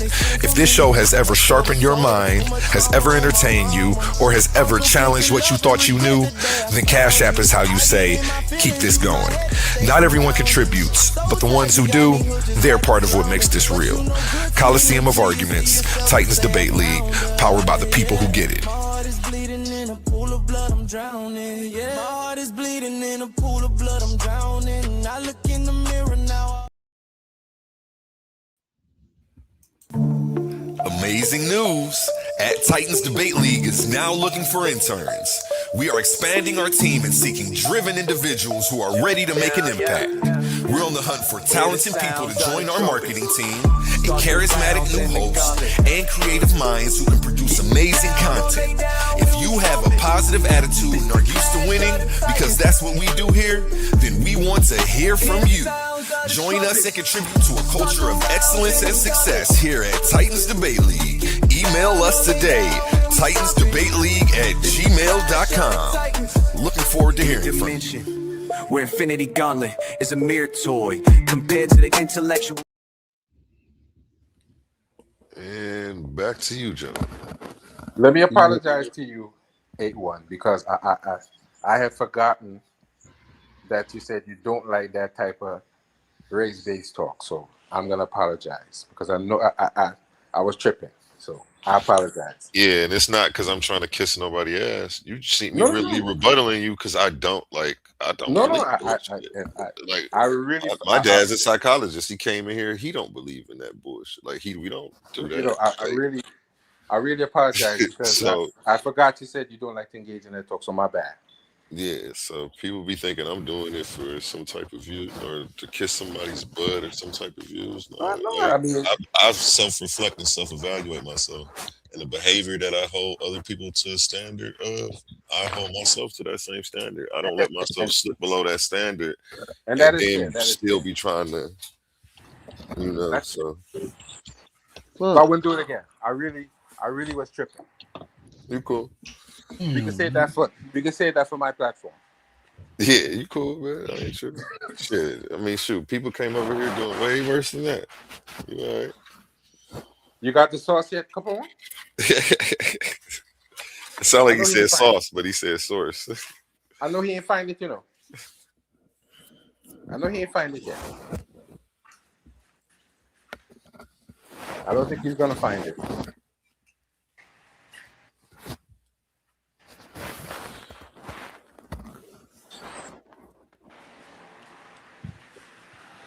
You ever heard that before, A1? That they call the Hesse Hyksos? No, I'm not really too familiar. I'm over here learning right now. You know, I brought the classroom to me today. No, I don't think that's correct. He dropped off. He might be trying to get his sound right or his source right. Yeah, man. Yeah, man. You can look it up with AI just to double check though, A1, to make sure. Because I didn't. What you want me to type in? What was the first use of the term Hyksos in ancient Egypt? Or you could type in, do that, and see what it tells you. What was the first use of the word Hyksos in ancient Egypt? And if it disagrees, then I'll apologize.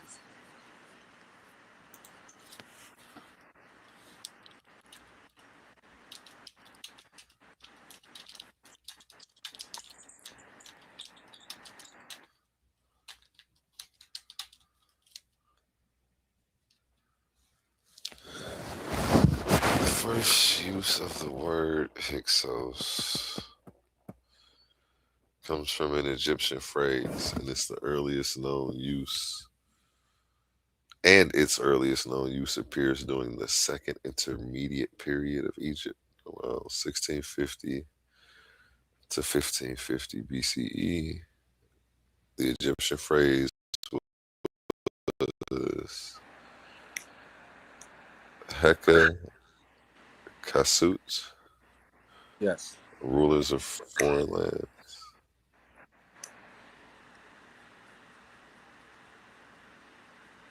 Heka, That's around the 11th dynasty. Heka Kasut. Heka Kasut. Oh, it was originally the name of a specific ethnic group. Instead, it was a title Egyptians used for foreign rulers.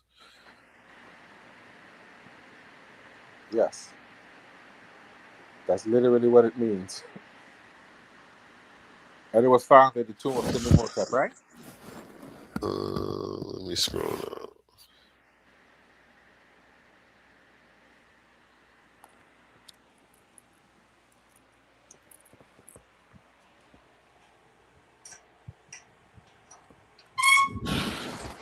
The first known use appears during the Egyptian inscriptions of the Middle Kingdom of the early Second Intermediate period. But it don't show where they wrote it in.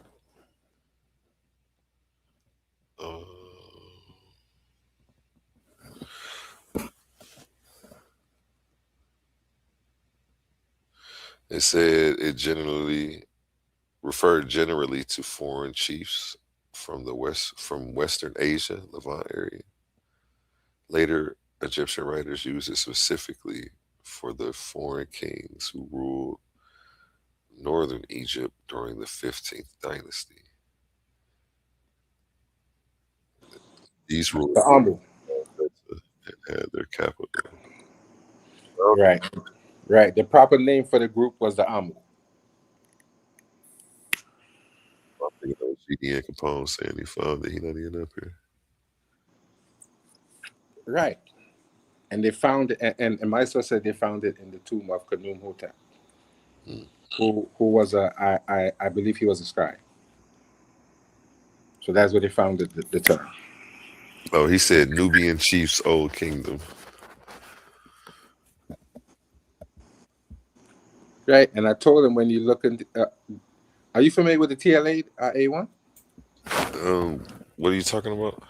The book? TLA. It's a text corpus. Yeah. Right. So, but what out of the TLA?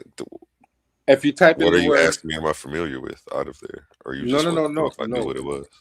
Yes, because I was put onto it recently, and I found out it came out in the past couple of years, the past 2-3 years. So it's something recent. So if you type in the word Nehesi and you look at all of the terms for it, all of them will go back to one term with no determinative for foreigners on it. So they didn't see them as foreigners, generally speaking.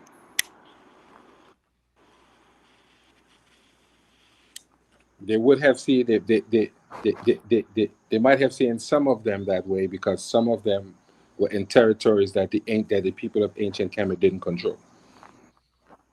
So they had groups of Nehesi all over the place, and some of them were probably in places that they didn't control. So of course, once they don't control the place, they're considered a foreigner in that sense. But they didn't come from anywhere else. They came from the south in ancient Egypt.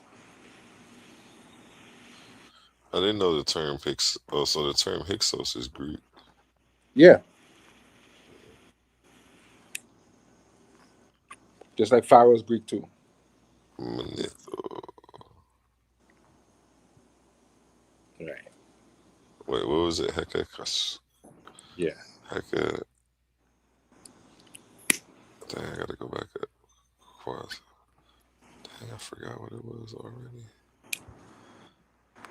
Right. And when they talk about Manetho, Manetho was a indigenous Kemetic priest who wrote in Greek, but his works were lost. So anytime you hear them quoted, they found them quoted in later works, because they can't find his original works. but they know that he was not a born Greek. He was an ancient Kemetic historian who wrote in Greek. And apparently Manetho was not his original name. So They don't call know it what his original Hyksos. name was. Y'all was arguing yesterday about all these anachronistic terms. Hyksos would be anachronistic outside of a certain time period too. But people Yes, it would be. still It try would to be. use it No, so instead of calling them Heka. so that they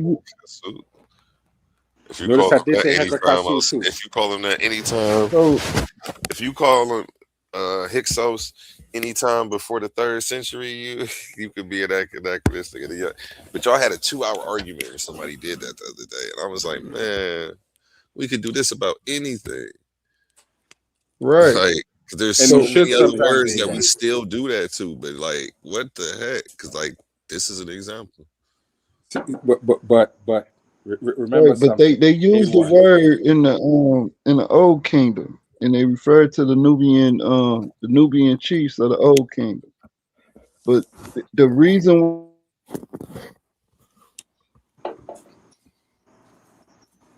You cut out at the end. I couldn't hear you. why they go back to the second intermediate period. Now I said they used the term in the old kingdom, Hekakasus, to the for the Nubian chiefs, chief of the Nubians. They was called Hekakasus. But then when you get to the second intermediate period, so the reason why they use it, why they say it go back to the, because that's when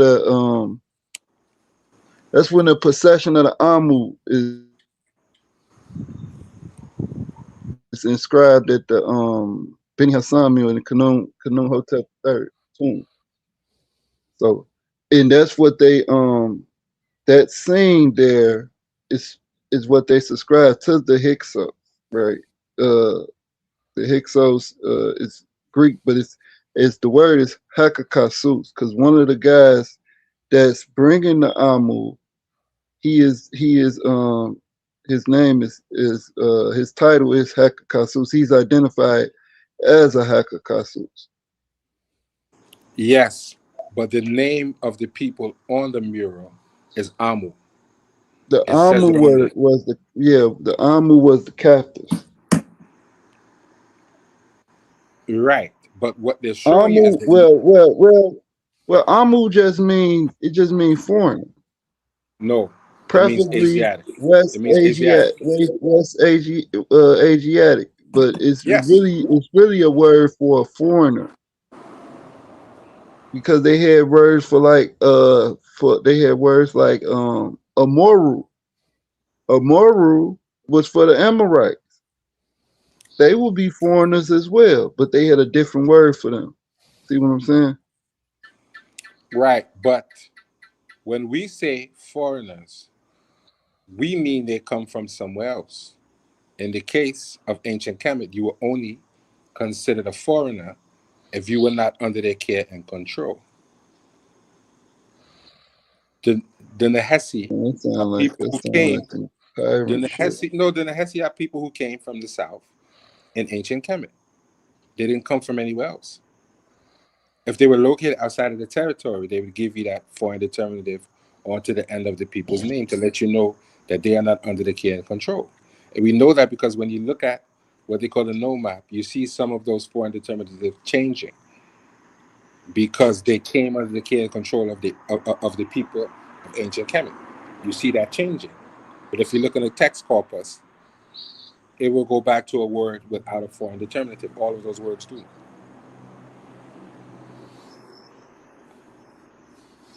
That's how it works.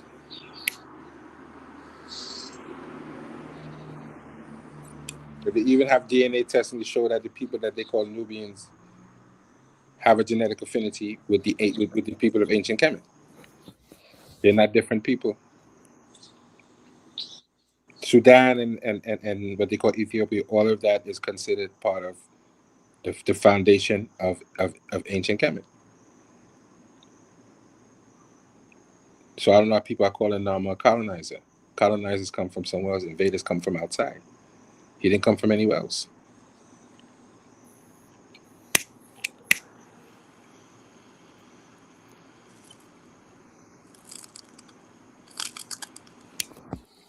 So they're trying to fit their narrative in the history, and I think we'd all agree it doesn't work that way.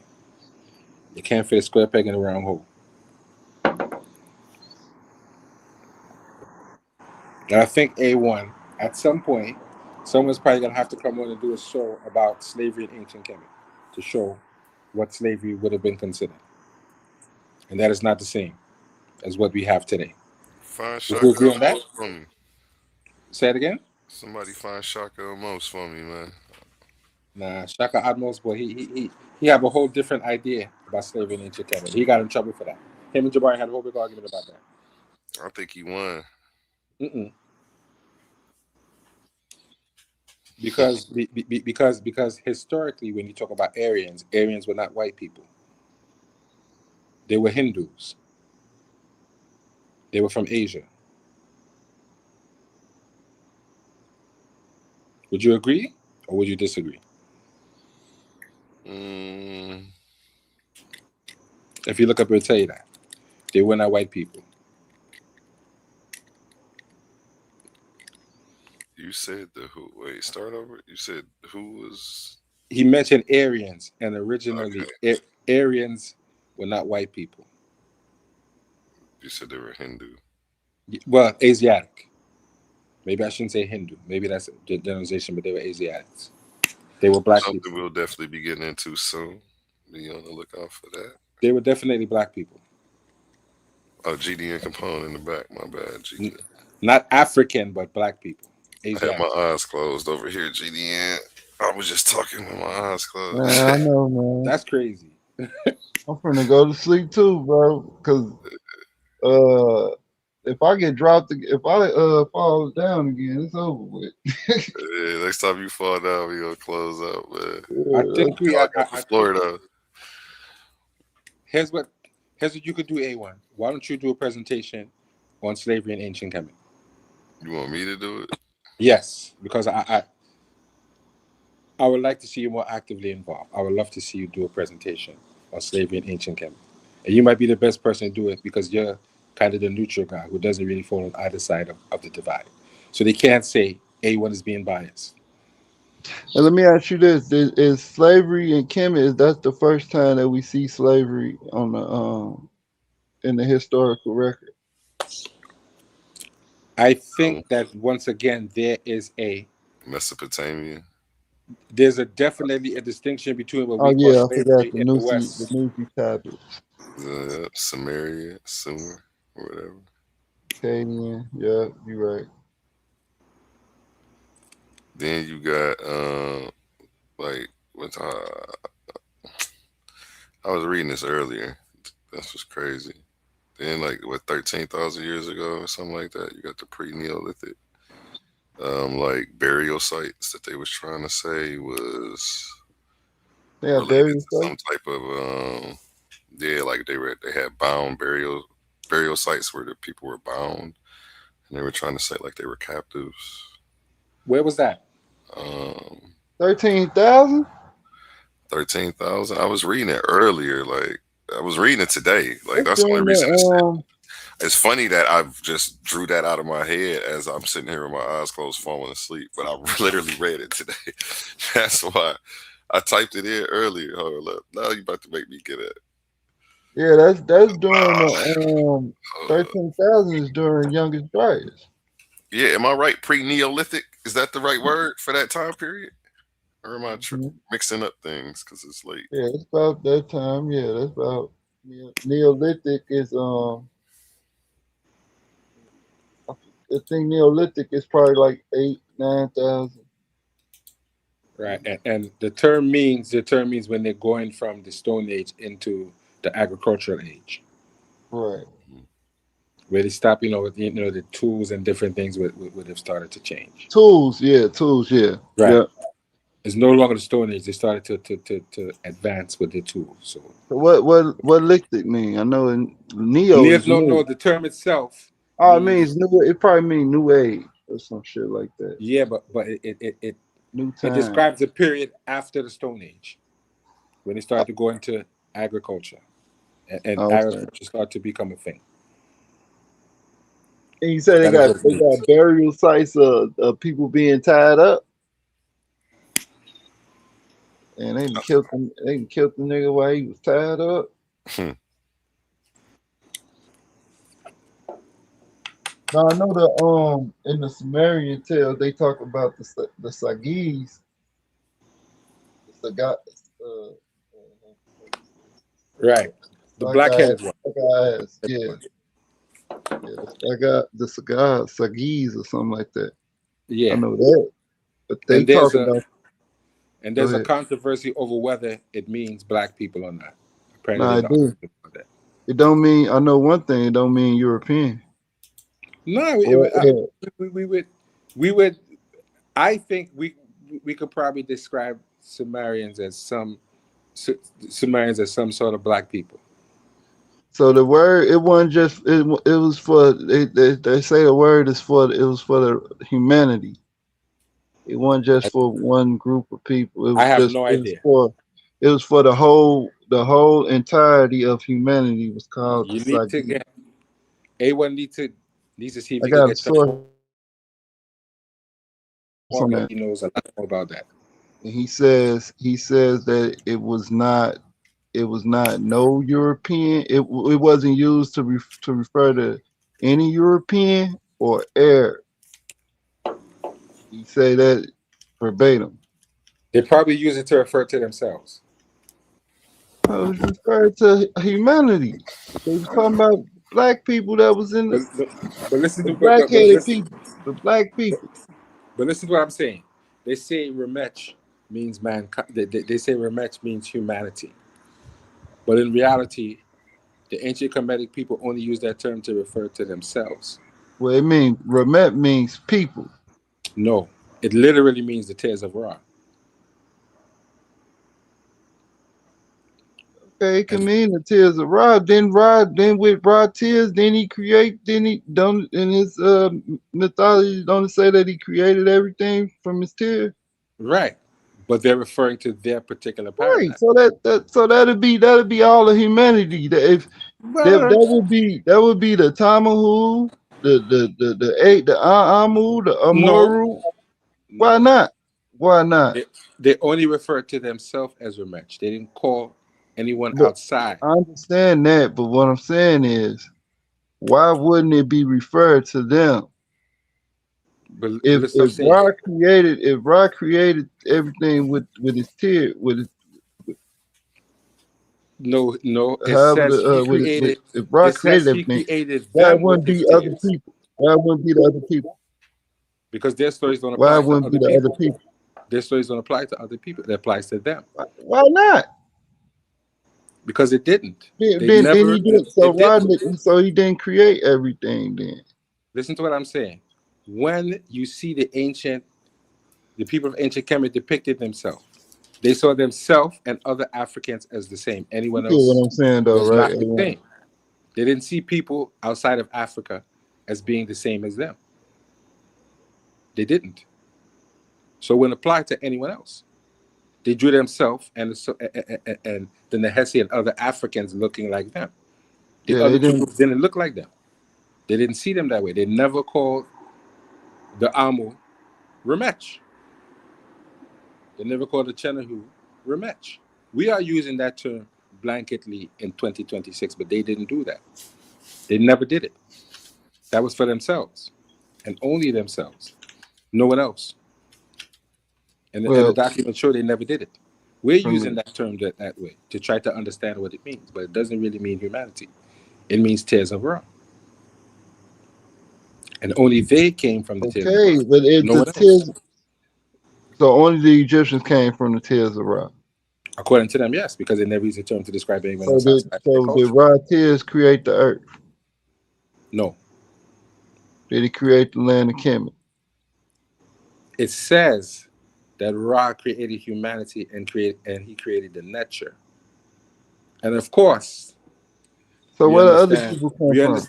we understand he would be the supreme he would be the created deity, but then they also have another story about Khnum creating man as well. Right, Canoe, right. But they can be doing that on the behalf of Ra. But what I'm saying is, okay, yeah, we know that. But what I'm saying is, so where do other people come from? Who Where they created say they them? came from, wherever they say they came from, that's where they came from. I'm saying, who I created them? If the I don't know the Egyptians was Amu's creation created by story. Ra and Khnum, who I don't know created the the other people? I don't know their creation story. I'm sure they had their own creation story that didn't They involve. was created by Ra too, brother. Well, That's what and actually, it was a tomb. He they, wasn't they, Ra at the time. He was a tomb. Ra came right. later. Ra That's was a a different deity. right. I understand the tune, but what I'm saying is that But that's Ra who was a they. different deity, They combined the two later on. So it's Amun and Ra were two a different tune deities. Ra.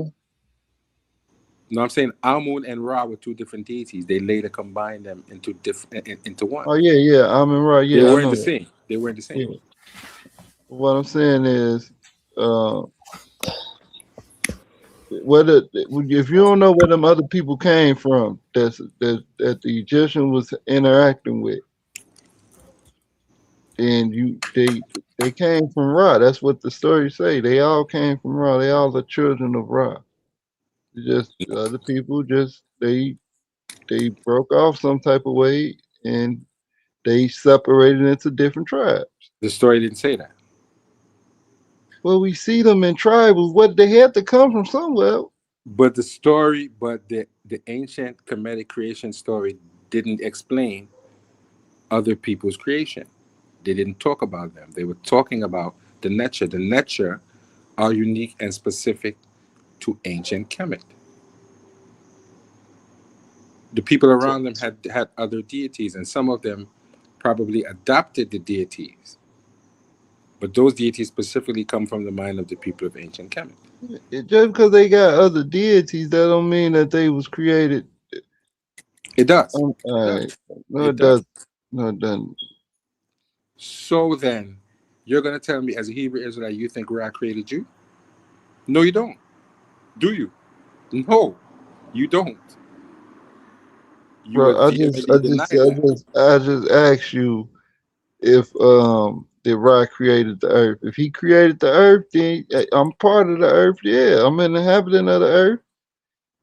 Be But careful what you if say, Capone. If man, you I are can say Israelite whatever and a I can Bible say. believer, you're I going to can get say yourself in trouble. whatever I want to say. No. Listen, I'm cautioning you because if you make that statement, your fellow Hebrew Israelites are going to be I mad don't at you. care what my fellow Hebrew Israelites think or say. I don't care. They need to study. So So yeah. what I'm saying is, if So that's what it's saying, that means that if it's saying that he created the earth, that means that he created everything that's in the earth. so so That's so what so, I'm saying. so So Capone then. you said out your mouth that he didn't create the earth. So So what you're telling me? So if he didn't create the and I earth, corrected myself. I said he then who is considered did? the creator of all things. Who? He's the creator of all things. He's the creator Oh, of all so things. if he's the creator of all things, then he created all people. Wouldn't you agree? You don't agree because you say Yahweh Unless, is the creator in your story. unless he's But you not don't the agree, creator of Capone. all things, Capone, you right? don't agree with that. Because Yeah, if but that's the case, then you're saying Yahweh is Ra. And you don't say that. I never said Yahweh anything. So you don't believe in Yahweh? No, So who is the creator in your paradigm? the one that spoke to Moses, his Who name was wasn't that? Yahweh. So what was his name? Educate me, because It's maybe I'm. it's in the text, man. You got to read it. Who was it? El?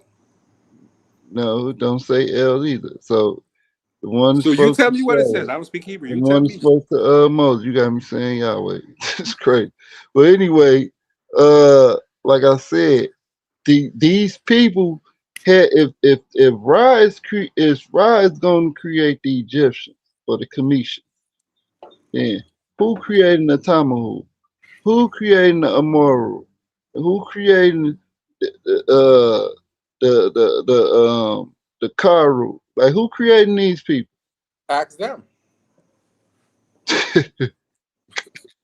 I'm But just speak for people. even the I can't ones, speak for them because I don't know. what about the ones that look just like the Egyptians? They saw themselves As I said, they saw themselves and other Africans as being the same. They didn't see other people as being the same. You know, one thing I saw on the nation, them different tribes is that the black ones, you really can't tell the difference between them. They really is, it's the same drawing. They just got a different headdress. Exactly. Because they saw themselves and those people as the same. They didn't see the No, Libyans that just as the means same. tribalism. That's just a set. Like you wear blue hats, you wear red hats. That don't mean we ain't different. That don't mean we I wear I'm blue hats, you wear once red again, hats. That don't mean we I am not not people. no, I'm saying they did not see people outside of those two groups as the same as them. That is why I They're told you different the gangs. That's all. Libyans, the Libyans were not considered to be Africans by those people. They were referred to as Asiatics. That's So what I'm the saying. And so that the is why they use Egyptians. that term for them. Now So they are so calling them Africans. so The then people of why Kemet didn't consider them Africans. so if they didn't think um that the Egyptian that the Netter created all men, right? Then why did Ramses give a thanks for the Amu? Why did he give thanks to what's called for the? I think he praised it. I think it's Set was Amun, one of them. But he give on the 400-year stela. He give thanks for the Amu. Okay. Yeah. So why he thanking his God for the Amu if they didn't create him? Show me that. Give me the quote. Give me the exact quote. What did he say? He says he gives praise and what I forgot the word for thanks, but he says thanks for the Amu. It's on his 400-year stele. Okay. When you get a chance and you get things together, I want you to show me that. Ramses the second, 400-year Ramses 400-year stele. Okay. That's what it's called. And Okay. on that stele, he's giving thanks for the Amu. Are you sure? Positive, Why would he do that? because it was the 400 year of them having Amu. The Amu came in with the Hyksos. 400 years later, Ramses The is Amu ruling. are the Hyksos. No, no. The Abi Shah was the Hyksos. He was No. the We foreign just ruler. read. So, He no, we just. brought hold on. He brought the Hyksos. Me, my bad. No. He brought the Amu in 37 captives. That's what the inscription says. Right. His name was Abishai. His title was Heka Kasut. Kasut, right?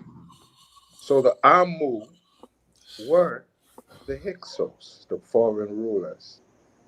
They came No, in as captives. They were welcomed in as captives because, according to the scholars, there was a famine. So they welcomed them in and they brought eye makeup, right. So different tribute. those are Midianites and Ishmaelites. But The within text doesn't them, say that. I'm telling you what they is.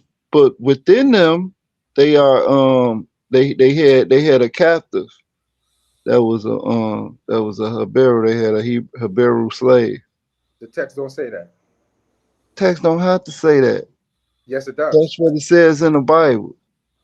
Well, then you cannot superimpose the Bible onto the text because the text doesn't agree with the Bible. The Bible and the text is explaining the same thing, the same No, it event. isn't.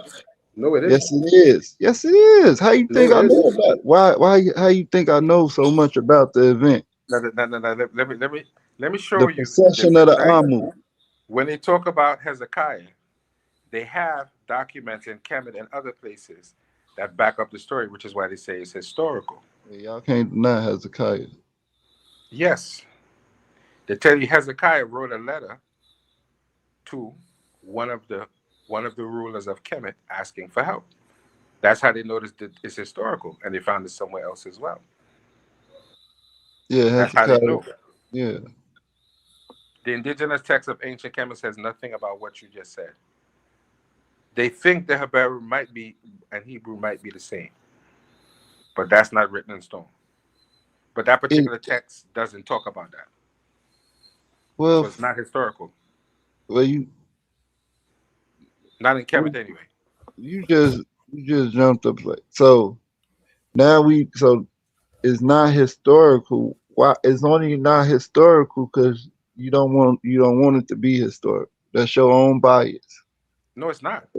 Yes, it is because there've been plenty of scholars who made the connection linguistically and understood that the word Hebrew, Hebrew,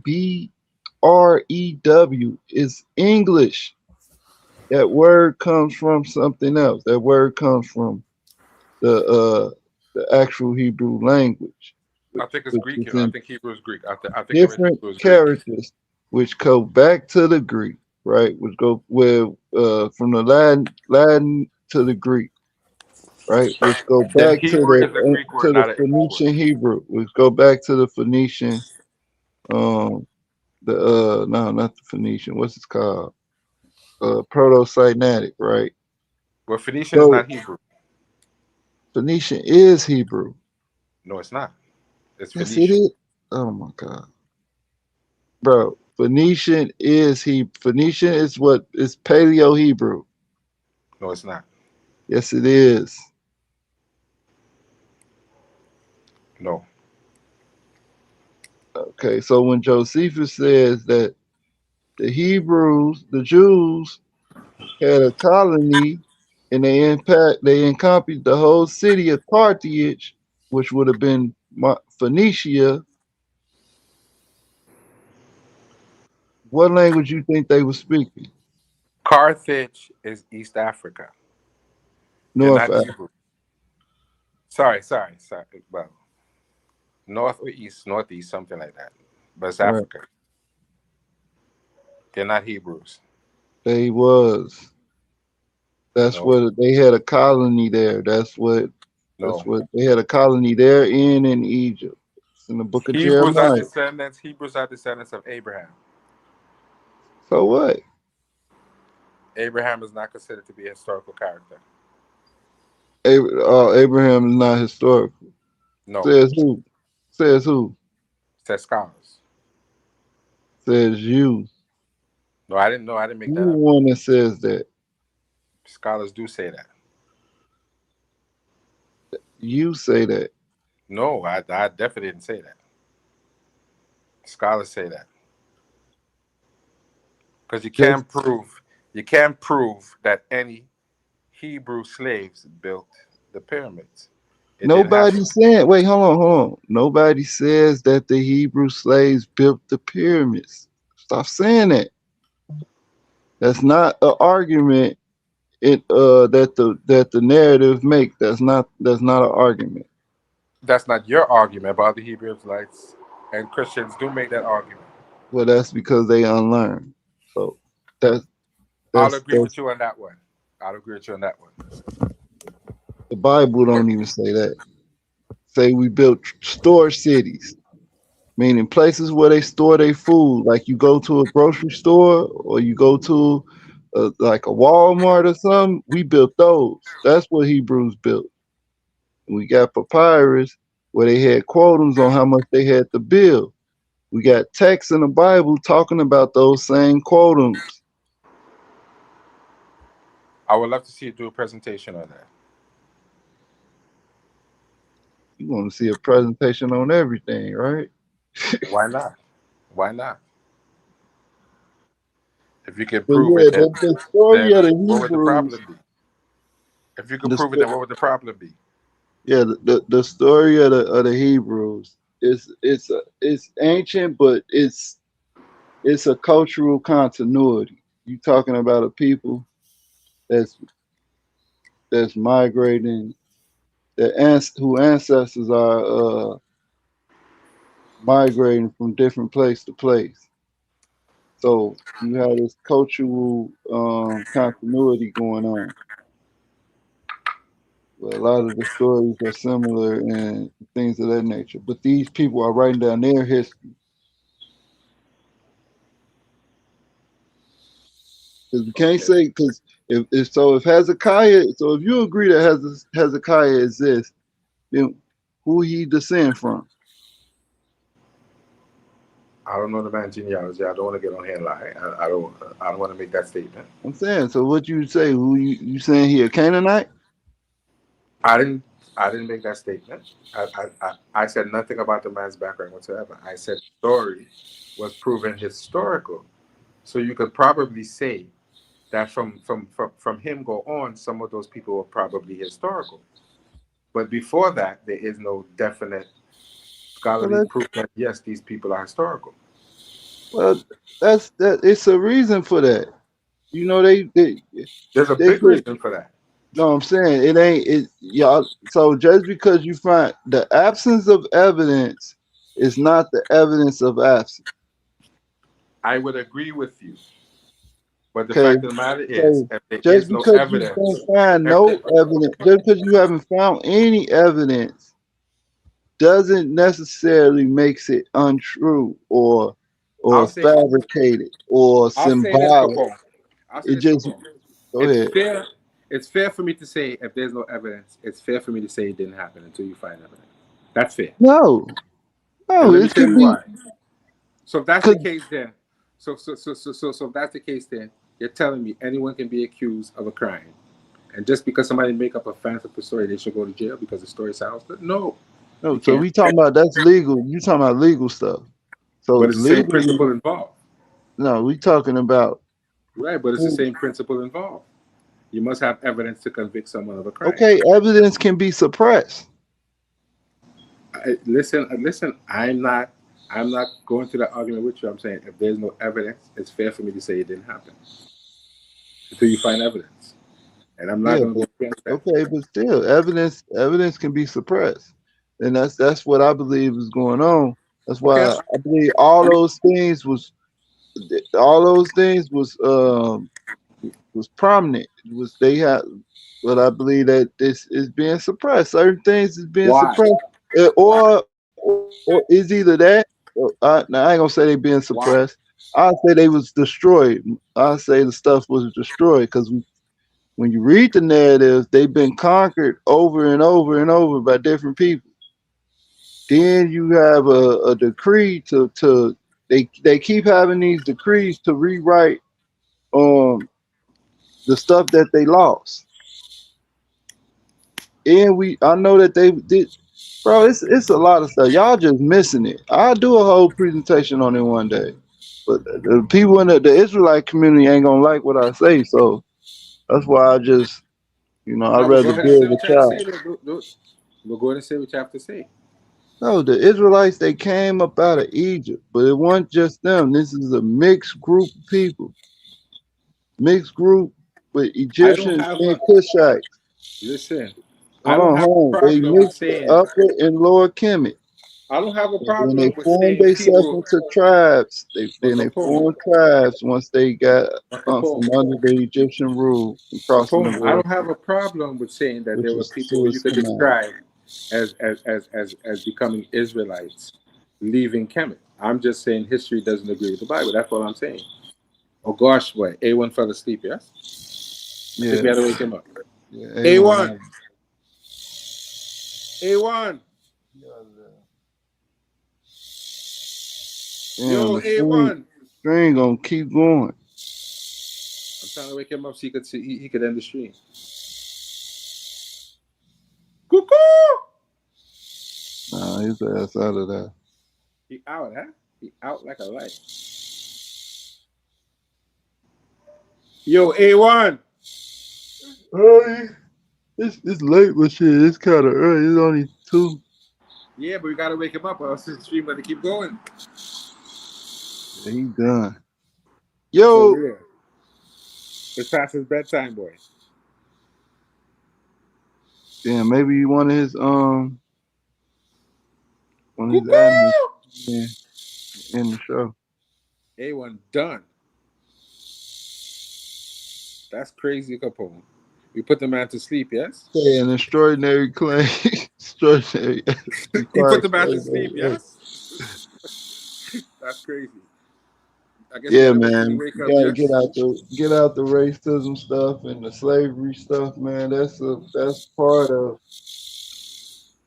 Gosh, man. This man out, boy. I don't know what to that's do right just what that's humans do that, bro. It's gonna be some type of order. now. And I had to go just now, too. So I don't know what to do. All right. We don't put the man to sleep, yes, Capone? Yeah, man. I don't know. I was halfway asleep. Me too. It's all But this, good. I ain't I catch ain't want to all leave of him the sleeping. I show. don't want to leave him sleeping, you know. I ain't catch all of the show, but I don't know. Somebody yeah, else could come in and maybe end the stream. But they probably sleeping too. yeah, yeah. Shout out to A1. Eventually, you're going to end, you know. Eventually, it will end. Oh, he got to end it. No, Yo, no, no. Eventually, once it goes past a certain time, it will end. But that's a long, long time from now.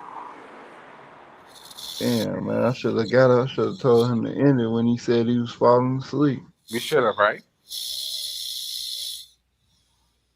Yo, A1.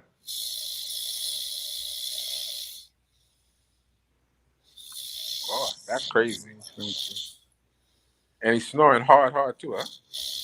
He ain't finna get him up, man. I don't know what to do, Capone, but what to do? Maybe if you call his phone, you got his number. Nah. Let me see. I gotta turn my other phone on. You have his number? Yeah, I'm trying to call him and tell him to end the stream. Yeah, see if you can call him.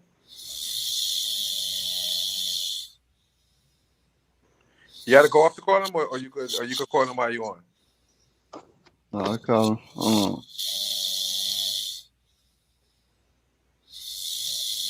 Now I feel bad, you know, Capone. We really should let the man end this a while ago, you know. Yeah, I said I want for him to come back. I'm like, man, I fell off. I'm like, skip.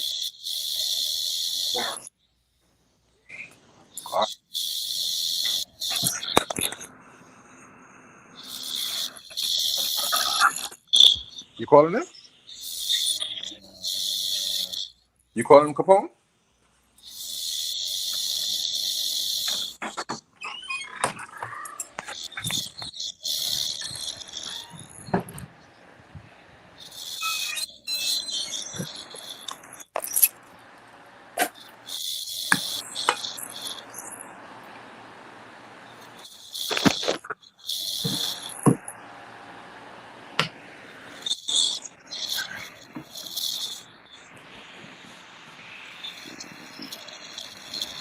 Capone not going, eh?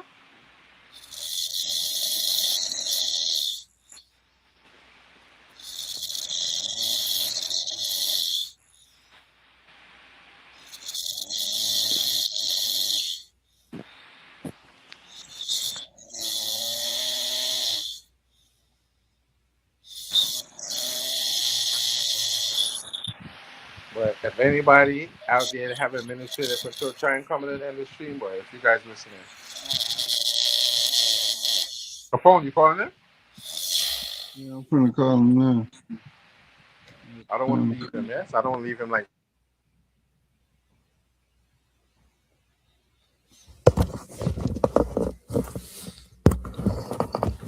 What I miss, Yeah, man? What I miss? I don't feel yeah, man. You gotta end the screen. You gotta end the stream. All We right, was calling you for gentlemen. about 10 minutes, A1.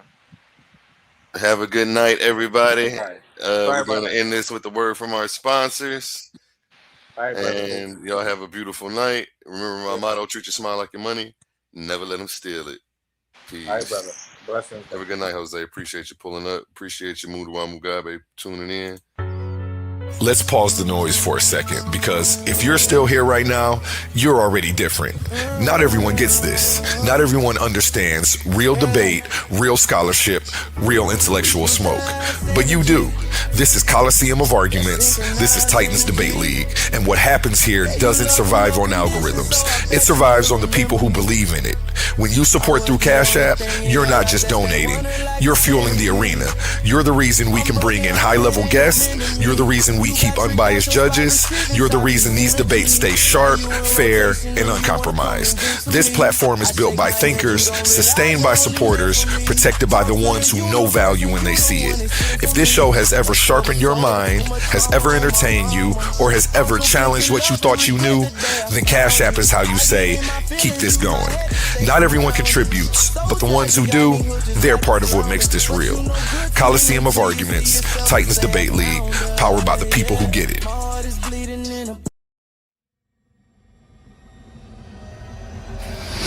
These are not just speakers. These are thinkers, forged in fire.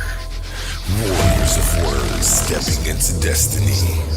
Welcome to the Coliseum of Arguments, where logic clashes with conviction and ideas spill like blood in the sand. 16 titans, 16 minds, one path to immortality. They come seeking truth, they fight for redemption, they burn for revenge. Featuring the intellectual elite of the Titans Debate League. Every round a new war, every word a new weapon. Every titan ready to fall or rise in glory. This is not debate, this is combat. Step into the Coliseum of Arguments. Only the brave speak here. Are you not entertained?